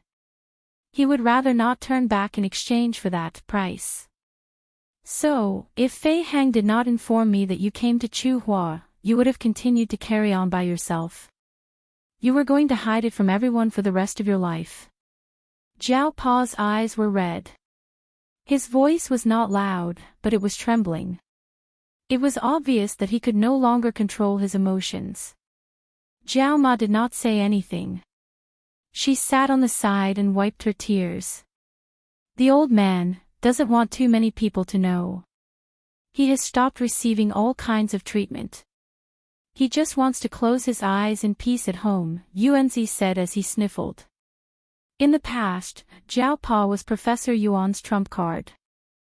Back then, who in the University of South China's Life Sciences School did not envy Professor Yuan for having such a student? In addition to his son's inaction, Professor Yuan treated Jiao Pa like his own son. Jiao Pa's achievements today were all because of Professor Yuan's guidance. However, ever since Professor Yuan went abroad, the two of them only communicated through messaging apps or emails. It was not frequent. It seemed like Professor Yuan was always busy. Last week, Jiao Pa received an email from Professor Yuan. He said that he would not be using a computer for a long time. Now, it seemed like Professor Yuan was really not going to tell anyone. After a moment of silence, Jiao Pa calmed himself down and asked, "Why did you come to Chuhua this time?" Fei Hang said that you are here to investigate. Investigate what? If you need help, just ask. Yuanzi rubbed his face with his palms and said, "I'm going to start a biotechnology company. It's not a small business." Father Jiao nodded. Chuhua City is indeed not bad. There are too many new companies along the southern coast, and companies established both domestically and abroad are rising one after another. Southern Genetics is entrenched in Pearl City in East China, and Huada Genetics is in Beijing. Various large bases have gradually formed interest groups. It's not impossible to get involved, but it will be very tiring. In comparison, Central China is much less competitive, and its development is much faster. Zheng Tan did not understand what the Jiao Pa and Yuanzi were discussing. He did not know what the company was going to do. So, after listening for a while, he went to Jiao Yuan's room. A few days later, Zheng Tan was called to Jiao Pa's room. He was told that the Jiao family was going to the northeast. Professor Yuan's hometown was in the northeast. Zheng Tan could understand why the Jiao Pa made this decision. But this meant that he would be alone at home. The Jiao Pa asked Zheng Tan for his opinion. If Zheng Tan wanted to go with them, the Jiao Pa would borrow a car and drive to the northeast. This way, it would be more convenient to bring Zheng Tan along. Zheng Tan thought for a while and shook his head. If they were going to the south, he would definitely follow them. He wanted to know if his other self was still alive. But this time, they were going to the north. He did not want to go. Zheng Tan did not want to be sent to the pet center. He also did not want to stay at someone else's house. So, the Jiao Pa gave Zheng Tan a key. Before the family left, they took turns to remind Zheng Tan. The conclusion was, when you are alone at home, be good. Don't open the door for strangers. Zheng Tan. Did they really think that he was a child? The Jiao Yuan and Gu Yuzi left. They took out their snacks and piled them on the sofa. They were afraid that their cat would starve. After the Jiao family left, Zheng Tan looked at the empty house. He suddenly felt that the old house had become much bigger. This was so King boring. Zheng Tan rolled around the sofa in the living room. He then hung upside down on the edge of the sofa and looked at the upside-down view. Finally, Zheng Tan's gaze landed on the calendar in the living room. The Jiao Pa said that they would be away for a week. Today was Wednesday. He had to wait until next Wednesday. Zheng Tan rolled over and stood up. Every Wednesday was the day that Dongyuan supermarket would deliver new goods. The delivery truck would arrive at 4 or 5 p.m. and leave at 6 or 7 p.m. It was 4:30 p.m. now. Zheng Tan put the key that the Jiao Pa gave him around his neck and left the house. Chapter 14. When Jing Tan went downstairs, he found a note on the corner of the stairs between the 5th floor and the 4th floor. Jing Tan's eyes were on the same level as the note. Turn off the unnecessary power supply if you go on a long trip to avoid safety hazards. Close the doors and windows to prevent dust from blowing in. Remember to bring food. Please refer to the detailed instructions on the desk for the specific steps. It was the Jiao Pa's handwriting. Jing Tan tugged at her ears and turned around helplessly. With some difficulty, she used the key hanging around her neck to open the door. She entered the Jiao couple's bedroom and jumped onto the desk. Sure enough, there was an open notebook on the desk. Everything she needed to do was listed out in detail. Jing Tan read it once, walked around the house, turned off part of the power supply according to the instructions, and closed the doors and windows. After everything was sorted out, Jing Tan went out with a bag of thumb pancakes in his mouth.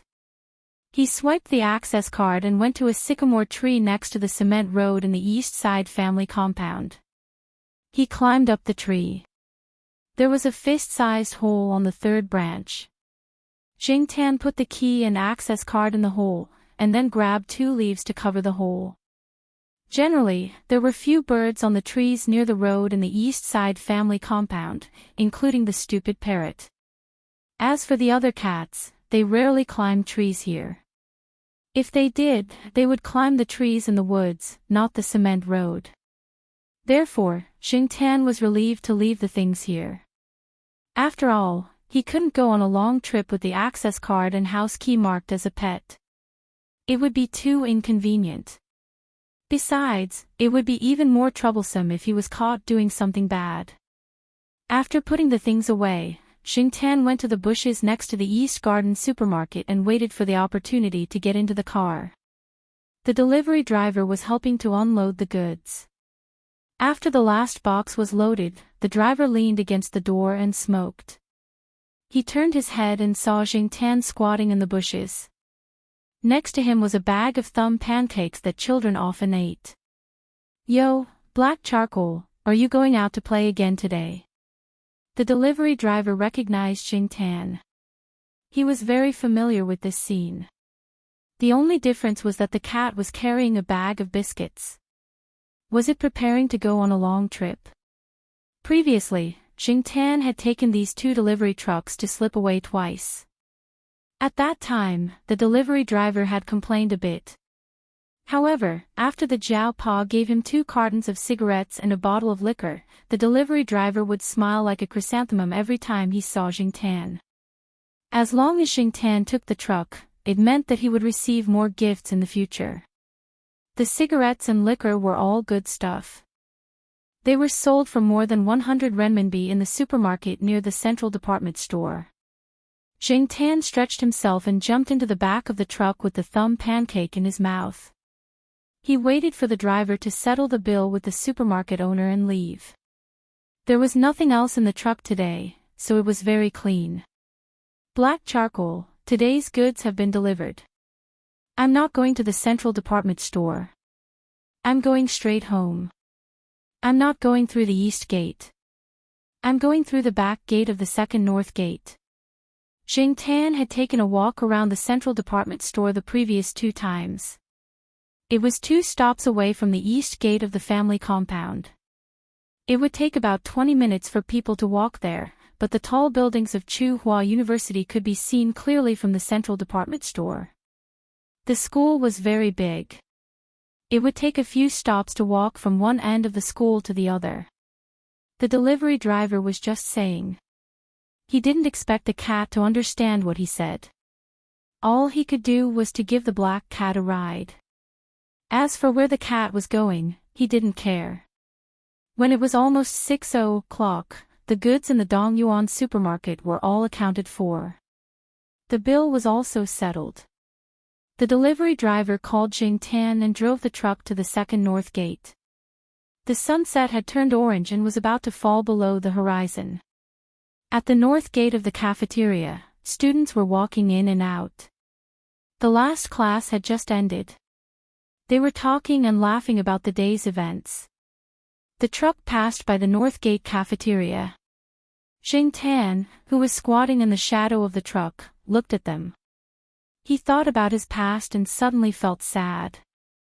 Before he came here, he was also a third-year student.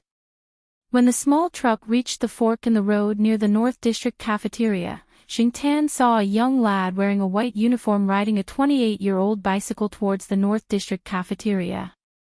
If you ignored the words, Tsinghua University North Gate Cafeteria, printed on the left chest of his uniform, other people might think he came from a laboratory. The surrounding people were the future elites of the motherland. But this young man riding a 28-year-old bicycle and wearing a cafeteria uniform didn't have much envy in his eyes. He didn't have any inferiority complex.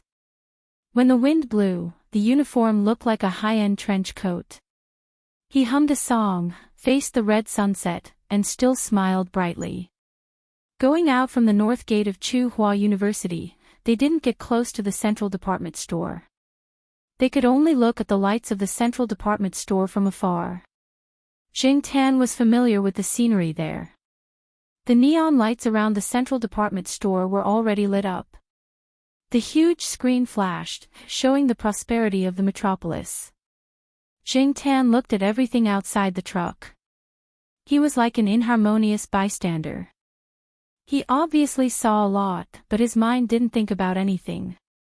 He was in a trance. The truck went from the city center to the third ring road, to the suburbs. The night was getting darker and the wind was getting colder. The truck suddenly stopped. Xing Tan, who was in a daze, bumped his head into the truck's partition. Xing Tan raised his paw and scratched the fur on his head.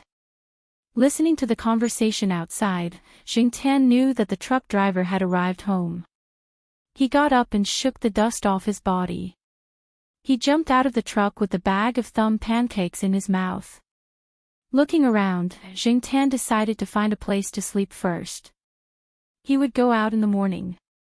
Although he was now a cat, he still liked to walk during the day. When Xing Tan was looking for a place to spend the night, the phone in a dormitory of a graduate student dormitory in Tsinghua University rang. The person closest to the phone picked it up and respectfully said a few words. Then he said, "Please wait for a moment." He should have finished his shower. "I will go and call him." Then he put the phone on the table and went to the bed diagonally opposite. The person on the bed was sleeping soundly. She was grinding her teeth and laughing. The other three people in the dormitory were shocked at the beginning, but now they were numb. The person who just picked up the phone pushed the person on the bed who was grinding her teeth and whispered, "Xian, your boss is calling. I said you were taking a shower in the bathroom. Don't say the wrong thing later." Hearing the words, "your boss," the person who was sleeping soundly suddenly woke up. She quickly climbed out of bed and ran to the bathroom to clear her throat. The voice of someone who just woke up was a little hoarse. Xian didn't want her supervisor to know that she was sleeping at night. She didn't want her supervisor to know that she was sleeping at night. Wouldn't that ruin her image in her boss' mind? "Professor Zhao, I'm sorry. I was taking a shower. What can I do for you?" Xian picked up the phone. She felt that she was acting well. Her roommates, who were playing games, even stopped typing in order to cooperate with her. They even pretended to talk about why eating meat with garlic was nutritious. On the other end of the phone, Zhao Pa paused for a second and said, "Sorry to disturb your sleep." Xian. What kind of F*King ears does Mr. Zhao have? The resolution is F*King high. However, to Xian's relief, Associate Professor Zhao didn't continue to dwell on this topic. Instead, he said, "Do you have time now?" "Yes." Xian hurriedly expressed. Even if she didn't have time, she had to squeeze it out. 20 minutes later, Xian stood in the living room of the Zhao family with the key she found in the drawer of Associate Professor Zhao's office. This was the second time that Xian had come to the Zhao family. The first time was in the first half of this year, when the results of the postgraduate examination were announced.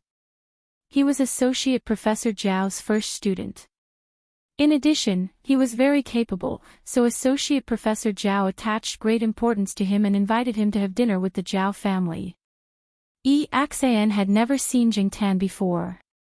When Jing Tan went to the Zhao family building, no one knew about it except for the Zhao family. Therefore, Xian didn't know that her supervisor's cat was a little special. After looking around, Xian didn't see the cat. She went to the bedroom and used the phone in the bedroom to call Associate Professor Zhao back. Professor Zhao, I don't see the cat. Did your cat run away from home? After saying that, Xian wanted to slap herself. That's what you get for saying that. Did you unplug the air conditioner? Zhao Pa asked on the other side of the phone. Yes. The socket in the kitchen is also turned off. Xian hurriedly said, and described the situation in the house. Professor Zhao, do you want me to buy a bag of cat food and put it here? Xian asked. No, as long as there are snacks on the sofa and the fridge is full.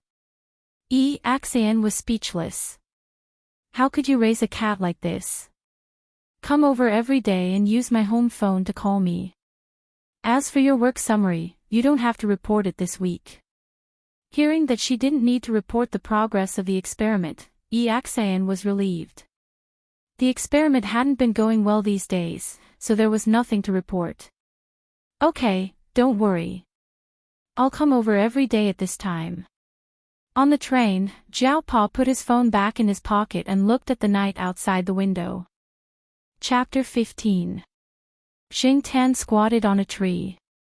This was a suitable place that he had finally found. 200 meters away, there were a few houses. 2 of them still had their lights on, and he could occasionally hear people talking. Most of the surrounding area was farmland, but Jing Tan could see that there were not many crops in the fields with the help of the dim starlight. This area should be demolished soon. After changing into a comfortable position, Jing Tan closed his eyes and listened carefully. He didn't dare to be too careless outside. The last bit of light went out, and there were some cat calls in the distance. Sometimes, there were 1 or 2 dog barks in the house. The temperature in the suburbs was a little lower than in Chuhua, and the wind made Jing Tan feel a little cold. The hazy sleepiness was also being blown away by the gusts of wind. Just as Jing Tan was wondering if he should find something to do, he heard some noise. It was the sound of footsteps. It was very light, but for a cat, it was still clear. Jing Tan peeked through the leaves and looked in the direction of the footsteps. A man in a loose sweater walked over with one hand in his pocket. The pocket seemed to be holding something, and the other hand was holding a small shovel. The person was wearing a hat, so Jing Tan couldn't see the person's face, and he couldn't tell if it was a man or a woman. But at this time, people who dared to come out alone were usually men, right? Looking at this posture. Was he going to kill someone and bury the body?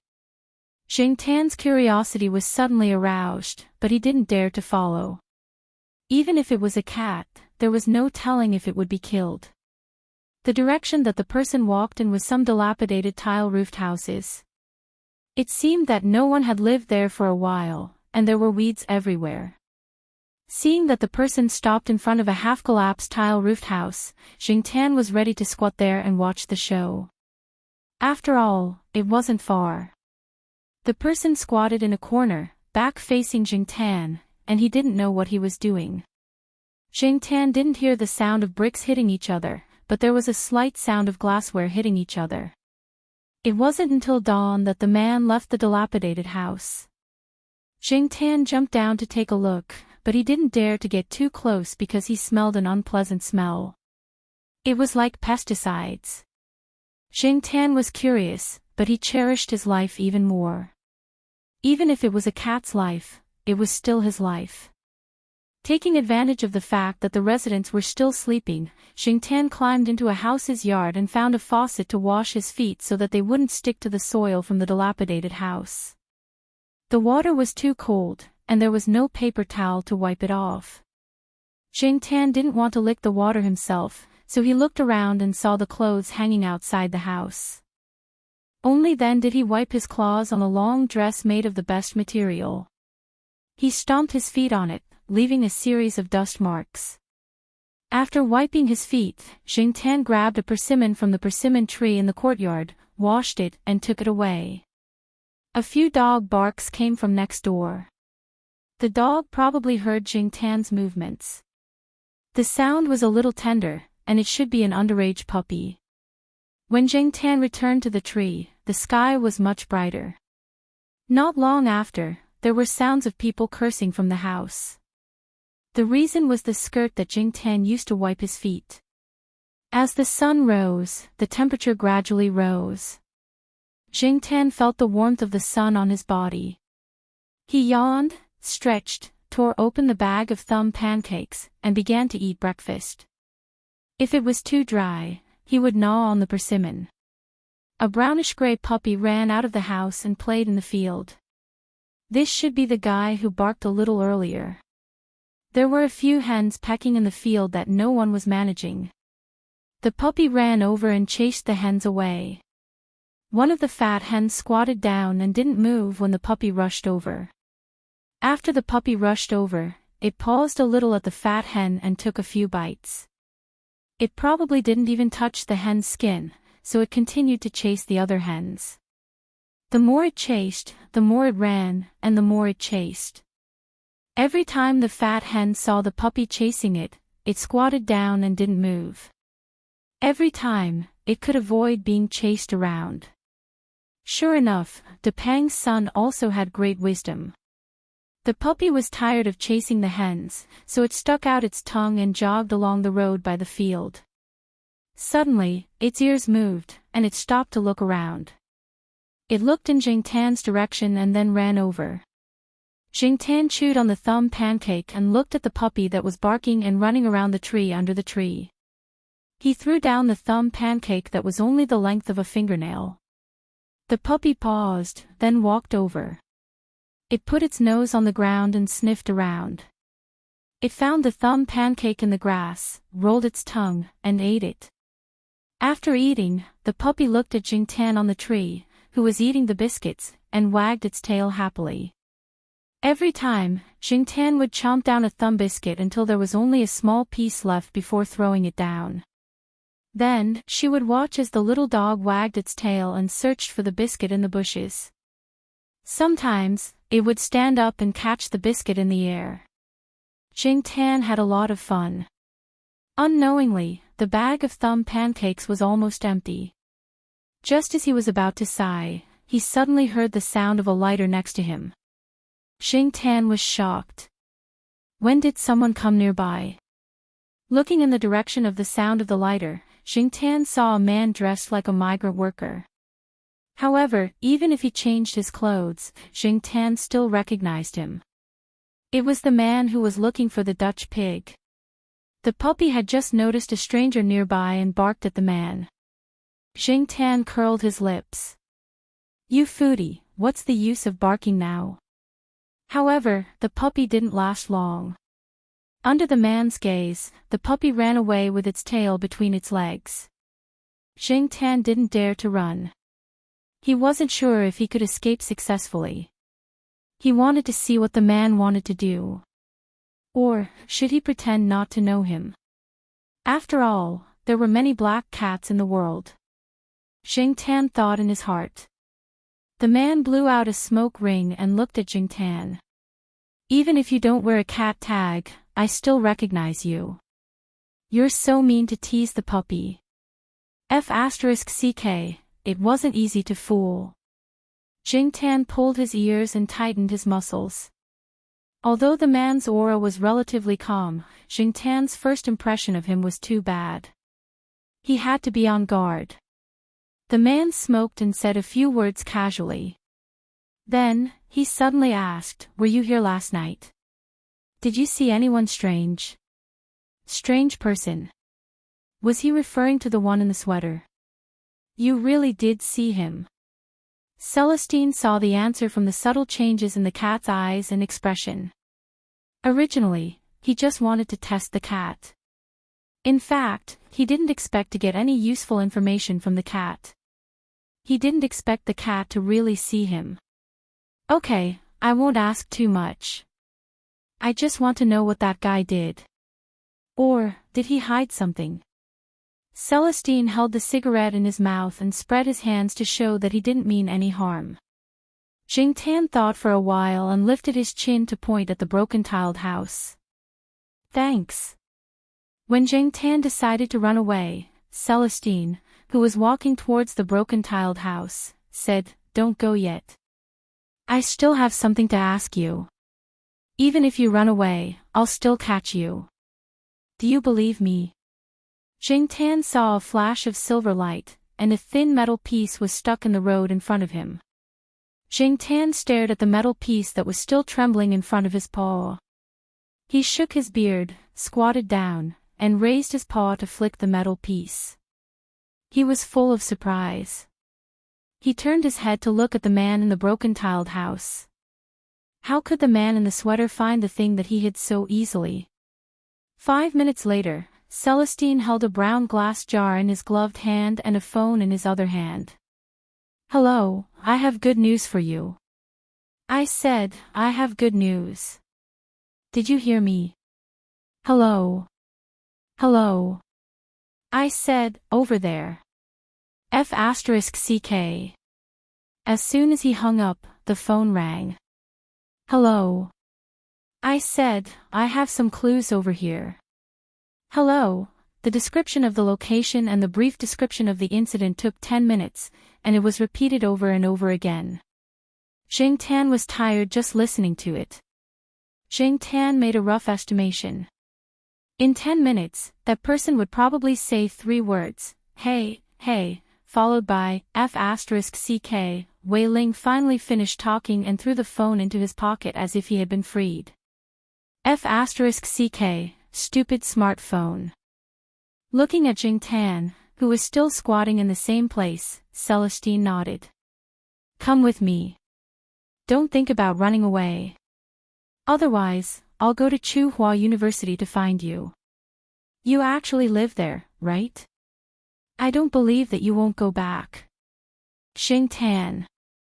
This trip was so F***king bad.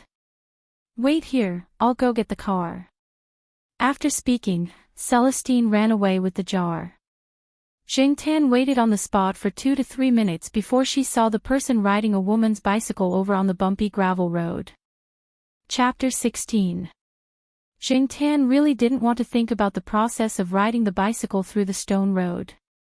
When they arrived at the destination that Celestine mentioned, Jingtan quickly jumped off the bicycle.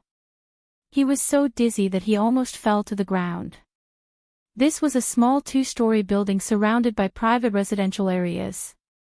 However, this area was also within the demolition area. Many of the houses were empty, and the word demolition was written on the wall. Tall advertising signs were hung around the building. As the high-tech zone expanded, this area was bound to be demolished. Within 10 years, this area would gradually be covered by new high-tech enterprises. Celestine opened the door and pushed the bicycle into the house. He rummaged through the fridge and took out a handful of beef cubes. He sat on the sofa and watched TV while eating, ignoring Jingtan. Jingtan looked around and jumped onto the coffee table. She took the beef cubes from Wei Ling's side and tore open the wrapping paper to eat. On the way here, Celestine said that he would ride directly to Tsinghua University and send Jingtan back. Therefore, Jingtan wasn't in a hurry to leave. He couldn't leave even if he wanted to. 10 minutes later, the door rang. A man in a police uniform came in. Seeing Jingtan, the man said to Celestine in surprise, "Where did you pick up this cat?" "I don't want to raise it. You know, I'd rather raise a dog than a cat." "You don't need to raise it. It belongs to someone else. I'll send it back tomorrow." Celestine opened a beef cube and threw it into his mouth. He took out the glass jar and handed it to the man. The man didn't say much. He put on gloves and took the glass jar to the bathroom. After a while, he came out with a small bag. The bag was transparent, and the things inside could be seen. Jade, diamond, gold ring. Although it was only a small bag, it was worth a lot. Did you see the person? The man asked. Celestine shook his head and pointed at Jingtan. This cat found it. Tisk, bullsh asterisk t. The man obviously didn't believe him. He turned around and said, Tell me, what else did you find? I didn't hear you clearly on the phone. You should change your PHS. Otherwise, you won't be able to contact anyone once you leave the central district. Celestine explained the situation of the dilapidated tile-roofed house. I deliberately sprinkled some medicine around it to prevent some livestock from getting close, but it won't let the weeds die. The residents nearby had been busy moving away recently, so they didn't even look at the run-down houses overgrown with weeds. The bag was hidden very well, and the surrounding traces were cleaned up quite well. They were very careful. It's not the first time that person has done something like this. Of course it's not the first time. That person has taken several lives, so he's very familiar with this kind of thing. Only you can find it. If it were my subordinates, they wouldn't be able to find anything even if they circled that broken tile-roofed house for an entire day. The man in uniform flicked the bag in his hand. After thinking for a moment, he handed a folder behind him to Celestine. Mail? Celestine looked at the information in his hand and frowned. This was different from what he had guessed. He had been suspecting the only woman among the suspects. The results of the newly bought equipment in the bureau. How can it be fake? The man in uniform patted Celestine's shoulder. Okay, brother, thank you for helping me find these evidence. I've already sent people to guard that place. If there's any movement, I'll inform you. I say, you've been out of the military for 3 years, and your injuries have healed. Hurry up and find something to do. Don't wander around all day. You can enter the police station or start a company. It's not like you don't have any connections or capital. Celestine lit a cigarette, raised his arm behind his head, and leaned back on the sofa. Lazy. Bullshit. The man in uniform picked up the folder and slapped it. He was so angry that he stopped talking about this topic. He turned to look at Jingtan, who was using his furry paws to remove the wrapping paper of the beef cubes. This cat is quite smart, but compared to Master's lynx, the man in uniform stopped talking halfway. Why would I mention it? Why would you mention it? The two almost spoke at the same time. When they thought of the lynx's gaze, which was exactly the same as their master's, the two of them panicked. This was also the reason why Celestine wasn't too surprised to see Jingtan's various actions. Celestine rubbed the goosebumps on his arm and kicked the man in uniform. Brother, you should go back to work. These cases are enough for you to work on. That's true. The man in uniform put away the things. His face looked serious, but his words were full of pride. If I don't solve these cases, I won't be able to get promoted. Narcissism is an illness. It needs to be treated. Didn't you read the newspaper? Narcissistic people can be leaders. Napoleon, Roosevelt, Stalin, Edison, Carnegie, Rockefeller, Ford, and Hitler all have the same psychological trait of narcissism. The man in uniform whistled as he left. Before he left, he added, "Don't return my daughter's bicycle. Buy a new one as compensation.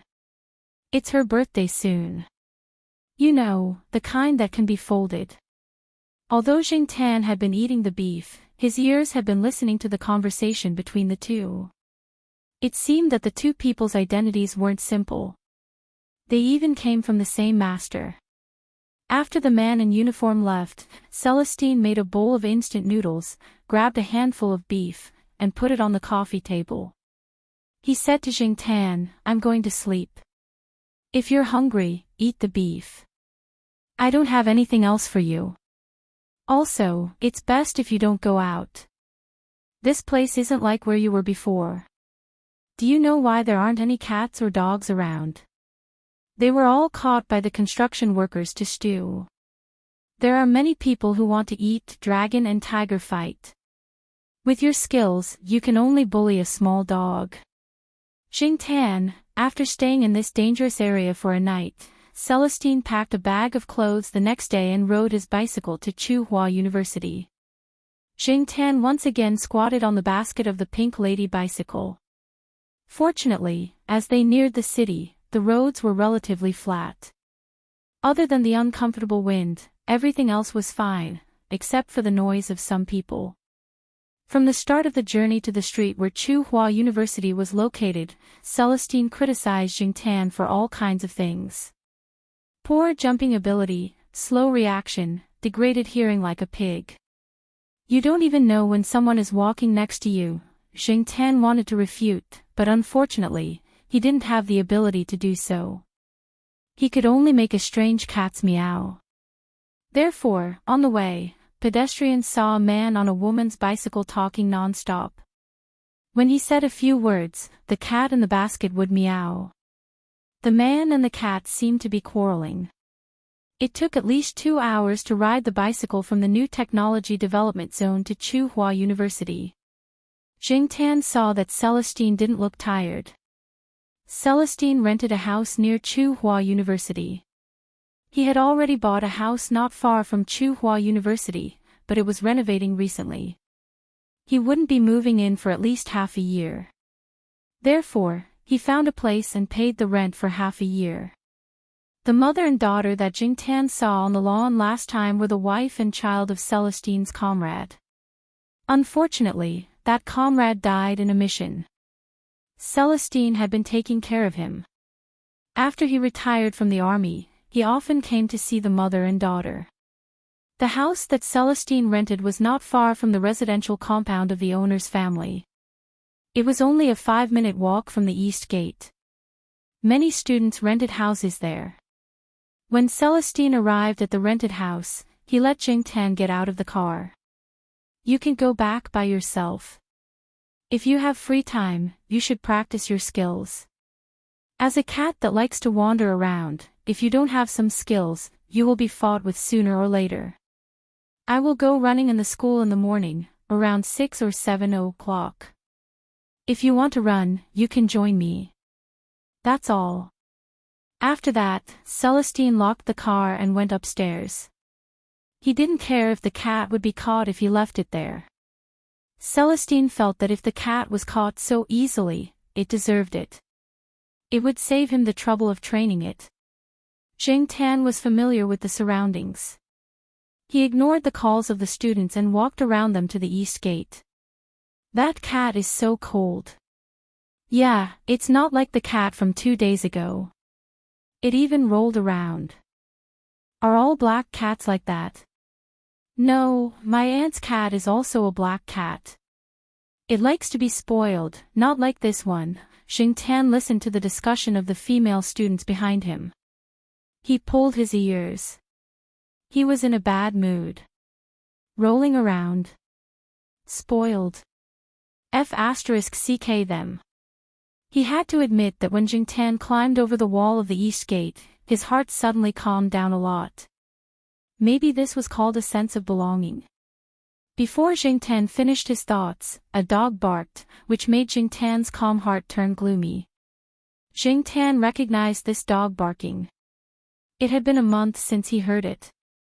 The compound had been relatively peaceful for a month. Jingtan looked sideways. A dog was running towards him with a bottle of mineral water in its mouth. Its owner was chasing after it. This dog was called Sahara. It had nothing to do with the famous desert. The name came from its bloodline. It was said that this guy had 3 bloodlines: Samoyed, Husky, and Labrador. Sahara's face had the serious expression of a husky, but it also had the upturned mouth of a Samoyed. The combination of these two looked wretched. It inherited the cleverness of a Labrador, but this cleverness was not always on point. For example, now, Sahara was running around with a bottle of mineral water that its owner had just bought. It probably liked being chased. Whoosh, the plastic bottle of mineral water was bitten by Sahara's fangs. The water inside sprayed out due to the water pressure. It sprayed out when Sahara ran past Jingtan. Jingtan did not have time to dodge and was hit. Could it be that his reaction was really bad? The culprit had run away with the leaking bottle. Jingtan shook the water off his body. Before he could sigh, he heard the sound of wings flapping. On the wall of the compound behind him, a blue figure landed. Yesterday, I passed by your door. You were splashing water with a bucket. You splashed it on my shoes. Pedestrians on the road, laugh, laugh. Jingtan. Chapter 17. Shaking off the water on his body, Jingtan picked up a stone to drive the noisy parrot away. He put the key and access card back on his neck, slid down the tree, and ran towards the Zhao family's building. He jumped up and swiped the access card, running all the way to the 5th floor. Because it was an old building, many residents kept their grill doors, including the Zhao family. However, the grill door lock was broken. The Zhao family's building was safer, and since it was on the 5th floor, most people didn't come up, so it was never repaired. The wooden door was enough. The grill door was open against the wall, so it didn't block people from entering and exiting. Because it was old, there was a lot of rust on the door. Jingtan jumped onto the grill door, and hooked onto the grill near the door lock. He clung to the grill, then raised his leg and pushed against the wall.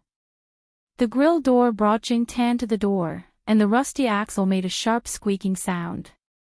When Jingtan was about to insert the key into the lock, the door opened from the inside. Axian borrowed Associate Professor Zhao's computer last night to write her thesis. She didn't fall asleep until dawn, and didn't wake up until she had to pee. She got up and went to the bathroom. As she lay on the sofa in a daze, she heard the noise at the door. She jumped up and ran to open the door without even putting on her shoes. Mr. Zhao said that the grill door would ring when his cat came back. Axian didn't understand the connection between Mr. Zhao's cat coming back and the grill door ringing, but when she opened the door, she knew what it was. She was stunned. In front of him, a black cat was hooking onto the grill with its paws and legs. There was a key in its mouth, and the grill door was creaking as it approached the door lock. Jingtan obviously didn't expect to see someone at home. The cat looked familiar. Jingtan tried to recall who the person in front of him was, while Axian was still in a daze. For a moment, the man and the cat stared at each other. In the end, Jingtan remembered the identity of the person in front of him. When Zhao Yuan secretly took Jingtan to the Zhao Pa's office, the Zhao Pa had told him about Axian. At that time, Axian was leading undergraduates to the public laboratory with samples. The Zhao Pa pointed at the window and told Jingtan. Since he knew the identity of the person in front of him, Jingtan didn't ask any more questions. The person who could come in must have been approved by the Zhao Pa. If the Zhao Pa's approval, then the person must be trustworthy. Jingtan jumped off the grill door and went straight to the sofa. To make it easier for him to sleep, Axian put all the snacks on the sofa on the chair next to him. Jingtan looked at the snacks that had been moved and counted them. She was instantly satisfied when she saw that none of them were missing. Axian was still standing there in a daze. Although he had recovered from the scene at the door, he was shocked by the situation on the chair. When he called Mr. Zhao yesterday, Mr. Zhao told him not to eat the snacks on the sofa. If he wanted to eat, he could eat the snacks in the second compartment of the fridge. Mr. Zhao also told him not to eat the snacks on the sofa. Axian didn't understand when he was on the phone, but now he understood. When the cat was staring at the snacks on the chair and nodding its chin, it was actually counting the snacks. Jing Tan ignored Yi Axian, who was in a daze. He was very hungry now. He bit open the plastic packaging of the pudding and ate it. Yi Axian looked at the black cat lying on the sofa and eating the pudding. His face twitched. Then he moved to the bedroom and called Mr. Zhao. Jing Tan listened to the sound of the phone call from the bedroom. Yi Axian took the phone and said, "Oh, oh." Then she turned on the speaker. Zhao Pa's voice came from the phone, "Black charcoal, answer." Jing Tan looked up and said, "Wow, Yi Axian. That sound was a bit special." "Sounds good," Zhao Pa said. Then he asked Yi Axian to turn off the speaker. He still had some words to say to Yi Axian. Yi Axian held the phone and answered respectfully, but the expression on his face was very helpless. He hung up the phone and went to the kitchen to boil water. He pulled out a white plastic basin from the basin rack and washed it. Before Yi Axian went to graduate school, he heard people say that it was best to choose a mentor who was old enough to not have a pet at home. That way, he wouldn't have to take care of the children and pets. At that time, Yi Axian thought they were just joking. He didn't expect it to be his turn now. He didn't need to take care of the children, but the pets. While adjusting the water temperature, Yi Axian thought, "I won't be sent to take care of pets often in the future, will I?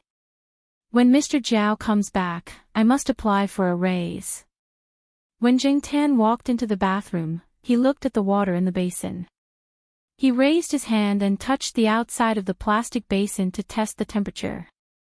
It was neither hot nor cold, just right. No wonder he was a researcher. He had a good grasp of the temperature. Jing Tan looked at the special shower gel next to the plastic basin, the towel folded on the low stool, and the hair dryer. He jumped into the plastic basin with satisfaction. He rubbed the fur on his head with the water, then put his chin on the edge of the basin and closed his eyes to soak in the bath. Yi Axian, who was standing at the door, felt like 10,000 alpacas had galloped 100 times in her heart. He had seen relatives who had cats bathe their cats until their hands were bloody. This was the first time he had seen a cat enjoying a bath with its eyes closed. It was indeed Mr. Zhao's cat. When Jing Tan felt that the water temperature was a little cold, he was ready to get up and wipe his fur. However, when he turned his head, he saw a sesame-sized bug floating on the water. Its legs were still moving. Against the white plastic basin, the bug was quite eye-catching. Yi Axian, who was at the door, was calculating the time. He could estimate the temperature of the water in the basin without a thermometer. He wondered why the cat hadn't come out yet. He took a look and saw that the black cat was staring at the plastic basin angrily. "What's going on?" Yi Axian recalled Mr. Zhao's words. He didn't miss anything, but he was still worried. He carefully moved over. Soon, Yi Axian's eyes fell on the bug on the water. As an expert in picking out bacteria, Yi Axian naturally couldn't miss a bug. Damn it, a flea. What if there's a flea? Kill it. And then? He didn't know. Yi Axian was hesitant. He ran to the bedroom and called Mr. Zhao. 5 minutes later, Yi Axian came to a cabinet and opened it. There were some household chemicals in it. There were 2 bottles of insecticides. One was a relatively famous pyrethroid insecticide, and the other one was nameless. Yi Axian was looking for the nameless one. It was probably one of the results of a joint research project between the Department of Biological Sciences and the Department of Chemical Sciences. At this stage, only some insiders had access to it. Yi Axian sprayed some insecticides in several places in the house as Mr. Zhao said. As for Jing Tan, he changed the water and soaked it again. The most annoying thing was the fleas. There were fleas in the bushes around the residential area, but Jing Tan had not run into any during her stay there. She did not expect that she would run into some fleas during this long trip. It must have come from the bushes in the suburbs. Jingtan killed the fleas in the water with his claws every time he found one. Jingtan didn't even let go of the fleas that were suspected to have drowned. Jingtan repeatedly soaked in the water for 2 hours before he came out and rolled on the towel. Axian dried his fur with a hairdryer. Black charcoal, Mr. Jiao said that the insecticide is running out.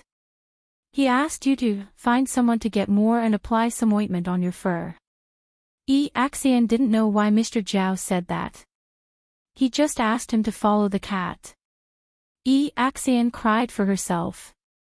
Taking care of a pet was more tiring than writing a paper. After his fur was basically dry, Jingtan shook his fur, walked to the door, and looked back at Axian. Axian remembered Mr. Jiao's words. She quickly put down the hairdryer and followed him. She took the key and opened the door. Jingtan led the way, and Axian followed him. Axian was full of doubts. However, in front of a cat, it was obviously useless to ask. It was also uncomfortable to keep it in her heart. Jingtan went down 2 floors and stopped in front of a house on the 3rd floor. Here. Let me ask. Before Axian could finish her words, Jingtan jumped up and hit the grill of the house with a volleyball smash. Bang! Axian's hair almost stood up.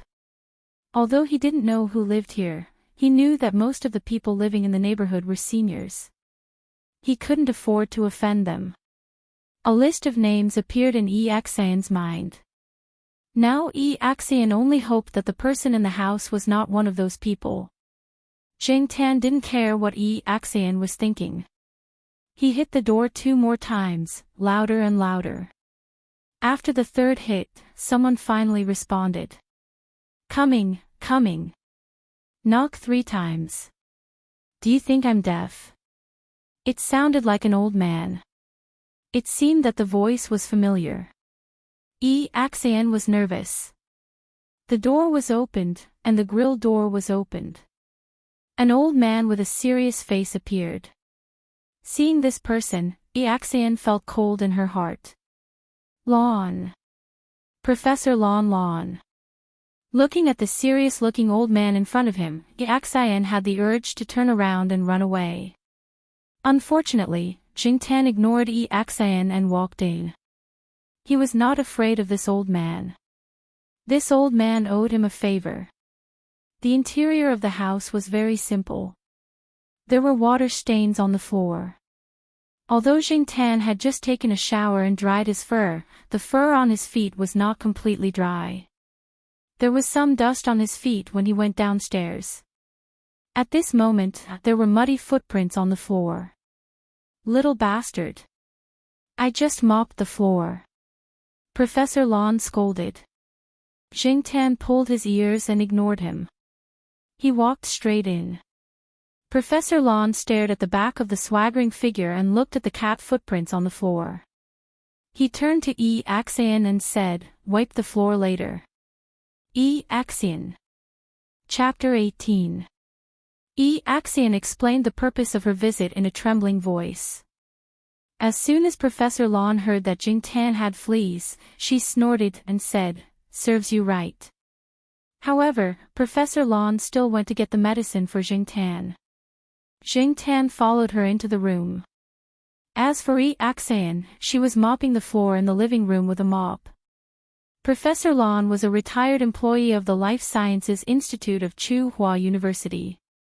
Although he was retired and no longer teaching, he still had a great influence in the Institute of Biological Sciences. Moreover, even if he was no longer teaching, some companies would hire him as a tutor with a high salary.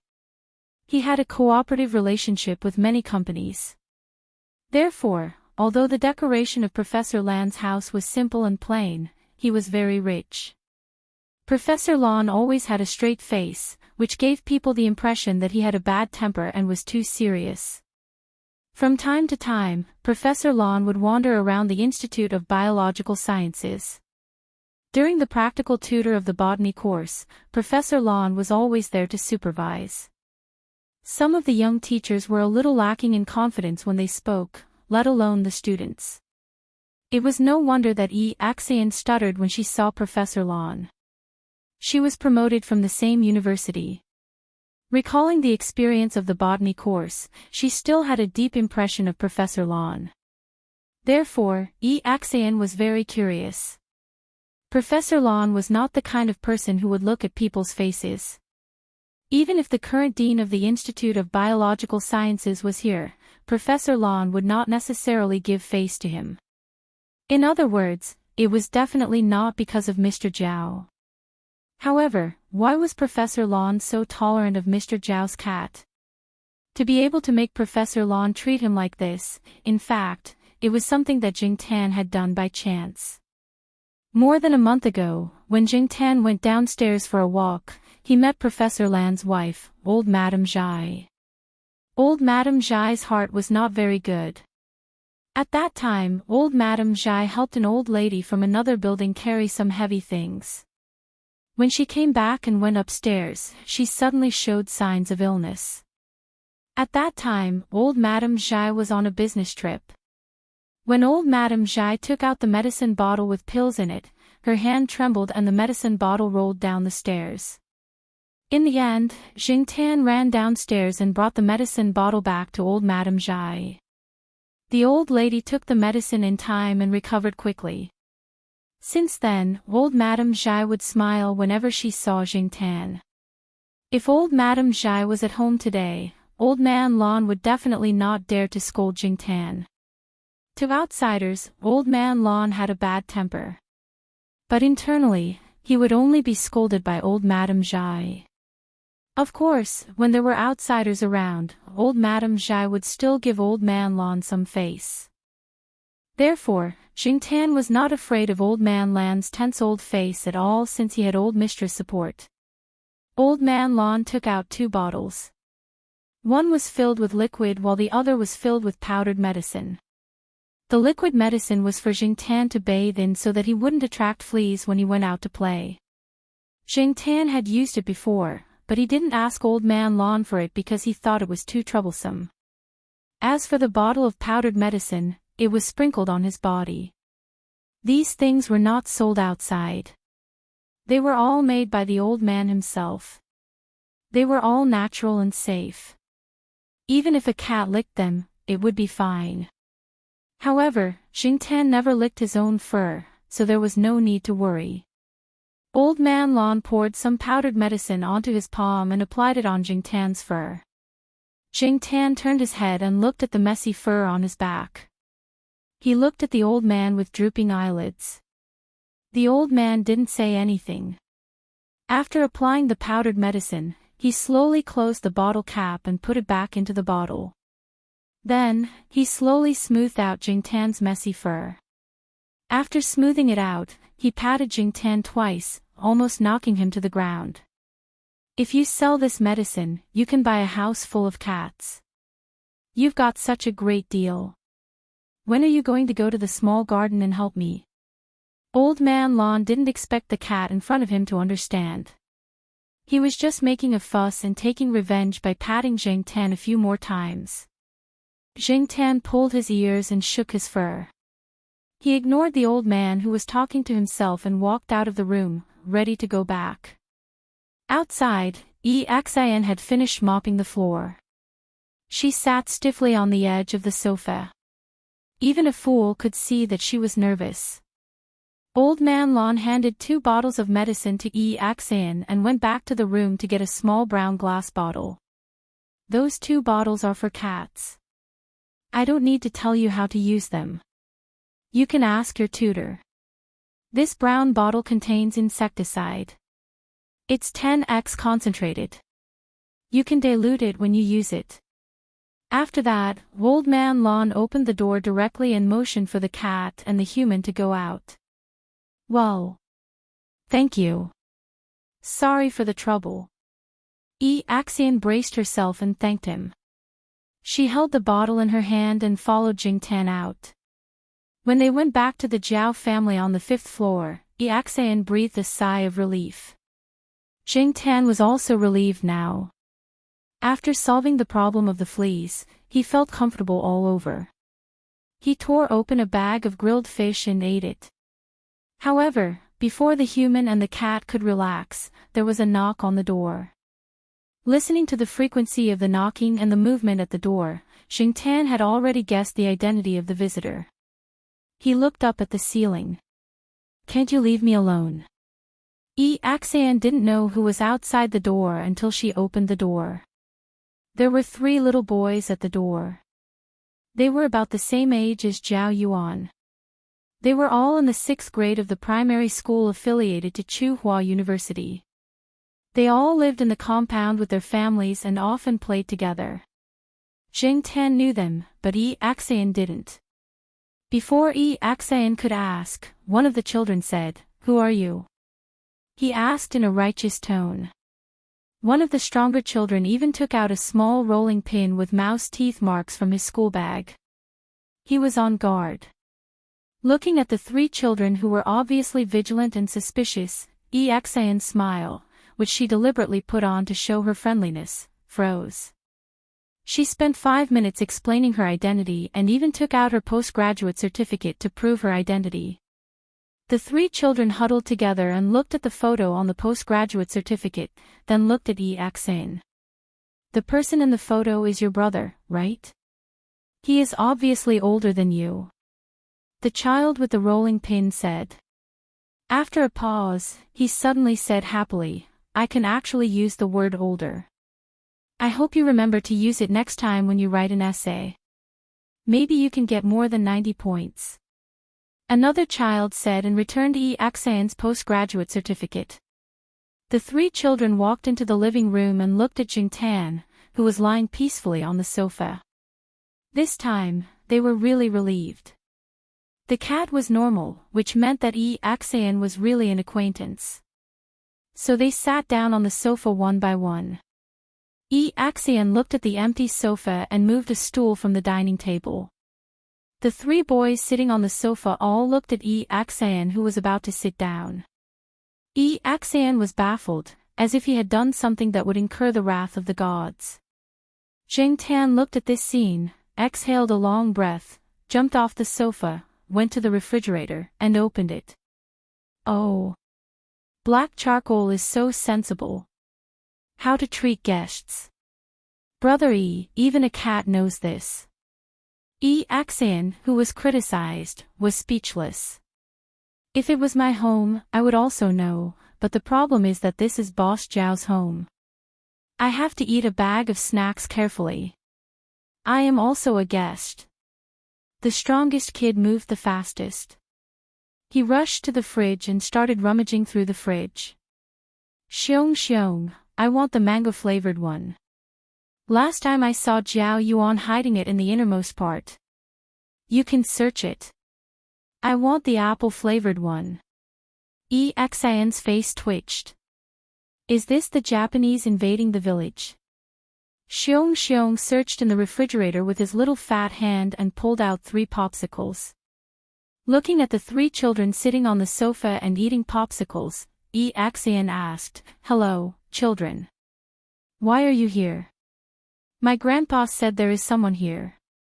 We saw that Zhao Yuan hasn't been to school for a few days, so we came to ask."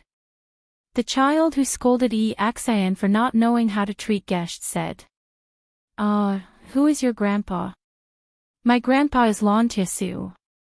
Axian was speechless. She couldn't maintain her smile. Lan Tiesu was Old Man Lan's name. Among the 3 children, one was Old Man Lan's grandson, Lan Tianzhu. Another one was the child of a teacher in the school of chemistry called Suan. The last one was Xiong. Xingtan didn't know the details. He only heard that his family had some background and was quite familiar with the principal. Axian knew that her boss had something to do in another province. She didn't know the details, so she only explained that the Zhao family had something to do and had to leave for a week. "I see." Xiong was not satisfied with Axian's explanation, but it was rare for him to come here. Besides, his mother didn't allow him to eat cold food recently. If he was caught, he would definitely be scolded again. It was not a bad idea to leave after eating the popsicles.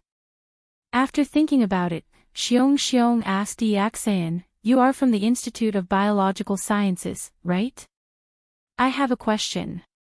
Yaxan sat up straight and said, "Please go ahead. I heard that if you don't eat breakfast, your body will eat shit. Is it true?" Jingtan, who was lying on the sofa with his eyes closed but his ears pricked up to listen, Suan and Lan Tianju also looked at Yaxan curiously, waiting for her answer. The smile on Yaxan's face collapsed, but she still tried to make the question more academic. She thought for a while and said, "Strictly speaking, it's not correct. After food enters the small intestine, the nutrients will be digested and absorbed. The remaining residue will enter the large intestine and then be excreted in the form of feces. However, the large intestine is not like the small intestine. It doesn't have any absorption function and can only absorb a small amount of water and inorganic salts. Therefore, even if you don't eat breakfast, the residue in the large intestine will not be absorbed by you. Therefore, this proves that your point of view is not correct." "I knew my mom was lying to me," Xiong said angrily. "You can debate with your mom," Lan Tianju said. "No, I will be punished to kneel on the washboard." Xiong was disheartened.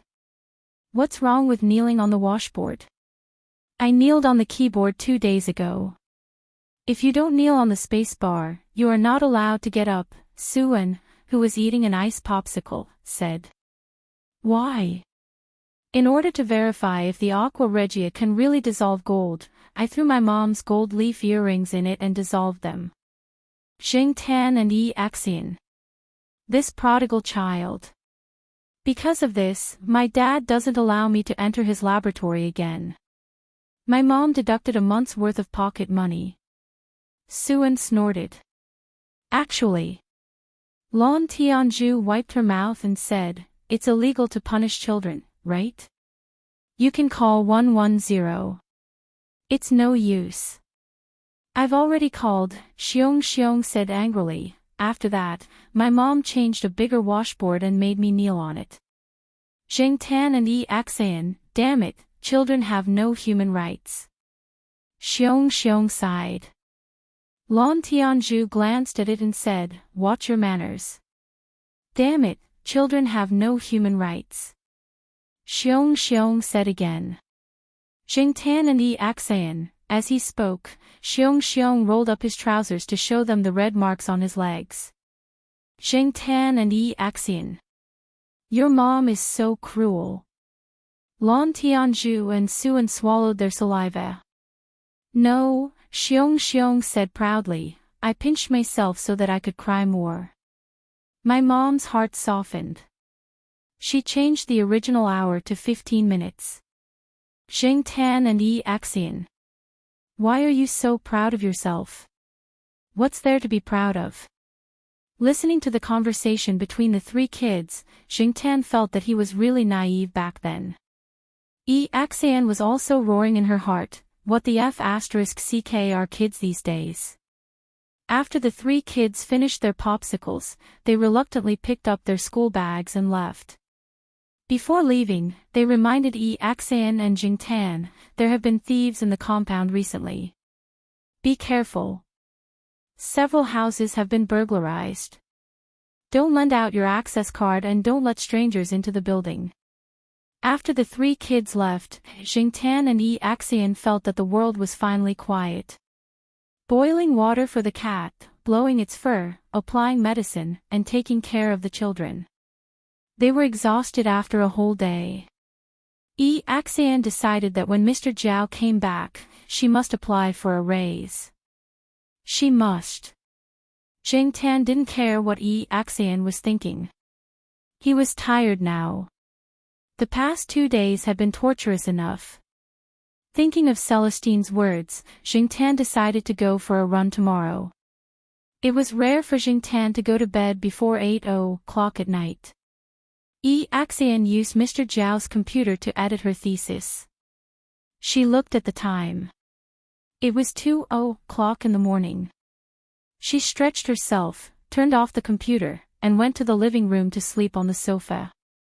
When she passed by Gu Yuzi's room, Ixian looked inside. With the light in the living room, she saw a big Garfield doll in the middle of the bed. The black cat was lying on top of the bed with one leg curled up and the other leg across the Garfield doll's face. It was sleeping soundly. Ixian pouted. What a bad sleeping posture. Chapter 19. In the morning, Ixian was woken up by the alarm clock.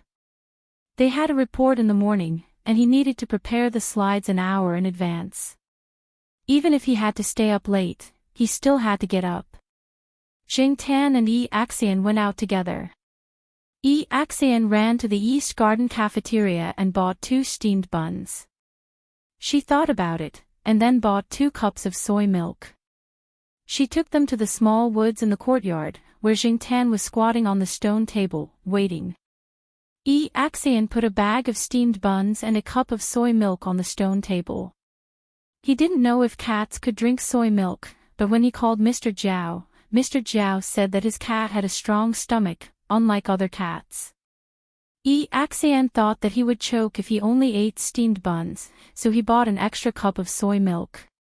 It wasn't until he inserted a straw into the disposable cup of soy milk that Ixian suddenly realized that cats probably didn't know how to use straws. While Ixian was worrying, Jingtan had already eaten a steamed bun. He pushed Ixian's hand away, bit the straw, and sucked. Ixian was stunned. If it weren't for the fact that he was in a hurry to attend the report, he would have squatted here to study how Mr. Zhao's cat used a straw. How could it use a straw with its 2 leaky mouths? Jingtan was not in the mood to care about what Ixian was thinking. He was very hungry now. He had to finish eating quickly and then go for a run. If he didn't eat, he wouldn't have the strength to run at all. There were 8 steamed buns in the bag. When Jingtan ate the 6th one, Huang and the sheriff ran over and gave the remaining 2 to them. As for Depang, even if it came, it would be the same as Jingtan. It basically didn't eat other people's leftovers. As usual, when Huang came over, it would bark twice to show that it was here and ask the others to come over quickly. After that, it would start scratching the tree. Jingtan threw the plastic bag containing the steamed buns and the cup of soy milk into the dustbin next to him. He walked around the stone table twice to help with digestion. When Depang slowly walked over, Huang had already started scratching the 3rd tree. Jingtan felt that it was about time. He called out and walked out of the forest. Huang stopped grinding his claws and eagerly followed. He ran 2 steps and nibbled on the grass beside him. Originally, Jingtan thought that if he did not run into Celestine, he would run on his own. Wasn't it just a run? Besides, there were still 3 cats here. Later, he would call them and run together. Before Jingtan left the East Garden, he saw Celestine doing pull-ups at the public exercise equipment next to the lawn. Seeing Celestine, Huang had the biggest reaction this time. This guy arched his back and jumped up like a flea. His hair stood on end, and his ears were stretched into the shape of an airplane. In comparison, Depang was much calmer than last time. He was just a little vigilant, but not as hostile as last time. Celestine let go of his hands and landed on the ground. He looked at the 4 cats. His focus was still on Depang and Jingtan. Without saying anything, he turned around and walked out of the lawn. Let's start running. Jogging. Doesn't Tsinghua University have a running track around the school? Let's run 1 lap first. Jingtan. A whole lap. Tsinghua University was very large. Since Jingtan came here, he basically only stayed in the East Garden. Other than that, he went to pick up Jiao Yuan and Gu Yuzi, the Institute of Biological Sciences, and Old Man Land's small garden. In fact, there were many places in the university that Jingtan had not been to. It was good to run around the school. He had to familiarize himself with this place. Jing Tan ran about 20 meters and looked back. Fatty was squatting on the ground, yawning with his eyes closed. Huang ran into the grass again and curled up into a ball to pretend to be sh*t. The sheriff looked at the sparrow on the branch and licked its lips. Damn, none of them are reliable. I'll just run by myself in the future. Celestine did not wait for Jing Tan. He kept running at a constant speed. Jing Tan followed closely behind him. In the morning, the students rode bicycles or walked from the cafeteria, dormitory, square, and other places to the school building. There were some opera and vocal music students training in the peach forest. At this time of the year, the osmanthus flowers in the school had bloomed for a while. The fragrance of the flowers was not as strong as before. They were probably going to wither soon. When he passed by the square, Jing Tan saw Grandma Zhai. Grandma Zhai and her old friends were waving the bright red woolen fan in their hands and doing a fan dance. Looking at the time, it should be over. They usually finished half an hour before class started so that they would not disturb the students in class. Grandma Zhai was waving her fan. When she turned around, she saw Jing Tan, who was running with his mouth open and panting. She almost threw her fan away. Grandma Zhai had been doing a fan dance in the square for a long time, but she had never seen Jing Tan at this time of the year. She also did not expect Jing Tan to run so far. After all, this place was close to the school building. Generally speaking, it was rare to see a cat here at this time of the year. Jing Tan was not in the mood to pay attention to Grandma Zhai's expression. Although he was jogging, he was already exhausted. He had never run like this before. It was no wonder that he felt uncomfortable. The first part of the journey was still okay. Jing Tan still had the mood to pay attention to the surrounding scenery. However, in the second half of the run, he gradually became tired. Celestine slowed down, but Jing Tan did not stop. He kept running like this. He had said that he wanted to exercise, to become stronger, and to go further. He had to stick to it. This was also for his own life. After running one lap, Jing Tan went to the grass to take a rest. He knew that there was an open-air water tap on the lawn. He could drink some water first. Celestine did not stay idle. After finishing his pull-ups, he ran one lap with Jing Tan. As if nothing had happened, he went to the public sports equipment and continued to do pull-ups. Jing Tan stood next to the water tap to take a rest. After drinking some water, he turned his head and found that Celestine had started to run again. He even sped up. Jing Tan took a few deep breaths and tried to catch up with him. However, his speed was too slow. It did not take long for him to lose track of Celestine. Jing Tan did not plan to continue running. He turned a corner at the fork and ran towards Old Man Land's small flower garden. As usual, Jing Tan chose to jump over the wall. There was still some distance from the entrance of the small flower garden. He was too lazy to take a detour. His legs were a bit weak from running. He almost could not jump over. Although it was a small flower garden, it was not small. There were several transparent greenhouses full of plants. There was not much open space in the garden. After jumping over the wall, Jing Tan was not in a hurry to jump down. Instead, he walked along the wall. When he came to a greenhouse, he jumped directly onto the greenhouse, making a dong sound. Old Man Lon, who was working inside with a small shovel, looked up and scolded, "Can't you jump from somewhere else? If you jump a few more times, I'll have to retire early." Jing Tan ignored him and walked to one side of the greenhouse.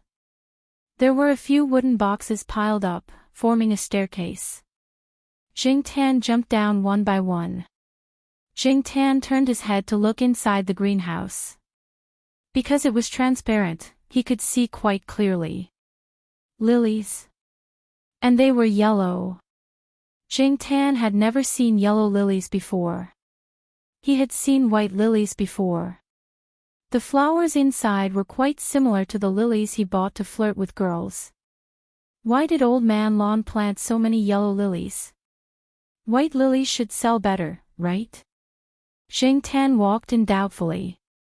At the entrance of the greenhouse was a wooden box containing some brown things. Jing Tan did not pay much attention to it. His attention was now on the yellow flowers inside.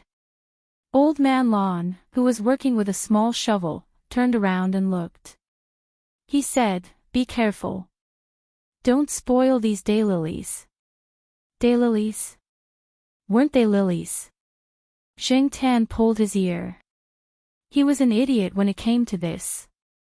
Even if he went up to take a closer look, he would not be able to tell. He could not even remember what the lilies looked like. He only felt that they were similar to the ones in his memory. Jing Tan was thinking about it when people came to the small flower garden. It was a few students. They had come to take samples. Just like everyone else, these students were very reserved in front of Old Man Lawn. "Professor Lawn, we made an appointment to do research on the antioxidant properties of flavonoids. Come over and take samples." Old Man Lawn didn't stand up either. He raised his hand and pointed to a corner of the shed. "Over there, the place where I've marked. You can all pick it, but don't touch anything other than the mark." "Ah, okay. We'll remember. We'll pay attention." A student quickly nodded. The few of them carefully came to the corner that Old Man Lawn pointed out. A student who seemed to have just entered the school whispered, "So this is daylily. Why does it look like a lily?" The other students' hands trembled. Before they could even catch their breath, they heard Old Man Lawn's voice. "Angiosperms, monocotyledons, lilialesh, liliaceae, and daylilies of the daylilies. Haven't your teachers taught you these? What's so strange about them looking alike?"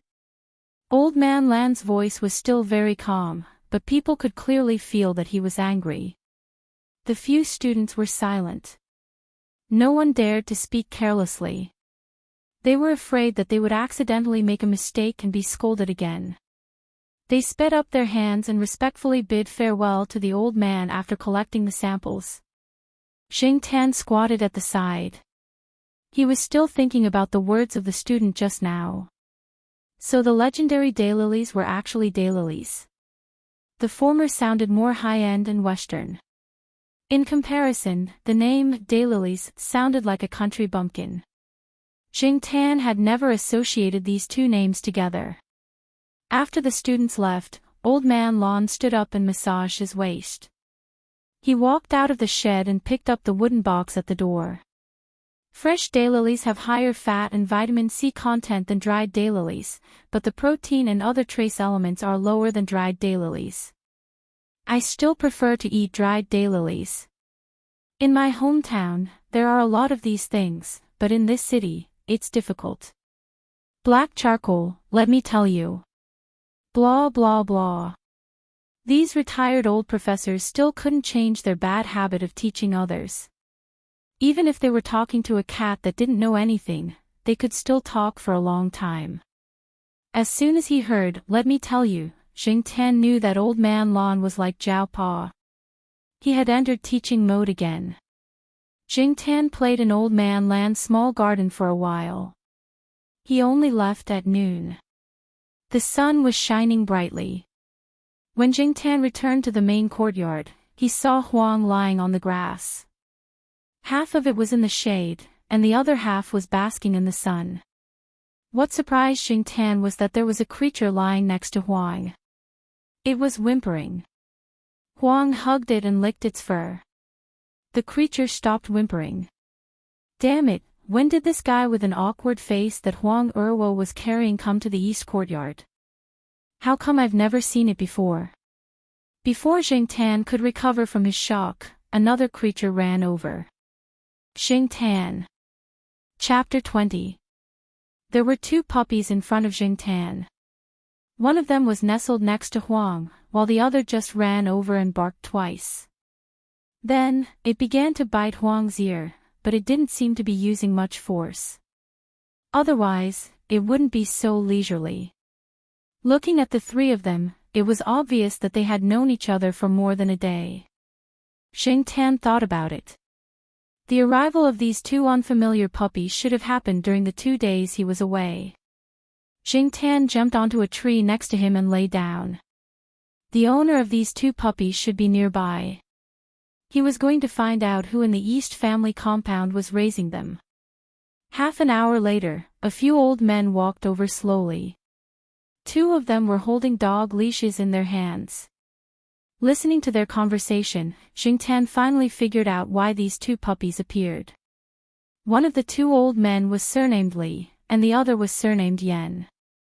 The former was also a retired professor from the Academy of Biological Sciences. He studied plants and often wandered around Old Man Land's small garden, so Xingtian was quite familiar with him. Old Man Li lived on the first floor of the building where Huang and the others lived. Sometimes, Huang couldn't enter the building, so he went directly to his house. As for the one surnamed Yan, Xingtian had seen him a few times in the East family compound, but he wasn't familiar with him. He wasn't from the Academy of Biological Sciences. In the past few days, there had been a few burglaries in the East family compound. The 2 old men had the idea of raising a dog. Old Man Li's building didn't have any burglaries, but after all, they lived on the first floor. The old man was a little worried, so he called his son, who lived on the other side of the city, and asked him to get a large dog. He didn't have any other requirements, as long as it was big enough. It had to be majestic. He didn't want it to be small like a chihuahua. It didn't look reliable. Old Man Li's son received his father's call and thought hard for a whole night. He contacted some friends to give him ideas. Large dogs were strictly regulated in Chu Huanao. It was more troublesome to register them, but since the old man had asked, he had to get one. He was worried about keeping a large fierce dog at his parents' house. It would be very dangerous. Besides, the family members of the staff would be there. It would be bad if anyone got bitten. After thinking about it, he finally decided to buy a Saint Bernard from a friend. It was big enough and had a relatively gentle temperament. It didn't bark much, but it was a little troublesome because it liked to drool. Old Man Li did not know much about animals.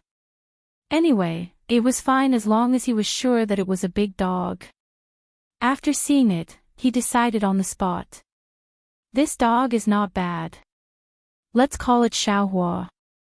Xingtian imagined the figure of an adult Saint Bernard with an awkward face, and then thought of the name Little Blossom. What af *king trap, as for Old Man Yan, someone's house in the building he lived in had been burglarized. Old Man Yan lived on the 2nd floor, so nothing was stolen. However, he was still worried, so he called his daughter, who was abroad, to seek her advice. Old Man Yan's standards were different from Old Man Li's. He told his daughter, it doesn't matter how big a dog is, as long as it bites.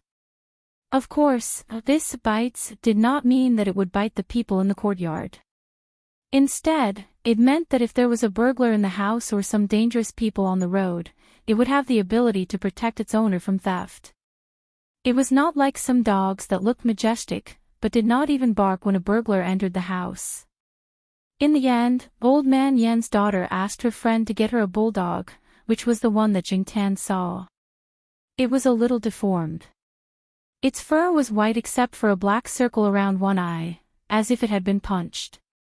Its small triangular eyes and its face made Xingtian feel that it was a little cheap. Old Man Yan named the little bulldog Zhuang Zhuang. He heard that bulldogs were fierce to other animals, so Old Man Yan deliberately let the little guy familiarize himself with the surrounding animals when it was young.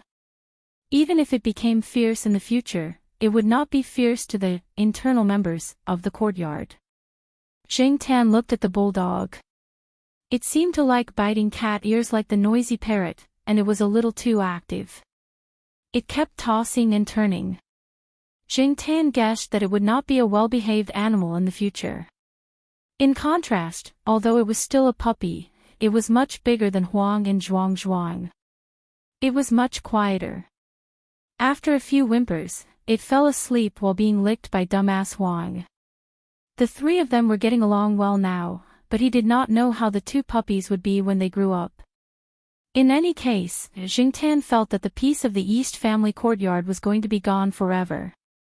At noon, Jingtan went back to the Zhao family to eat something. Yi Axian brought back a meal. When Jingtan ate it, it was a little cold, so he had to make do. After dinner, Yi Axian lay on the sofa to catch up on sleep. When she woke up, she had to continue writing her thesis. Jingtan was bored in the afternoon, so he went out again. Under the afternoon sun, Jingtan was a little sleepy. He looked around and did not see any other animals, so he went to the artificial lake. At this time of the day, there were not many people around the artificial lake. After finding a good place, Jingtan jumped on a willow tree and closed his eyes to take a nap. Since he became a cat, Jingtan had developed a habit of lying on high places. Strangely, he was not afraid of high places, nor was he afraid of falling down halfway. He had been sleeping peacefully in the tree. After sleeping for a while, Jingtan's ears moved. He heard someone approaching. He opened his eyes and looked through the gaps between the leaves. A young woman came over with a book in her arms, sat down on a wooden chair not far from Jingtan, and started reading. Jingtan felt that the woman was familiar. He thought for a while and remembered that she was the heroine of the 8 o'clock episode that the parrot was watching some time ago. Jingtan curiously looked sideways at her belly. Maybe the clothes she was wearing were loose, so he could not tell that she was 3 months pregnant. Jingtan did not continue to watch the show that day, so he did not know much about the woman's situation.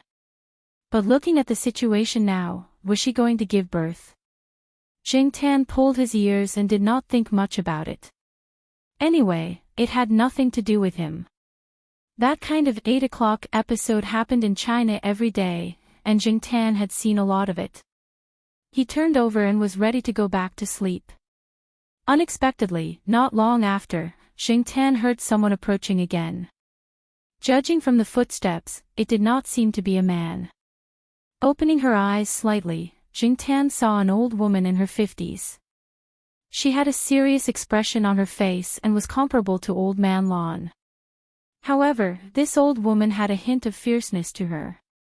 Her aura was very strong, and she seemed a little harsh. She made people feel intimidated, as if she was a person in a high position giving orders. When the old woman came over, she deliberately looked around.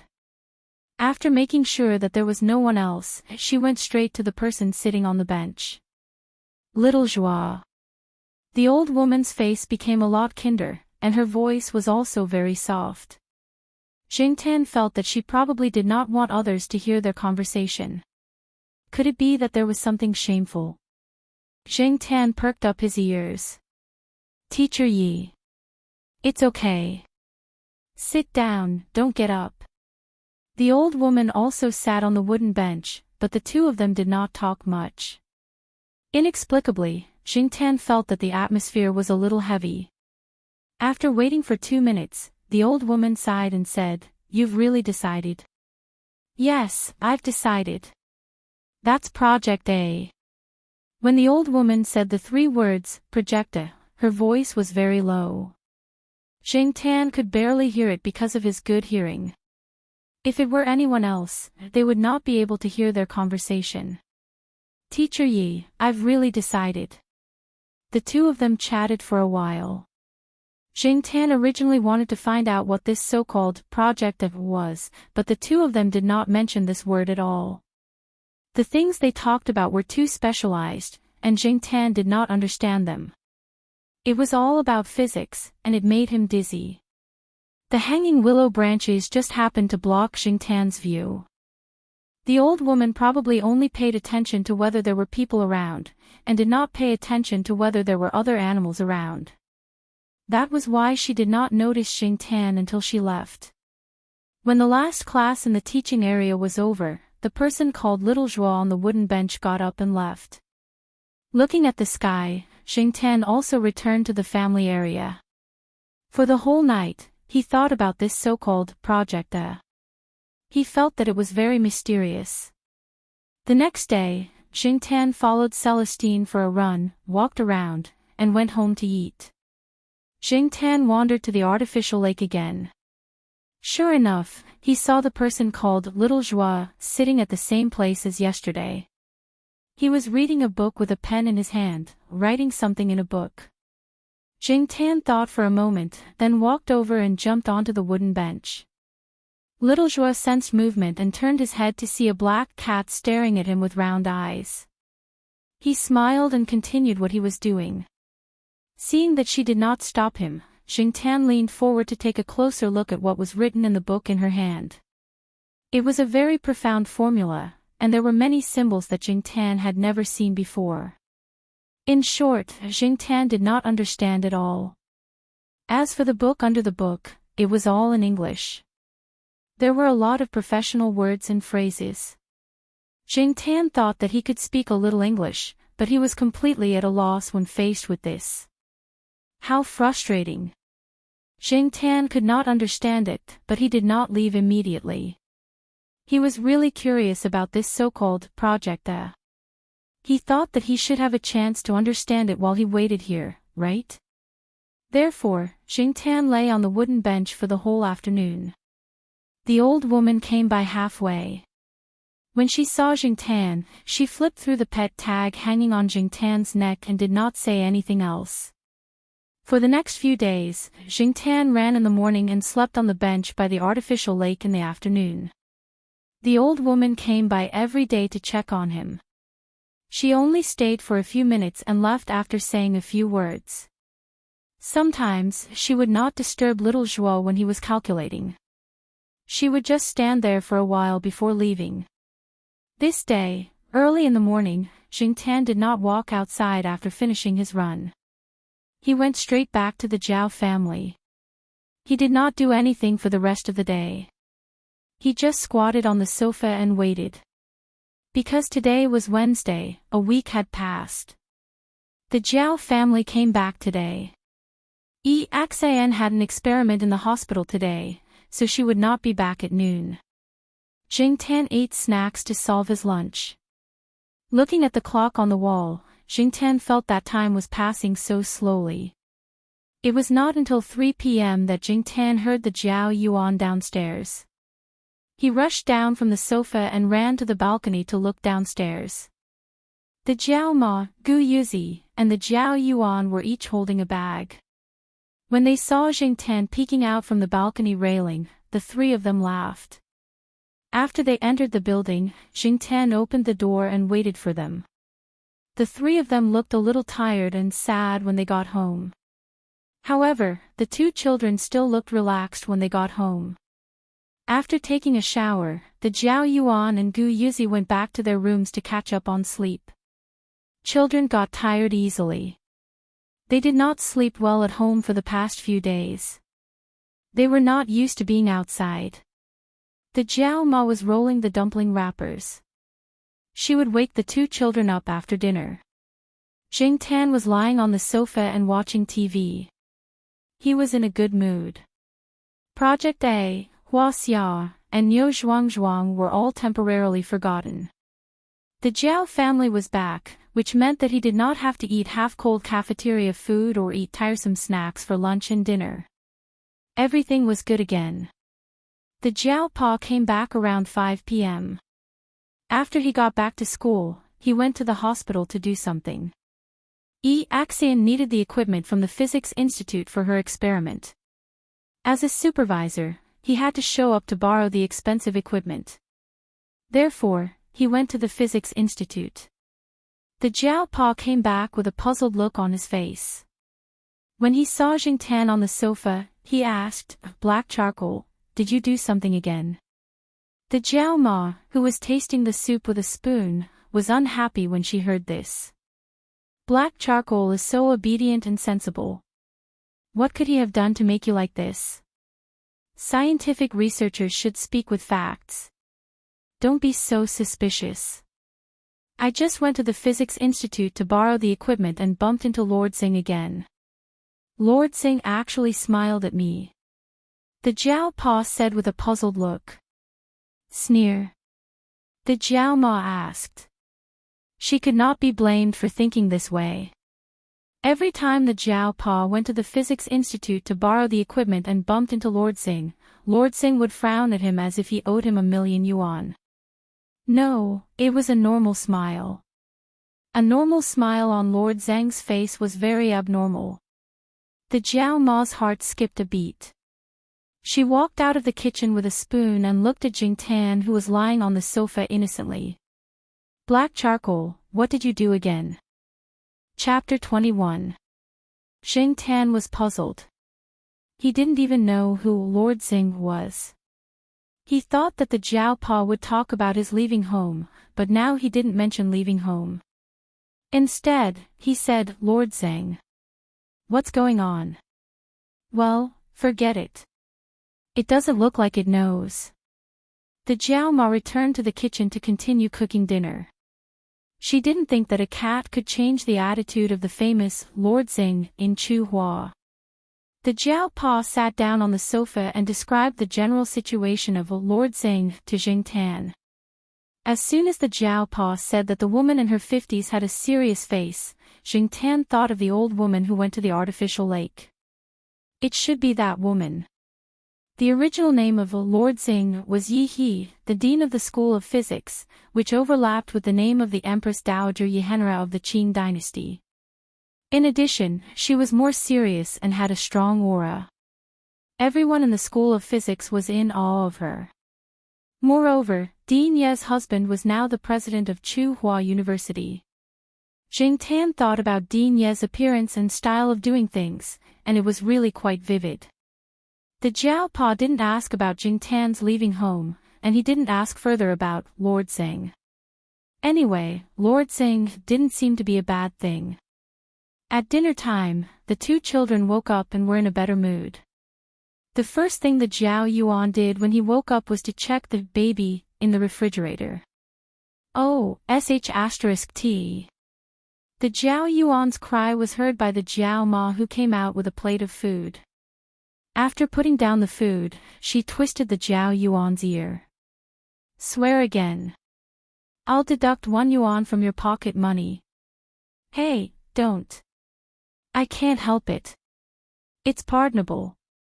The Jiao Yuan rubbed the twisted ear and said. No matter how much Jiao Yuan tried to explain, his pocket money was still deducted.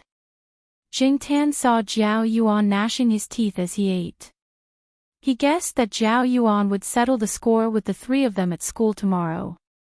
After 7 days of desolation, the Jiaos were once again bustling with activity and people were back. After dinner, the two children watched TV for a while and then went to their respective rooms to review their homework. They hadn't gone to school for a week, so they had to catch up on some homework. This didn't require Jiao Pa and Jiao Ma to remind them. They were very self-aware. Jiao Ma cleaned up the dishes and went out to look for her colleagues. Jiao Ma was working as an English teacher in a junior high school near Chuhua. While she was away, she found someone to help her with her classes. When she came back, she wanted to thank them. They were all from the same family compound. They were close to each other and had a good relationship. She bought some fruits and brought them over. As for Jiao Pa, he was sitting in front of his desk, reading an anthology.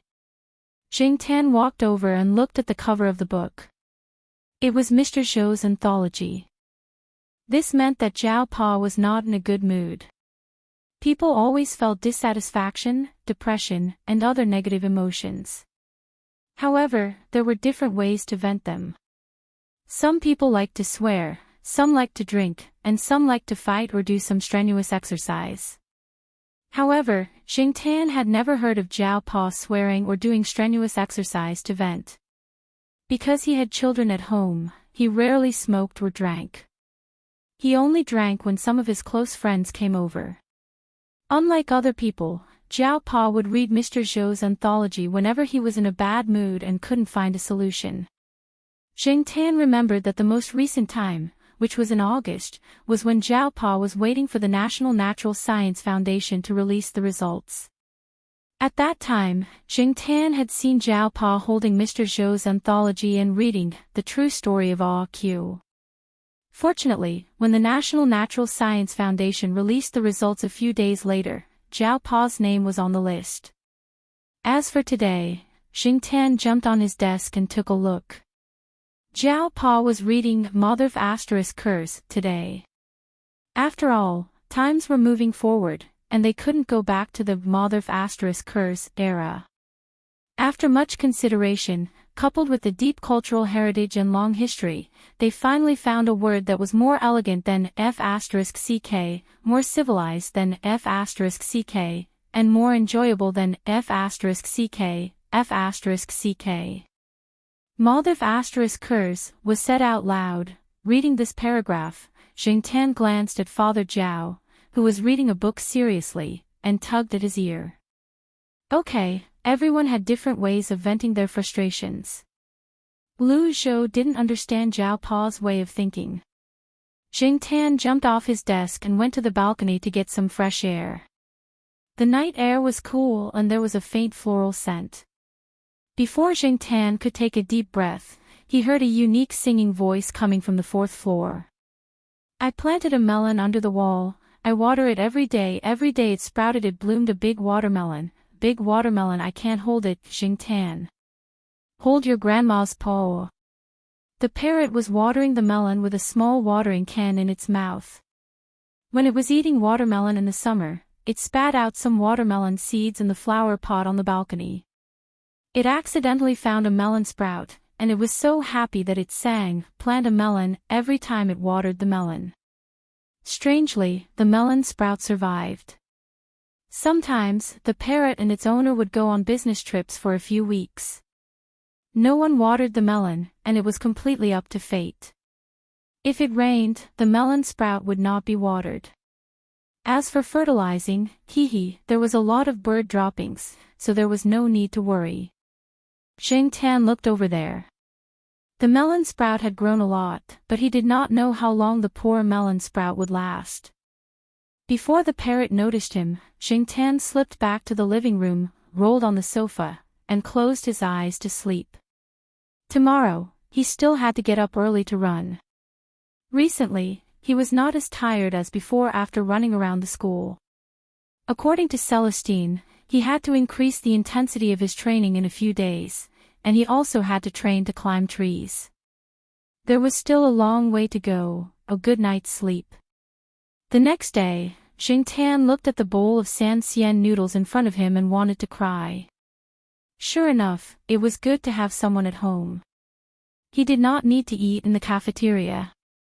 Zheng Tan finished his noodles and walked slowly to the lawn, where Celestine was warming up and waiting. You are 15 minutes later than yesterday. Zheng Tan did not pay attention to him. He rested for a while to digest the food. He wandered around the lawn, and then began his daily run around the school. Recently, the running had made Zheng Tan's feet a lot rougher. In the first few days, it hurt a lot, but it got better later. Today's run around the school was different from usual. He had switched to a more remote route, and he had to climb up the hill and take the stairs. The distance was longer and more tiring. After the run, Zheng Tan's limbs were almost rubbing against the ground, and he was exhausted.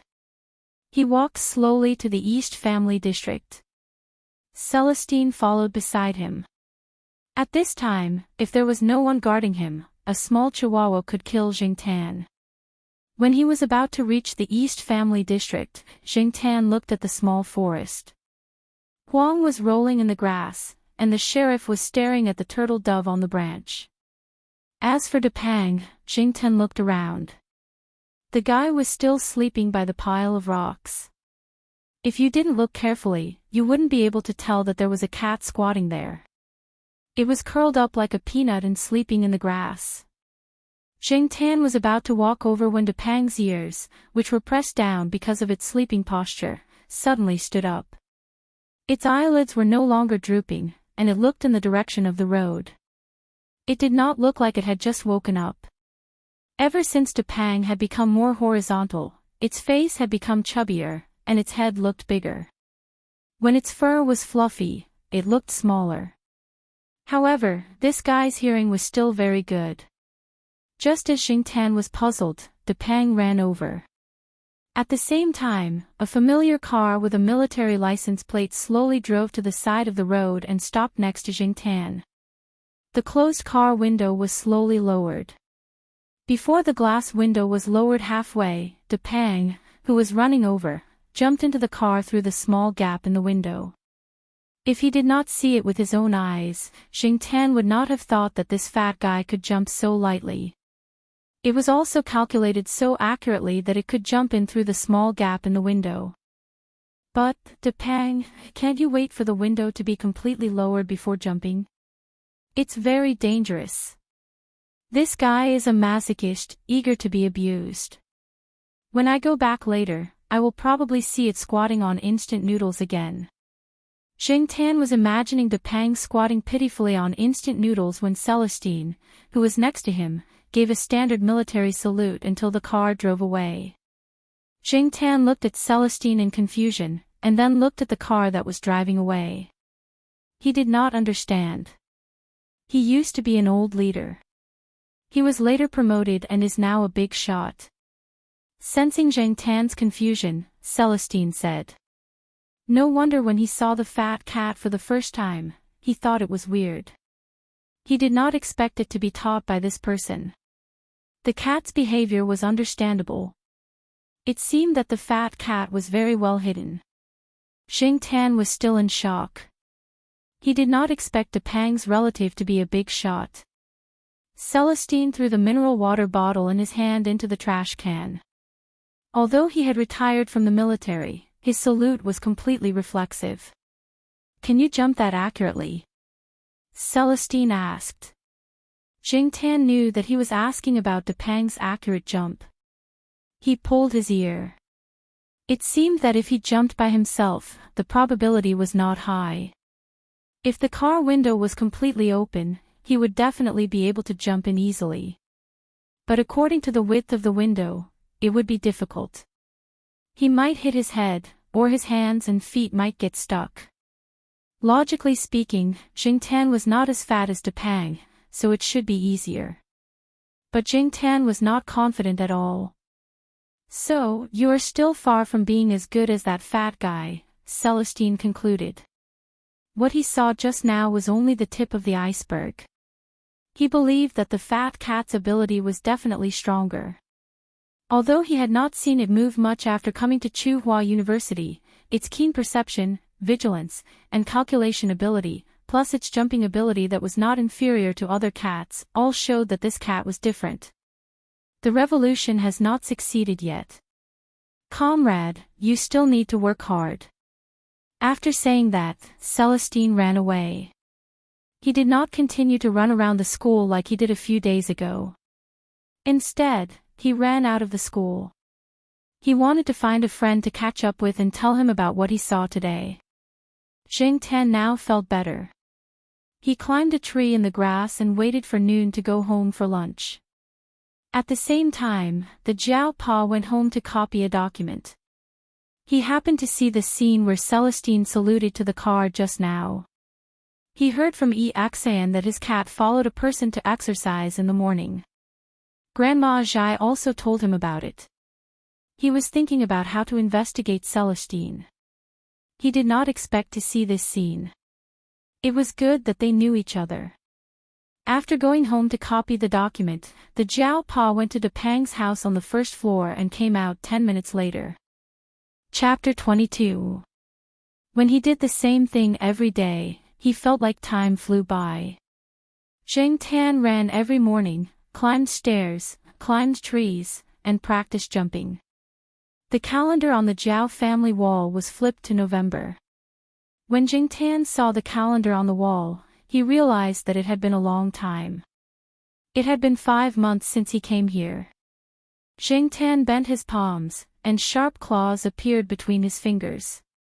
These claws looked similar to those of other cats, but Jing Tan knew that his claws were gradually changing. At least, they were different from 2 months ago. He didn't deliberately sharpen his claws, nor did he cut them. When his claws grew a little, they would be ground off during training. Then they would grow and be sharpened again. Cat claws were indeed magical things. They were sharp, tough, and flexible. Some people said that a cat's claws were like a multi-purpose Swiss Army knife. Jing Tan, who had been training, wanted to make his military saber sharper and tougher. Jing Tan knew that he was different from other cats. He heard from the Jiao Pa that cats weren't sensitive to sweet things, but Jing Tan could clearly feel that he could eat things that other cats couldn't, and he felt good after eating them. For example, people had been debating whether cats were colorblind. Jing Tan didn't know what other cats were like, but at least he could distinguish different colors. Then there were his claws. Even if other cats went through continuous training, their strength wouldn't increase rapidly like Jing Tan's, and their claws wouldn't have any qualitative changes. However, other than that, Jing Tan didn't have any other changes. Even if his strength was close to that of an adult, he didn't have the tendency to become a human. Even if he was trained to climb trees and jump in the forest like a monkey, he wouldn't become a monkey. Would he have to live like this forever?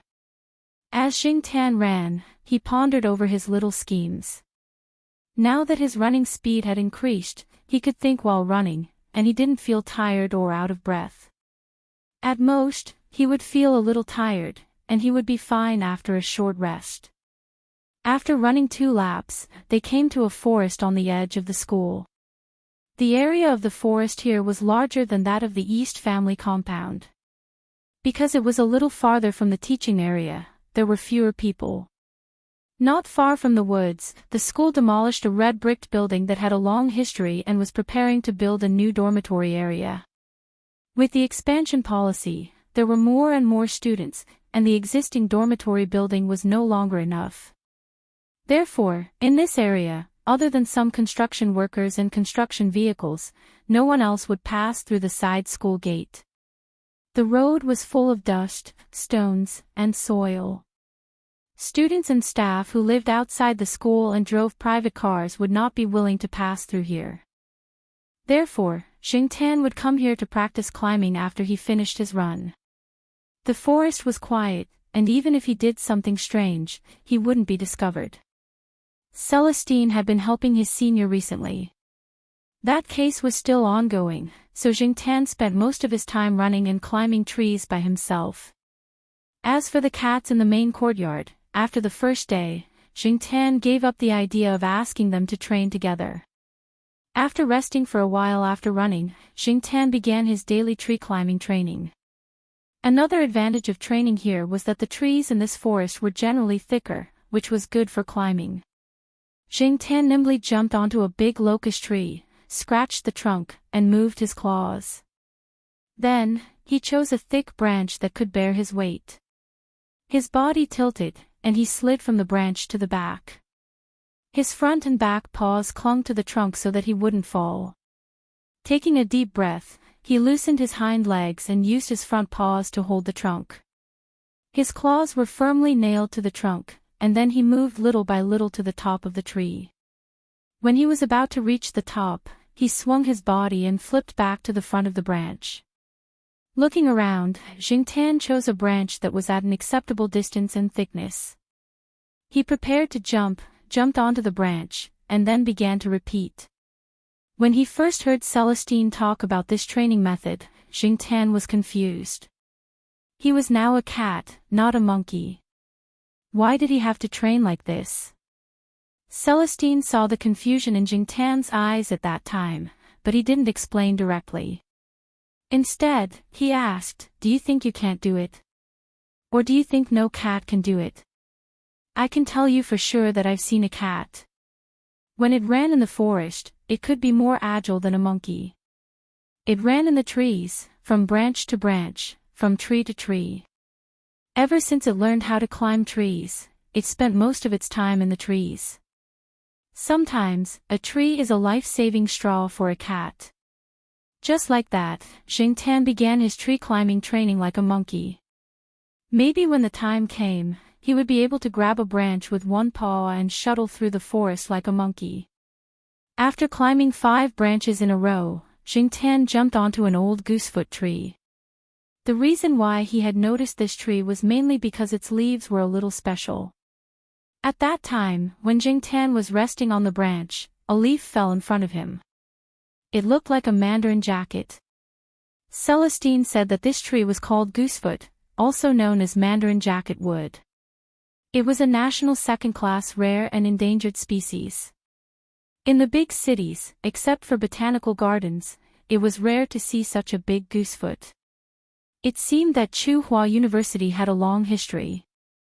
The goosefoot's flowers looked a little like tulips, and its English name translated to Chinese tulips. Unfortunately, goosefoot's flowering period was May and June. Jingtian wouldn't be able to see it this year.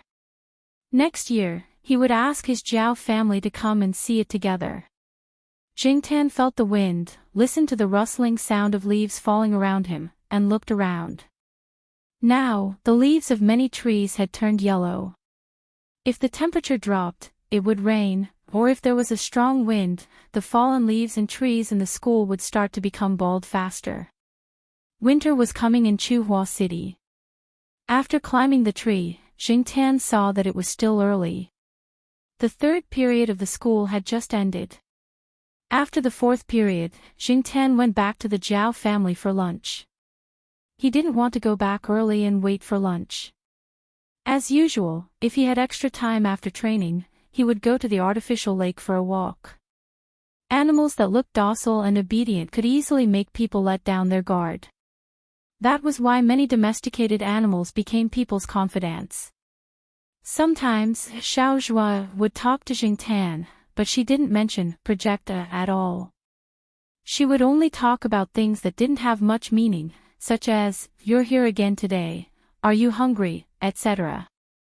Sometimes, Xiaozhua would also talk about things related to her profession like the Jiao Pa and the others. Another time, Xiaozhua suddenly got excited when she saw something related to her field. She tore a small corner of a blank piece of paper from her notebook and tore it even more. He closed the notebook and placed the shredded paper on top of it. Then, he took out a rubber pen from the pencil case and rubbed it against Jingtian's body a few times.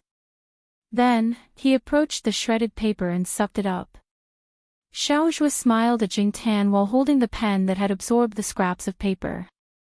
"Look, this is called electricity from friction." "So, what is the reason for this?" "Let me tell you, all matter is made up of atoms, and the nucleus of an atom is made up of positively charged protons and neutrons that are not charged." When Jingtian heard the words, "Look, this is called electricity due to friction," he almost vomited blood. When he heard the words, "Let me tell you," his desire to vomit blood became even stronger. You can meet people like this everywhere.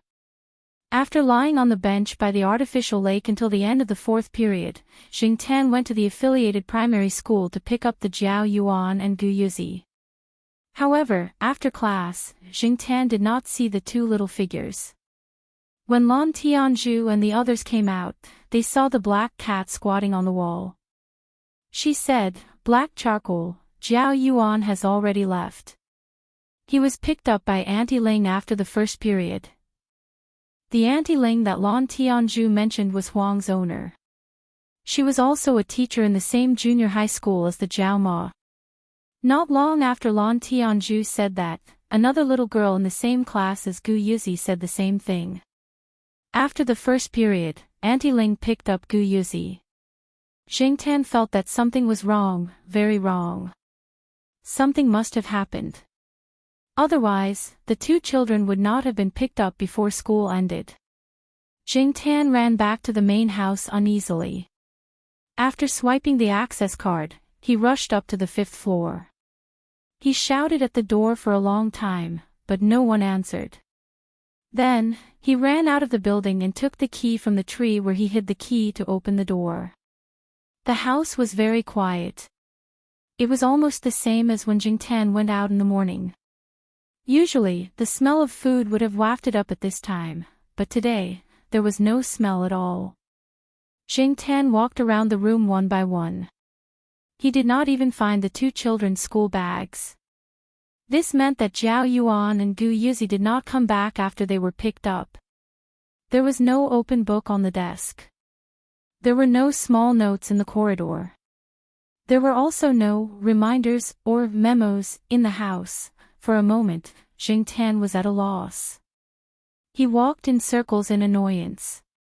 Although this family was not related to him by blood, if it were not for the unbelievable cat transformation incident, Jing Tan would not have come into contact with this family at all. However, it was the Jiao Ma who picked him up from the garbage dump in the market. The 4 people in the Jiao family treated him very well. After 5 months, Jing Tan had developed a sense of belonging to this place that he did not want to admit. When he was still a human, he had a few houses, but none of them made him feel this way. He could not tell what the so-called sense of belonging was.